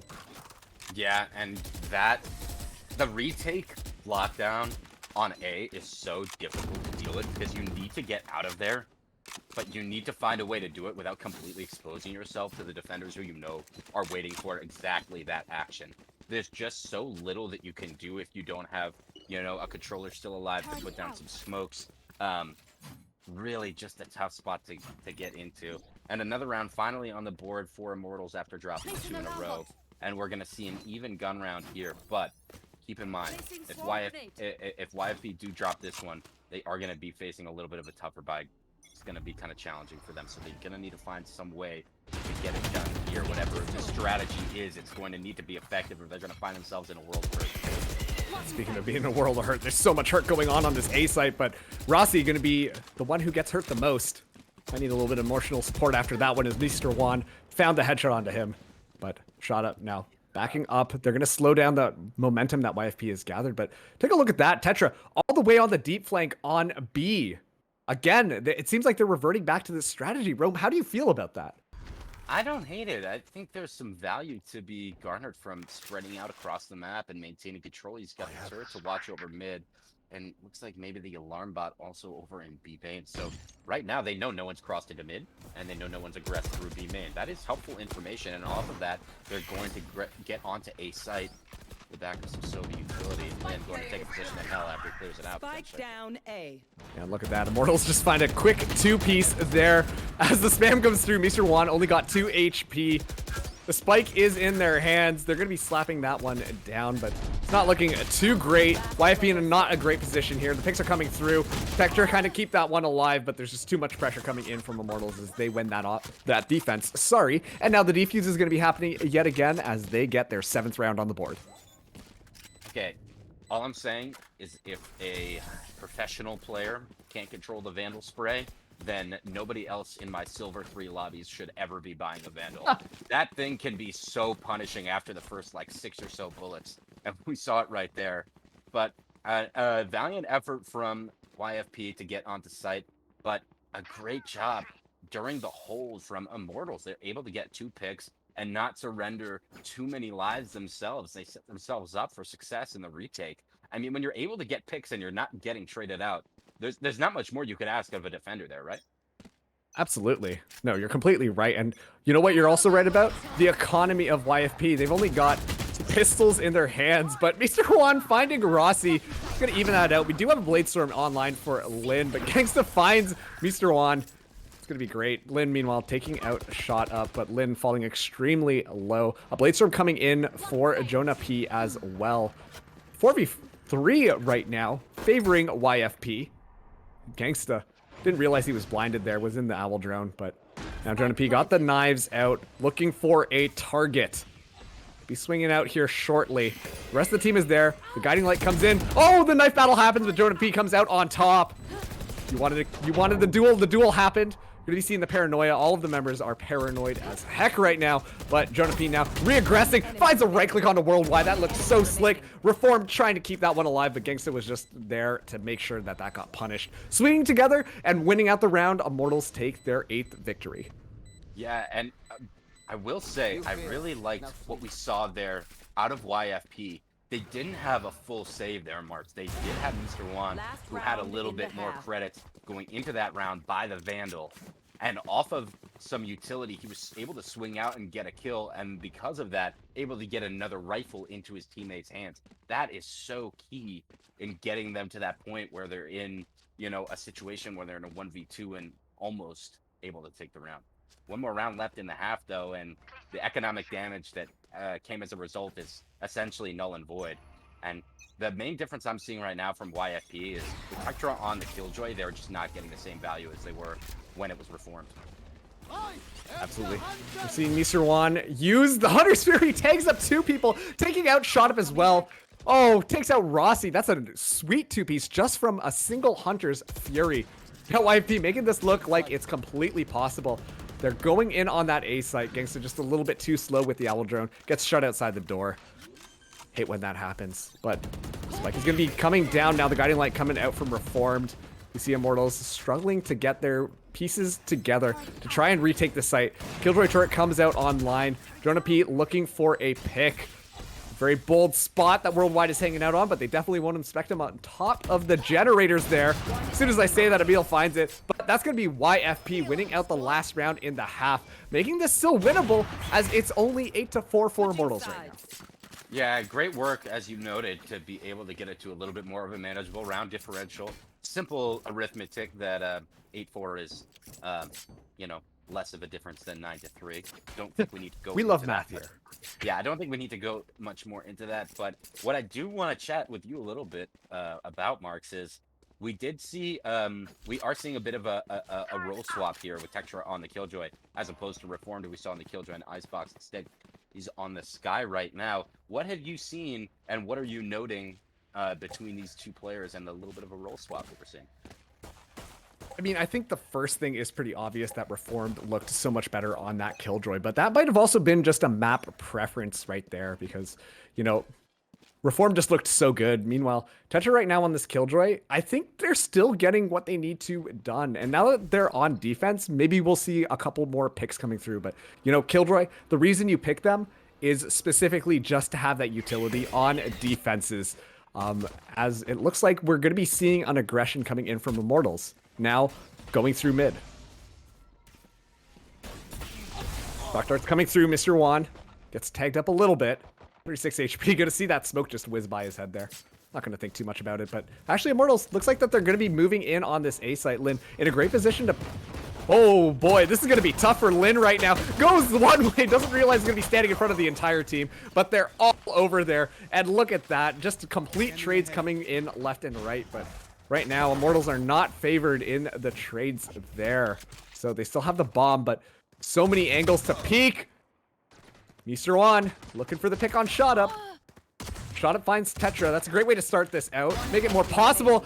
Mr. Juan finds the headshot onto Emil, but now it's a 1v1 situation. Grabbing the spike. Shot Up gonna prefer the ghost here. Got a tactical laser on that one. Gonna make sure it's a little bit more accurate here. Faking the rotation around onto B. Meanwhile, looks like that they will be meeting close to tree right there. Here we go. The swing comes out, and Shot Up comes out on top as Immortals take the first round in this half. I mean, this guy's Reyna is ridiculous. Great value It's there. insane. At the end, they're all pretty much in tree. I mean, he really is great, and that's one of the things that is unique about Immortals. You don't see a lot of top-tier teams playing Reyna on Ascent. You see it on Icebox, sure, we've seen it at the highest tiers, but on a map like Ascent, it's not what would be considered at least a meta pick. Seen a lot of value, though, out of Shot Up, and I'm really liking what I'm seeing. We've seen a lot of great plays out of him with the Dismiss, with the Leer, but that was just pure gun skill right there. That's just clicking heads, baby. Nothing more to it. Nothing more satisfying than just watching a little bit of the skill diff come through, but, you know, especially on a character like Reyna, a duelist who can also, you know, get HP dismiss, then it just makes that job so much easier. Maybe that's why they decided to pick that. Mr. Juan, bit of a bad spot over here. There's a lot of aggression coming through on B. Immortals right now looking like they want to be pushing in there. The guiding light comes in, blinds. Mr. One turns the corner yet again, trying to get a headshot, but finally taken out by the wall bang from Gangsta. Now this is going to be Immortals just storming onto site. There's nobody here from YFP, so this should be a free plant for them. Looking at the gun difference as well, it's very clear that this is just going to be Immortals round. A shot, it finds another 2-piece. And the spike is going to be going down. A 2v5 retake for YFP. Yeah, and it looks like they're just going to be setting up here for exits. Spectra looking to maybe do a little something. Lynn also set up. Spectra able to get one, but not sure if it'll matter in the end, as he's going to eventually get taken down. And something to note that's different from the first half there, Marks, when it was YFP that won the pistol round, Immortals forced up. But when it was Immortals that won their pistol round here in the second half, YFP elected not to. They went with the classics, and of course, there's a reason, you know, why you would do that. That's going to set them up to buy rifles here. And we saw when Immortals did it, even after the round win on the Force, they weren't able to buy rifles there. So the flow of this half is going to go a little differently just based off that one difference alone. And we're going to see a bonus here for Immortals as they have the weaker weapons going up against the lovely Odin on B site and some rifles as well. Mr. Juan just letting the bullets hail.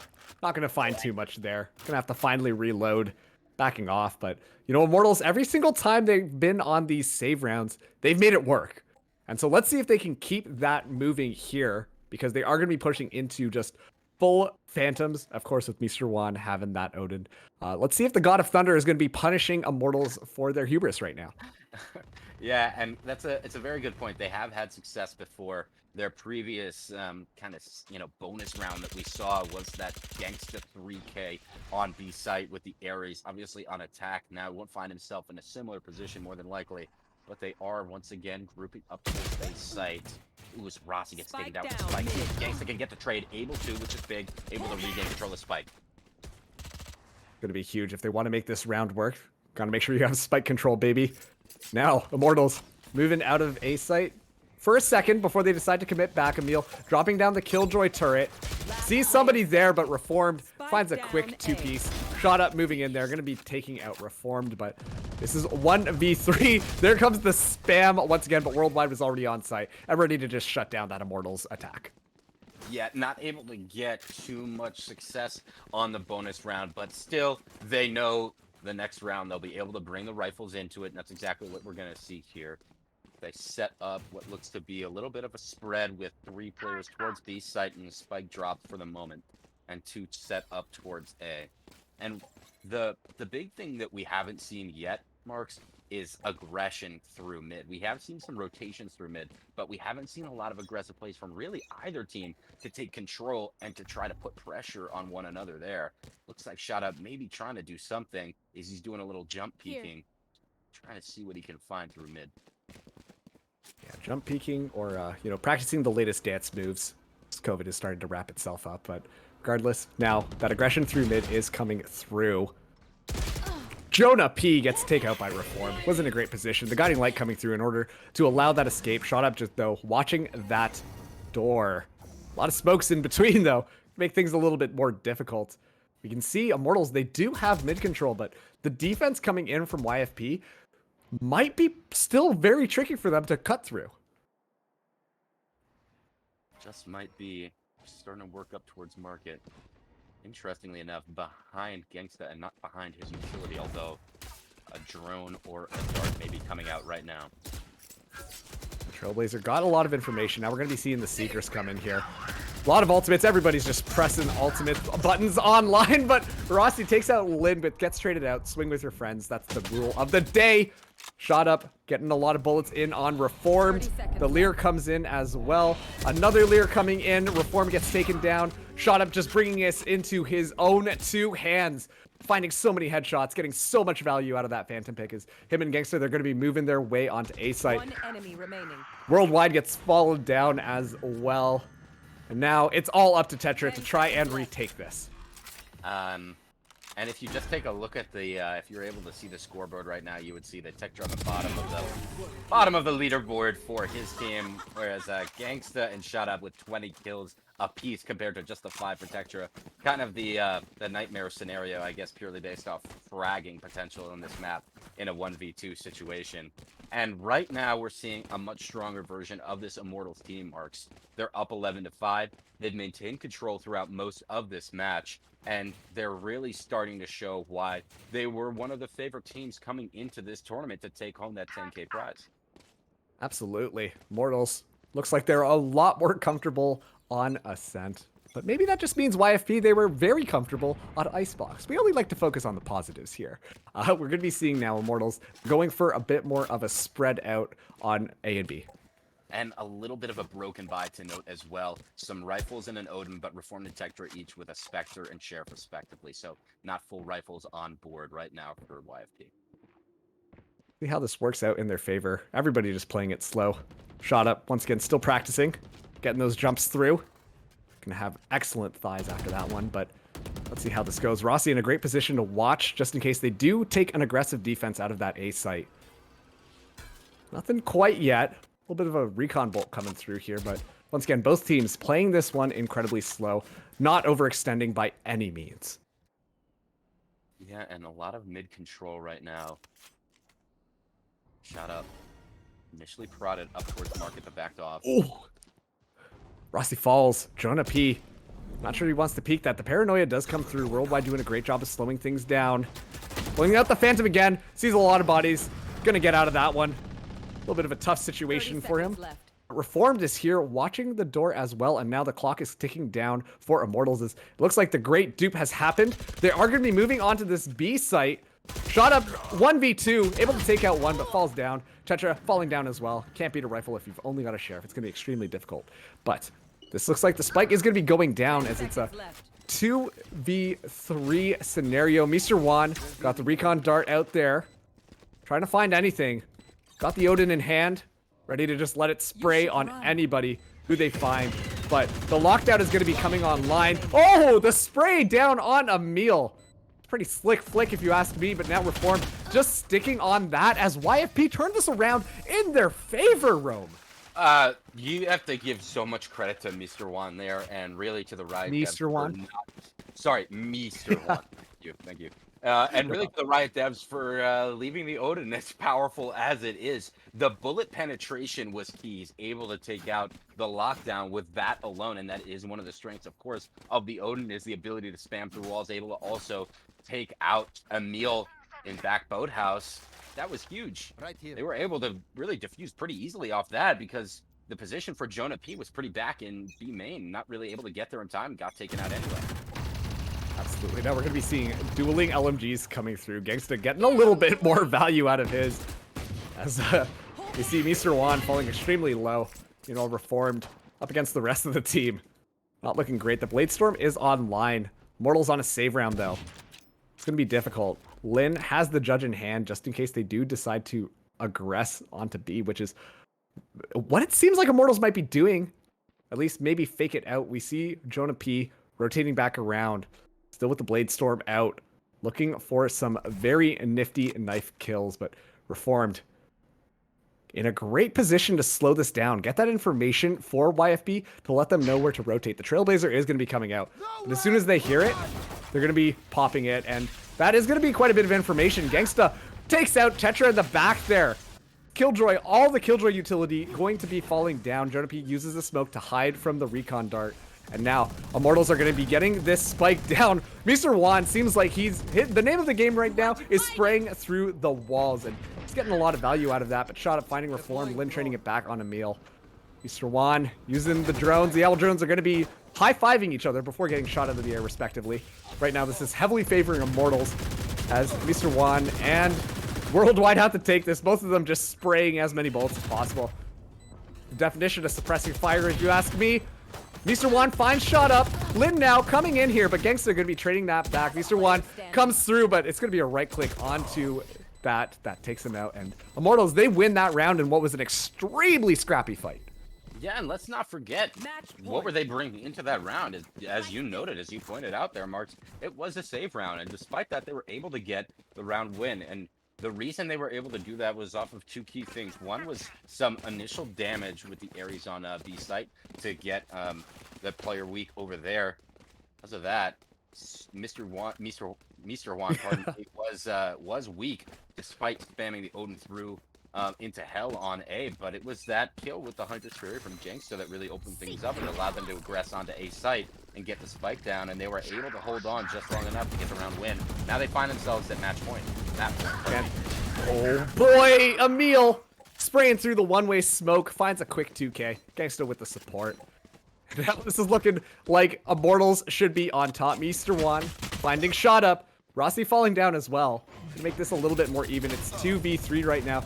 Mr. Juan cut off by the swarm grenade there. Now we're going to be seeing Gangsta planting this onto the back of site. Oh, let's see it. The Hunter's Fury comes in, but Gangsta is all good to go. It's going to be getting that spike down, and now it's going to be retake. Tetra, Mr. Juan, they have to make this happen, otherwise Immortals are going to force this to map number 3. Yep, and spotted out Turret out. in market was Mr. Juan. He's going to use the owl drone of his own to try to sniff out the location. Sees the player in logs, and Emil's position has been revealed. No longer as valuable. Gets taken out. Last player standing. Oh, Gangsta with a spray through. Training it back on his own. Tetra caught with the utility out, and that is going to be Immortals closing out this map, taking this series to map number 3 as it is now tied up between Immortals and YFP 1-1. Great response from Immortals there, Marks. I really liked what I saw from them. They maintained control throughout the entire match on both halves. That was the most impressive, is we on Icebox saw that they struggled a little bit more on attack than they did on defense. Even though they were able to get it to overtime, it felt much scrappier when they were on the attacking side. Here, they demonstrated proficiency in both spots. And let's give a shout out to the 2 Immortals players that were just fragging out like crazy. Gangsta on the Sova at 24-7 is nuts with a 335 ACS, and shot up with a 328 ACS of his own. Nothing to sniffle at either at 22-12. Great performances out of those 2, and off the back of that, they were able to get the victory. We still haven't seen the pop-off game from Jonah P yet, but his teammates stepped up and they really did what they needed to do. And if you're YFP, Marks, you got to find a way to get Reformed kind of back involved and maybe a little bit of a better fit for the role for Texture. It just didn't seem to be as fluid of Killjoy play as we saw when it was Reformed on Icebox.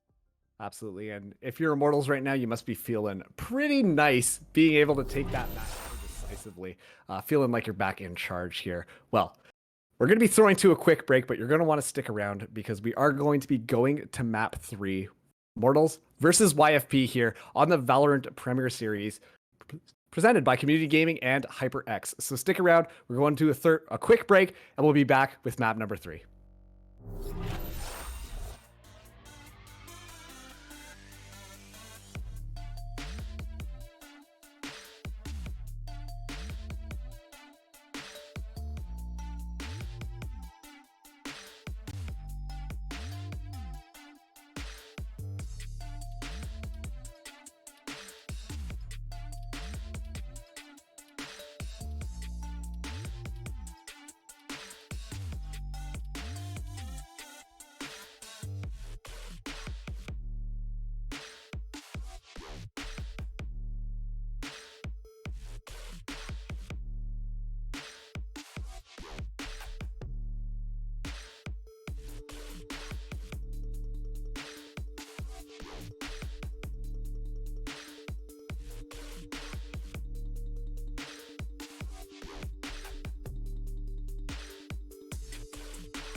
Welcome back, everybody, to the Valorant Premier Series, sponsored by Community Gaming and HyperX. We've got Immortals against YFPGaming. This is being casted by myself, Marks, alongside my best bud, Rome, right now. But hey, the series is tied up 1-1. Rome, give us a quick summary of what we've missed so far. So, for those of you guys who haven't been in here, Icebox was a tight one. We went to 2 overtimes. It ended up 15-13 in favor of YFP. It was a tight contest. We saw Immortals struggle a little bit more on their attacking side, but in the end, it wasn't enough, and they lost the map. We went over to Ascent for the second one, and we saw the more dominant Immortals that I think some more casual people who haven't seen much of either of these two teams, we saw that team much more present in Ascent. They were able to win it, I believe it was 13-5, really showing strong play on both sides of the map. It was Gangsta and Shot Out, who were both popping off with 20 plus kills each to carry their squad. Now we're heading into Ascent. Agents have been locked in quick and clean, just like production likes. And we are about to get into the action. And remember, folks, this is the decider. This is a best of 3. If you lose this one, you're done. If you win, you move on. Yeah, absolutely. And right now there's a 10K prize pool for the winner of this tournament. Both of these teams really wanting to win this round and be able to advance, because whoever loses is going to be sending themselves packing. Now, Rome, as we load in here, what could we expect from this map? Yeah, Split can be such a frustrating map to play. Really on both sides, depending on the composition. And speaking of, let's take a look. And what I do really enjoy seeing, just as somebody who's kind of invested in the kind of overall big picture meta of the game, see 2 Astras on here, and that's what I like to see. I think Astra, after the nerf, was a little underplayed. I think people thought she wouldn't be as strong as she was at her height around Reykjavik era, but she is still quite strong, and we're going to see dueling Astras here in a pretty similar comp with a lot of mirrored agents. The main difference being a Sage versus the Viper being on the side of YFP. Yeah, we're going to see some first picks come through. Jonah P finding a Lin with the headshot with the Sheriff. Mr. Juan throws down the Viper spin. Unfortunately, Reformed was the only one who got their feet dipped into it, but Gangsta quick on the draw, able to take out 2 there as Immortals. They're looking like they are in charge right now. Tetra comes in from behind, able to take out Emil. But now the cavalry is coming in here. Oh, Worldwide! The classic right clicks. Able to take out 2. Now it's a 1v1 situation. Worldwide also has armor. Rossi doesn't have armor, but does have this classic. Gonna see the Battle of the Astras in just a second here. See how Worldwide wants to play this. He's going to be taking the aggressive angle. Rossi, meanwhile, crouched on top of the boxes. Wants to wait this one out. Worldwide getting a little trigger hungry. Oh, comes around. And Worldwide, I'm pretty sure, just picked up YFP and brought them to the finish line on that first round. That was impressive indeed. 4K out of Worldwide with the classic there. Love to see it. Free gun, by the way. And off of that, they get their pistol round win. See if... Yep, looks like it. Immortals forcing up once again. We've seen this. Every time they lose pistol marks, they force up. We've seen them have success once, and we've seen them lose the round once. So, interesting to see. One thing to note, on the second round here on Split, we typically see a player generally who's playing in male, but normally at least one person will have a judge, and that person is Lin, who's playing right now on A. Set up for an aggression over there, but it's coming through mid. You can see, I think that Sage Orb just bounced off of Shot Up's face. Flew backwards, not what you want to see happen here, especially getting sprayed through the smoke there. Gangsta coming out on top. Immortals, they bought up this round, and they're making that worth it as they found 2 picks already, but this isn't impossible. YFP came back from this exact situation last round. Seeing the aggression coming in. Little do they know, Lin has the judge. Court might be in session, depending on how this gets played here. Reformed. Looking around. Ooh. Lin bringing the hammer of justice onto Jonah P's head. Find the headshot there. Reformed. Taking out Gangsta. Worldwide finding Emil as well. YFP coming back. Coming back with a vengeance. Immortals, though, still in this. Reformed being able to take out Rossi is a huge pick. Now we're seeing the Trailblazer come in. Gonna be taken out, but Shot Up has a lot that needs to happen, especially too with Lin also picking up the Spectre, and there's the punish there as once again YFP take that second round. And judge, jury, and executioner there, really doing it all. Just keep the wordplay going for you guys at home. I know you guys all love it so much. Great round, truthfully, from YFP. They were going up against Immortals who were forcing with Spectres, but it really didn't seem to make much of a difference, despite finding themselves, as you mentioned, in a 3v5. They were still able to get it out, and jokes aside, that judge was quite valuable for Lynn on that site hold. Able to get the round win. Now they find themselves up 2-0, going for a bonus, but a bonus round that's up against pistols, which you don't normally see. Normally the bonus is going up against rifles. This is quite different. So they're actually at a gun advantage on their bonus, and that is the downfall of forcing up on the second round if you do lose it. Absolutely, we can see now. Immortals playing this one slow. This middle point has just been the point of all destruction. Every single one of these rounds, Mr. Juan making sure that trend continues. Now the spike in a terrible position if you're Immortals. How do you even push into this? Jonah P looking for an idea. It's going to find one in the headshot onto Tekra. But still, there's a Sage Wall and now a Poison Cloud in front of them between the spike. Jonah P able to rescue that one, as it looks like they will be moving back and getting ready once again. It seems like Immortals, they want to play this one slowly, and that's exactly how they're going to be able to get away with it so far. Yep, deciding to back off of mid, instead aggressing through garage. They are making noise. Ooh. Emil gets worldwide. It's instrumental to make this site happen here. Reformed, though, coming around on the flank. Oh, so many heads. Gets some headshots, but unfortunately with Spectre, it's not a one-tap as Jonah P punishes that. Now Mr. Juan in here, and wow, the coordination coming in from Lynn as they probably high-fived across the screen, taking out those final two picks together, getting that third round for YFP. Yeah, and great job there. Really out of Reformed. Not able to get those kills, but still able to do a little bit of damage and make things a lot more stressful for the attackers on site. Off of that kind of cheeky little play where he sends the guiding light one way, delays to pop the flash, and then swings on the other side right afterwards. I like the idea there. Doesn't net him any kills, but does do significant damage that allowed his teammates to clean up the site hold. Yeah, now we see the bonus round coming alive. Going to be a lot of Phantoms and Vandals in the hands of Immortals. Meanwhile, a little bit of a couple of Sheriffs, one Phantom, and a Judge. So, you know, a little different, a little bit of a scattered by, but right now, YFP are just in control of this economy game. Tekra on a deep flank. Uh-oh, with the shots. Now everyone knows that they're there, so they're going to be running out, trying to get away as soon as possible. Throwing out that wall behind just for good measure. And now it looks like Immortals, they're going to be storming onto this A site here. Yeah, and because of the Cosmic Divide, they're not going to hear them stomping through sewers, which is key. All right, here we go. Lynn in an opportune position to use this Judge. Cosmic Divide slowly canceling any noise that could be coming through, sending the Trailblazer in. Gonna get denied. The Guiding Light comes in. Gonna be temporarily blinded, but it's nothing too big of a deal. But that's gonna be a really good blind.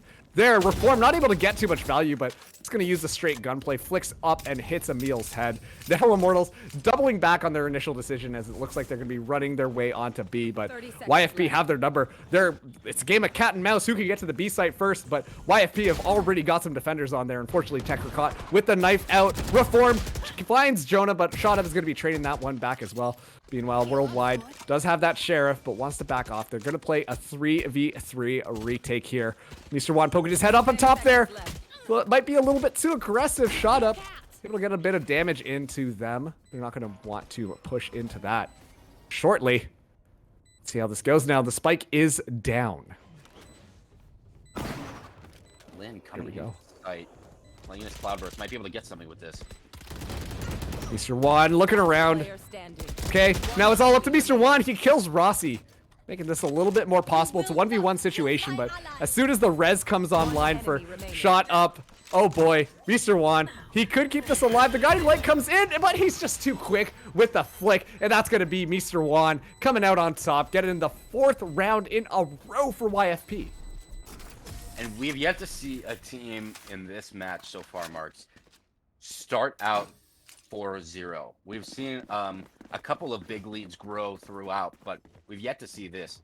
Unfortunately, It's going to leave Immortals in a situation where they may actually be facing a 5th round loss because they're going into this with Classics, Sheriffs, and Spectres. It's really not looking good. Lin has the Operator in hands. All of his teammates have Phantoms. And there's a Viper's Pit on board as well for Mr. Wan.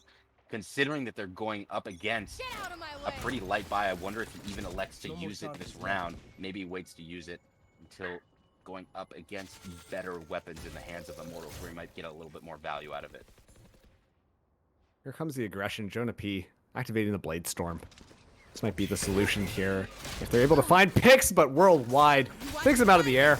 Worldwide hanging out in aim labs, finally paying off.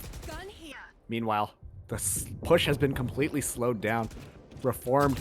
Gonna be just seeing everybody now. They're gonna be playing a little bit of back and forth around that wall. Everybody's a little bit confused there, but the trade, is gonna be coming through now. Immortals, they have control of Heaven on A, but what are they going to do with it is the question. We can see Shot Up looking for an off angle, but they still haven't committed to kind of rushing their way onto site. Meanwhile, YFP holding their ground very firmly.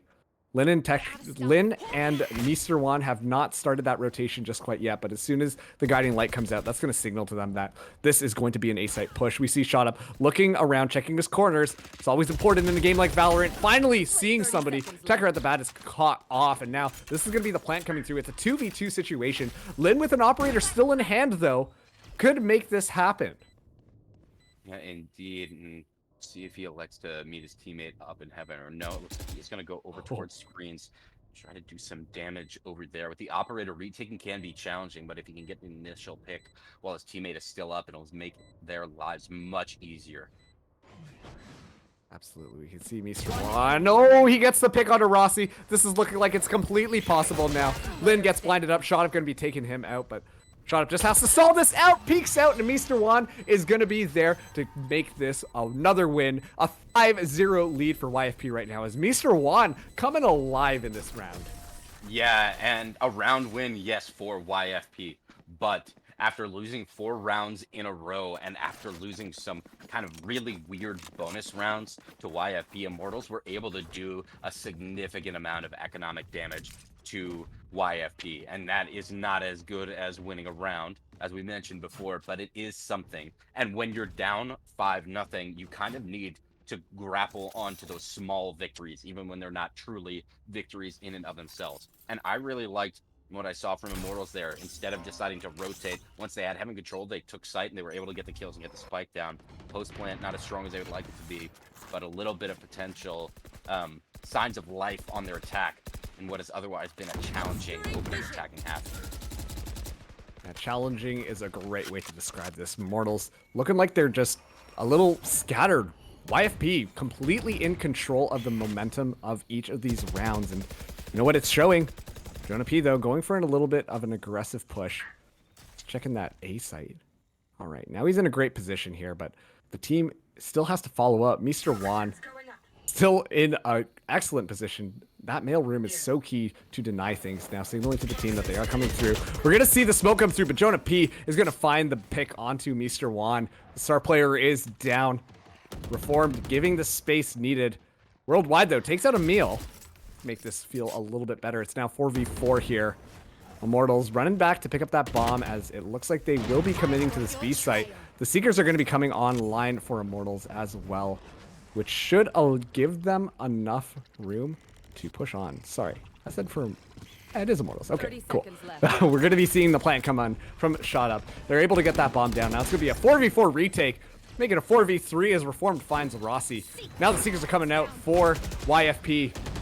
Gets a little bit more positioning here. The res also coming out online, but Shot Up was just looking the wrong way as Lin flips his head. But Jonah P able to walk through the smoke, dashes into 2, and Lin with the pick on the Gangsta is going to seal the nail on that round, as that's going to be YFP running away 6-0. Bro, what's going on? They are having success in initially getting onto the site, but that's half the battle. They need to find a way to, and this is exactly where I was going to go, they need to take a moment to breathe, because this is starting to get away from them, Marks. They're down 6 rounds. That's significant. I mean, that is truly significant. attacking halves can be really challenging on split when you're going up against a really good defensive hold. But what I find really interesting is it's not the hold that is stifling them, it's the retakes. They have not been able to find themselves in a post plant situation that was advantageous to them. And I think part of that needs to be given, we need to give credit to YFP for making the site takes, challenging. They're not giving things up for free. They're doing damage. They're forcing them to use utility, and they're taking members of Immortals out on their way onto site. If they want to start to have some success, they need to find a way to play better with each other, perhaps find a way to effectively trade, kind of use some coordinated utility to make something happen, because right now they are not up to snuff on attack. And it's similar to what we saw on Icebox. Yeah, absolutely. Like, you look at the aggression that Immortals are bringing to the table there. Jonah, always so fast to just dash into the site, really taking those aggressive angles, but just being met with utility. And, you dash in, there's a smoke screen up, as well as a sage wall going on, and you're just confused at where you should look. And as a result, then, YFG just come in and take that out. We're going to be starting that off with 2 picks. Onto Immortals, probably not how they wanted to start this round. The spam through, though, does take out that operator. The spike. It's going to be a little bit better there. So, now, it's 3v4. Immortals, they got to make something click here. Hopefully, during that tactical break, they were able to regroup, pull their mental game back into this, because it's not over yet. Yeah, and it looks like right now, Neil playing Cypher instead of Killjoy for the first time, waiting for his teammates to work through Heaven, take some space before he himself advances, because remember, he does have the spike. He needs to be very, very careful. You can catch one, gotta send the guiding light out, gets the information that the player is blinded. And I do not know what Immortals can do. They still do have time, but now Emil weak and Emil dead. Spike down. This is gonna get really challenging. Gangsta's gonna get closed in on really quickly. Yeah, you can see Gangsta was just like, should I? You know what? Actually, I'm good out here. I'm just gonna run away there. Just save the gun. Doesn't want to do anything. Don't want to deal with that team at all, because this is not a battle you want to take. And right now, with the economy game being so weak for Immortals, saving that gun is the best thing that Gangsta can do. Yeah, absolutely. And while we're kind of in this strange little spot where we're just watching Gangsta hold on for that Phantom for dear life, and be able to get at least 1 kill with 10 seconds left. Let's chat a little bit about some of the different roles that we're seeing these Immortals players on. Shot Up, we've previously seen on Reyna, and be really, really effective on Reyna. On the Sky, sitting right now at 5 and 8, and Emil, who we'd seen previously do pretty well on Killjoy, sitting at 1 and 7 on the Cypher. So, these players, and along with Rossi, they're just kind of struggling to find these kills, and we've seen that there's no significant, mechanical skill gap between these two teams. So they need to find some sort of way to play together, I think, a little bit more, and to effectively trade, because right now they're just finding themselves so often in the beginning of rounds after 20, 30, 40 seconds at a life disadvantage, and they're not going to find success if that continues to go on. Absolutely. We're seeing the aggression coming through mid once again, but like I said, YFP just doing a great job of using that utility to slow things down. Nothing that really Immortals can do here. So much denial of space. Like, this is such a smart use of utility from YFP. Every single time it's worked, and Immortals don't know what to do around it. Oh! Such an aggressive dash onto site, but Reform just ready to punish that immediately. That's a combo I've never seen before, and unfortunately it didn't quite work out there, but I liked what Immortals were going for. It's 3v4, but Immortals not looking like they have anything put together quite yet. Once again, too, they have a gun disadvantage. Shot at taking out Tetra is going to be good, but Reform trades it back on Rossi. 2v3. The bomb's still on the back of B. Gangsta going to be going back to ferry that one over to one of these sites. I'm curious to see which one they push into. They could be met by Worldwide or Reformed and Lin if they choose that A site. So it's going to be a difficult pick, as they just want to hang out on mid. Okay, now they're going to be going into B site. Don't know that Worldwide is hanging out just at the back there.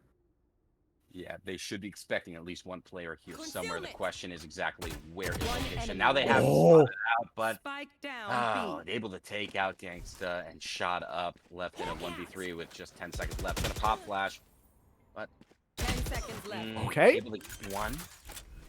Spike is going to be going down, which is important to allow Immortals to get a little bit more money. The Seekers are going to be used as well.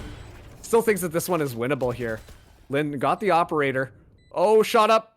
You're in a very tough position here. The operator is down. Okay, now it's a 1v1, the duel of the skies. Oh, the Trailblazer just misses its target. That could have been instrumental there. Blind coming through, not going to find anything. Reformed peeking it around, but Reformed finds the pick of what was Immortals' best chance so far to win a round here. Yeah, and it's tough to watch because they're getting really close, and they have on 3 or 4 of these different rounds could have gone a different way. We've seen at least 2 that have come down to a shot up 1v1, and you got to give him credit. He's doing what he can, but they just haven't found themselves in a post plant where it's 3v1 or even 2v2. It feels like they're struggling to even find themselves in a spot like that. It's just gonna be so hard when you're fighting back from these life disadvantages to get any sort of momentum. And this is by far the most lopsided half we've seen on any of the 3 maps so far. And I think some credit does need to go to YFP and not just criticism towards Immortals, because they are playing really well. Absolutely, and now Reformed, feeling so confident, goes through, finds a quick 3K there. The Seekers are going to be back online already. And now Immortals, once again, in a not great position here. Lin finding Jonah P. It's going to make things even worse. Trailblazer gets shot up by shot up. Don't mean to make too much of a joke there, but hey, the joke was on the nose right now. Emil, though, looking around, going to be very cautiously moving in here. Rome, right now, what do you think Immortals can do to change up their strategy to maybe, get a little bit more progress here? Because every single time they've pushed up mid right now, they've just been punished for it. Yeah, they have, but it's such an important part of the map that they're almost forced to try to make some moves there. Whoa. Neil blinded up. Oh, finds one. Oh, almost found another, but once again, that's going to be 9-0 right now for YFP. Yeah, and as I was saying, I mean, you could see right there at the end of the round, 4 of the red X's all bunched up towards mid, and it really is so challenging. I want to give credit though to YFP right now. What they're doing so well in my eyes is they're really using a lot of aggression on their defensive rounds, and not just any kind of silly swings or anything like that. They're playing together. They're playing off utility. We just saw Reformed, who was pushing and taking advantage of the Astra gravity well, getting a couple kills in mid, and that tactical aggression is what's carried them to this 9-0 lead so far. Absolutely. Now Jonah P's got the Blade Storm again. Looks like they've decided, you know what, maybe mid isn't our cup of tea, as they're just moving into B site here. We're going to see the wall come up in order to deny sites. Now Lin also popping the Blade Storm as well. The Trailblazer does find him, and Jonah P ready to just swing around and punish it, but Reformed tags that one.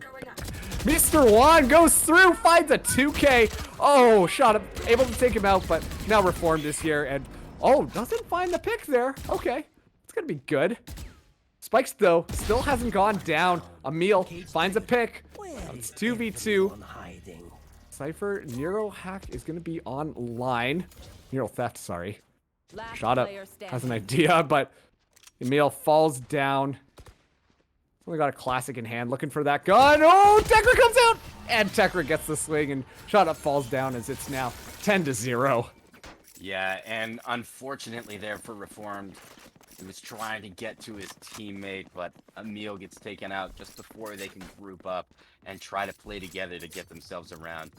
And this has got to be so brutal in the comms right now for Immortals. They had a great map on Ascent. It had to feel for them like the momentum was in their favor. And now they find themselves with this kind of split by down 10-0 on split. This is really going to be a tough place to come back from. We're seeing a bit more bunching up towards Raj with 3 players towards B site, but still aggression through mid. YFP once again. Look at that. They're just sending 4 members onto mid.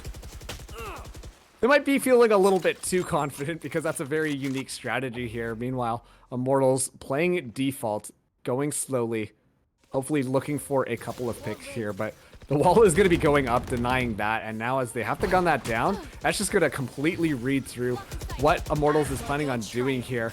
Seeker's coming out as well. See how much value they're able to get off of that here. Emil gets picked. Quite a bit of damage there. But now, Tekra on site. Oh boy, there's two people right there. Shot Up falls down. Shot Up gets two. And the rest is going to be coming through. Gangsta. But oh man, look at that kill feed right now. It's just lighting up. It's a 1v2 situation. Rossi's the last person alive. He's going to have a Phantom in hand, but this one has got to be tough here, Rome. Yeah, so heartbreaking if you're Immortals right now. And for a moment there, it looked like you had the advantage. The res was coming in, and then what? Just all teal on the kill feed. Rossi trying to make something happen. Doesn't know Mr. Juan is down there in hell. Sees his rope, sees his legs coming down on the ropes, and it's 11-0. This is, it's really a tough one here, Marks. Not sure exactly what it is they can do, and it seems pretty clear that we're not the only ones. They're not able to figure out this trap right now. And I think we do need to continue to give credit towards YFP. They've played an amazing half here, and they've really shown themselves to be, you know, at the same level. And on this map specifically, the better team. Oh, absolutely dominant, if you ask me, Rome. Yeah, I think that's safe to say at 11-0. Yeah, well, now this time they're changing up their strategy. Going to be moving in on A instead. I like it. They are changing things up. Tektra, though, be coming in. Ooh. Trap comes out. The cage. Denying any vision. Guiding light comes through. It's going to be a trade coming in. Gangsta falling down. Gangsta getting the spike here. It's going to be a plant onto site. Now, this is a 4v4 retake for YFP. Lin still has the operator in hand. Meanwhile, Emil only has that Spectre. It's going to be tough. Let's see how they want to play this here. Jonah peeking the corners every now and then. Playing it nice and slow, but Astro Utility is going to be dumped all over the site now. You can see so much utility. Lin looking the wrong way at the wrong time, but Gangsta misses those shots. Flirting with death. Gangsta gets one, but Lin going to be ready for the punish, and now it's a 1v2. Can Rossi tie this out? No, Rossi cannot, as Worldwide gets another headshot. That is 12-0 in our first half for YFP right now. Yeah, and even in a situation where things are fairly even, it was 4v4. They had, you know, they had Emil watching the flank. They knew they didn't need to watch their back because they had the trip set up. Even on the back of all of that, not able to get the round win. And that is a tough place to come back from a 12-0 half. But if nothing, Split is a defensive-sided map. If there was ever a map where you could get 12-0 and 12-0 again, it's this one. I think you could probably hear it in my voice. I don't think it's likely, but if you're Immortals, what else can you do but stick to your defensive game plan and just take it one round at a time? There's no benefit in, you know, moping and getting worried about the 12-0. So if you can have the mental to just let it go, it's to your benefit. Absolutely. You know, you're talking about it being a defensive side map, and taking a look at the score, you would definitely agree. Because on that defense, YFB just completely swept Immortals, to say the least. But this is Immortals' chance to pull this one back in. Otherwise, they'll be sent to the lower bracket in this tournament. You can see now, mid control once again. Rossi finding the first pick, but Lin trading it back. Jonah getting another. Through. Okay. All right. Immortals, right now, they're turning this around. They say no. YFP, your reign ends right now. It's not looking good anymore for YFP on this attack. The Viper Wall did go up there, but little do they know that that spike is still favored onto that B side. Yeah, and a little bit of a reset there from Immortals after the initial picks there. Mr. Juan has been spotted out in mid. Rossi gonna need to get away from that molly, just able to get away with sliver of health still. Gonna know that they're probably aggressing here. Slow or going to be effective in delaying that though. Yeah, now Mr. Juan, as well as Worldwide, they still have to get that spike somewhere. They've just got over 30 seconds to do so. Gangsta continuously peeking that angle. This has been a solid defense from Immortals once again. A brawl coming in on that mid site, but now the aggression is coming in here. Jonah, what a headshot. That is excellent crosshair placement if I've ever seen it. And Immortals say no. They are going to be getting their first round on the board. Yeah, that's a really, really clean shot there, Marks. I mean, can't ask for much more than that. Great job on the first defensive round of the half. And as we've seen before, while Immortals normally forces after they lose the pistol, YFP does not. So they should, based on gun advantage, be able to get a round win here and get a second one on the board and look to start them out what would be the greatest of comebacks. Absolutely. If Immortals bring this one to overtime, I don't even know what to think at that point. But you know what? Never say never here. Don't want to cast or curse anything. Reformed going for the ultimate orb. Has a support. This is going to be a B-side push. You know, they've decided not to aggress that middle section after losing that one out, especially too with the gun advantage being in Immortals' favor. Now, YFP playing this one absolutely slowly here. Let's see it. Rossi in a great position to punish this push. Jonah with the cross swing. The guiding light does come out here. Three backing off. Worldwide getting aggressive here, but Rossi with the 2K shot up finds one as well. And now this is looking like Immortals once again. They're angry and they're making YFP know it is Texture's the last person left. Already damaged up. Got a classic in hand, but you saw the knives come out there because Immortals, they wanted that round as they get their flawless round. Second point on the board. One round at a time, Marks. That's what they got to be thinking here. And so far, going according to plan, but they are going to see their first even gun round of the match. Jonah P with the operator in hand. Curious to see where he'll play. It's looking like he's going to play over towards Garage, which is going to be fun. This is interesting. Looking to maybe punish some early aggression over there. Oftentimes, we do see that operator play in vent. He's opting to take it somewhere else. We'll see if it pays off. Yeah, Rome, how do you feel about the fact that Immortals didn't buy up this round completely, given the fact that it is 12-2? It's certainly an interesting decision. I do think on this map, Spectre can be pretty powerful still. I would have liked them see them buy up. I think going for kind of split bonus when you're at match point is a questionable decision, but we'll see if it pays off for them. Well, if anyone can make it happen, it would be Immortals here. They're not completely out of this just yet. Good to see the aggression coming in from mid from YFP. Immortals ready for the call. The guiding light goes out there, not going to find anything. They realize where they are. The trades are going to be coming through right now, but it's going to be a 3v3 now.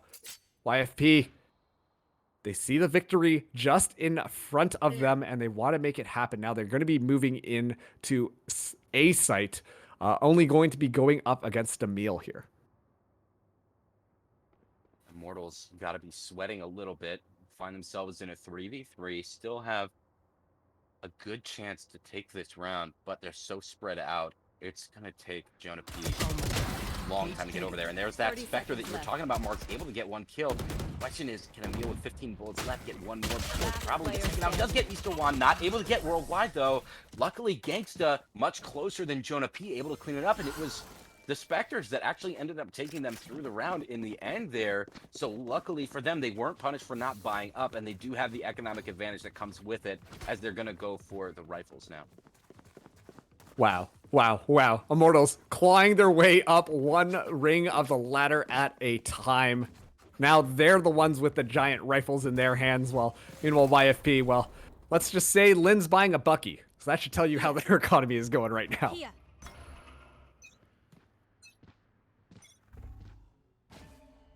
See how this goes here. It looks like they are going to be putting pressure onto B. They are sending Mr. Juan up mid, but this time there's going to be no defense watching mid at all. Mr. Juan gets that smoke in front of him. Moving up now. Ooh, Reformed caught out. Now they know that this is going to be a B-site push. You just got to storm the site if you want to make this one work. Rossi and Shot Up finding picks. Rossi with another, and same with Shot Up. They're just going back and forth like a little bit of a relay race at the Olympics, and Gangsta going to get the final pick, and that's going to be Immortals with their 4th round. And this is how it starts. So they just need to keep it going. That's obviously a much easier round to win with a significant gun advantage. What I'm looking to see is if they can get Jonah P in a position to really get some value with that op, because so far on this defensive side, we've seen him buy it several rounds in a row now, but hasn't been able to actually put it to use. This past round, he had it over at B, and the attackers came A. The round before that, it was kind of the opposite. No aggression towards A, or towards B while he was kind of sitting there, so he really needs to find some value from it, getting boosted up onto the stage while looking to get a pick, backing off after whipping. Ooh, a lot of utility being dumped on there, but we're going to see the Seekers come out from YFP right now. Trying to get a little bit more information. Lynn all the way up. trying to find anybody. Doesn't see anybody in the tower. He's going to be checking fence now. Rossi, though, just checking for him. Now, gonna be 5v5 on this A site. No one down just quite yet, but Emil finds that first opening pick, but Lin's ready to trade that one out. The spike, though, is stuck there wide open. Mr. One gonna go in, gonna pick that one up, but still, both sites still heavily defended. As Immortals, they're backing off and hanging out at their respective locations. Yep, and a little bit of a quiet moment here after some shots getting fired and lives getting traded. No Cypher now for Immortals as Emil was taken out. So no benefit of the trips to kind of watch their backs. Shot up.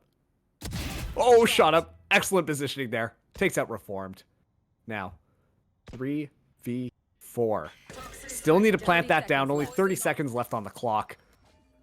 Let's see how they play this. Tetra's got the spike there. Jonah nows know where they are. Whiff with the operator. Not the worst situation in the world. Still has a pal on this site. Mr. One, though, gets the blind fire through. You don't see that, and you hate to see that. Or you love to see it, depending on which side you are. But now it's 2v1. Tetra has to get the spike down. Rossi goes in, just falls a little bit too short. Would have been able to catch him off guard here, but Rossi goes in, gets the flick, and that is going to be point number 5 in this half. Just a 5-round sweep for Immortals. They're pulling this one back, Robe. Yeah, and clean shot there from Rossi at the end. Nice little style points on top of the round win. But I do want to give some credit to Jonah P there. He had the operator in hand on a site as the attackers were aggressing onto site. Able to get one kill as 2 players were approaching him close range. That can be such a difficult spot to find yourself in when you do have the operator. And to be able to get one, yes, he got traded out right away, but still to be able to take one with you, it makes the situation much easier for the rest of your team when they're trying to retake. It's really, really a challenging map so far, but good for Immortals for so far fighting back, taking 5 rounds in a row and doing what they can to just keep this match going.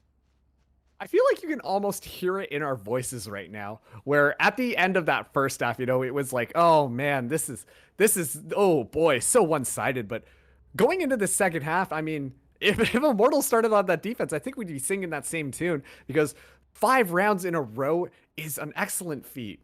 Maybe not 12 rounds in a row, but it's still on the way there. And Immortals, they're keeping this one still alive. So this is pretty exciting, Ro. Yeah, and it looks like based on the economy that we see here for YFP, they might have a little bit more of a light buy. They could force, but when you're up 12-5, there's no reason to do something like that. So, unfortunately, looks like we do have tech pause going down here now. We might have a little bit of an issue. Well, it looks like we're back ready to go, so we should get back into the action here. But as I was saying, when you're up 12-5, there's really no reason to force. There's no reason to put yourself in an economic disadvantage even further than you're already at when there's no pressure on you. So they're gonna go with Stinger, Sheriff Frenzy, classic Stinger. It's like they're taking one of everything on the cheaper items in the buy menu, and they're gonna try to make a little bit of damage. Try to get a little bit of damage onto those Immortals players and make it costly and set themselves up well for the next round. Truthfully, they want to try to steal this one, but with the weapons they have, it really is going to be quite a challenge. Yeah, right now YFP living the college student life. Get as much bang for your buck in a little bit of a bargain bin there. But depending on how they play, this could be good. Shot up immediately falling down there. Could be trading out for Tetra, but that's definitely a win if you are YFP here. Rossi in a great position. Found one. Takes out Lin as well. Now it's 2v3 here. But hey, YFP, they're going to be able to pick up rifles right now. So this is going to be a lot more evened out as that spike is going to be going down. Worldwide getting the plant here. Now the neural theft is going to tell them where the locations are. Emil walking in here. See how this goes. Ooh, makes things a little bit difficult. Jonah finding one. Worldwide up against the world. Finds one. See how it goes. There's so many smokes, so many utilities in place here. Jonah P flies up above him. Angsta coming through. Worldwide almost had it if his gun just didn't run out of bullets right there. Yeah, if he had a few more bullets, might have been the match there. Luckily for Immortals, not the case. No extendo on that one. Great job, though, from Immortals to keep themselves alive. It feels like when you have an entire half that's at match point, it is the most stressful thing in the world, and I'm just the one casting this. So credit to Immortals for taking 6 rounds in a row with this immense pressure hanging over their head. Yes, if they lose this match, they're sent down to losers. They're not completely eliminated from the tournament, but still, they do not want to go down into losers bracket this early, certainly. And the pressure is on, and we're also seeing Lin with an attacking op. We might see these two face off. Oh. Early first pick, Lin finds Jonah P. Read that completely through. Made it just so easy here. Rez, though, online, still 5v5. We're going to be seeing now YFP. They want this win.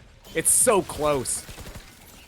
Getting really aggressive here. Mr. Juan storming his way into heaven on B. He used the poison orb. The cloud is up. Shot up, respecting it. Going to be moving back here. It's still 5v5. See how this goes. Playing it slow. Each team respecting one another. It's probably for the best right now. Maybe YFP felt a little bit too confident coming into the second half, and Immortals were ready to punish them for it. Mr. Juan moving through. Didn't notice Emil was right up there as well. Now we're formed in a bad situation here, but the picks are coming through right now for YFP. This could be the round here. Emil falling down as well.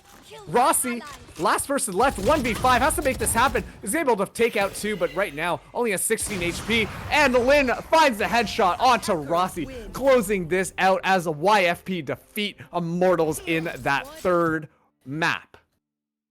Wow. I think we need to take a deep breath right now. Yeah, I was like fanning my face there for a second. Great job by YFP, able to eventually get that one attacking round win that they needed to get the map and to get the match to advance on into the next stage of this bracket. A heartbreaking loss for Immortals as they get sent down to the loser side of things. And really a valiant effort, but in the end, that 12-0 hole leaves you no margin for error marks. And that's what it came down to. They had an excellent defensive half.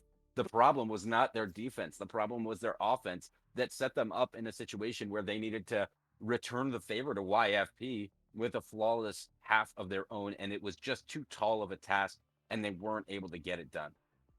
Yeah, once again, YFP, amazing defense.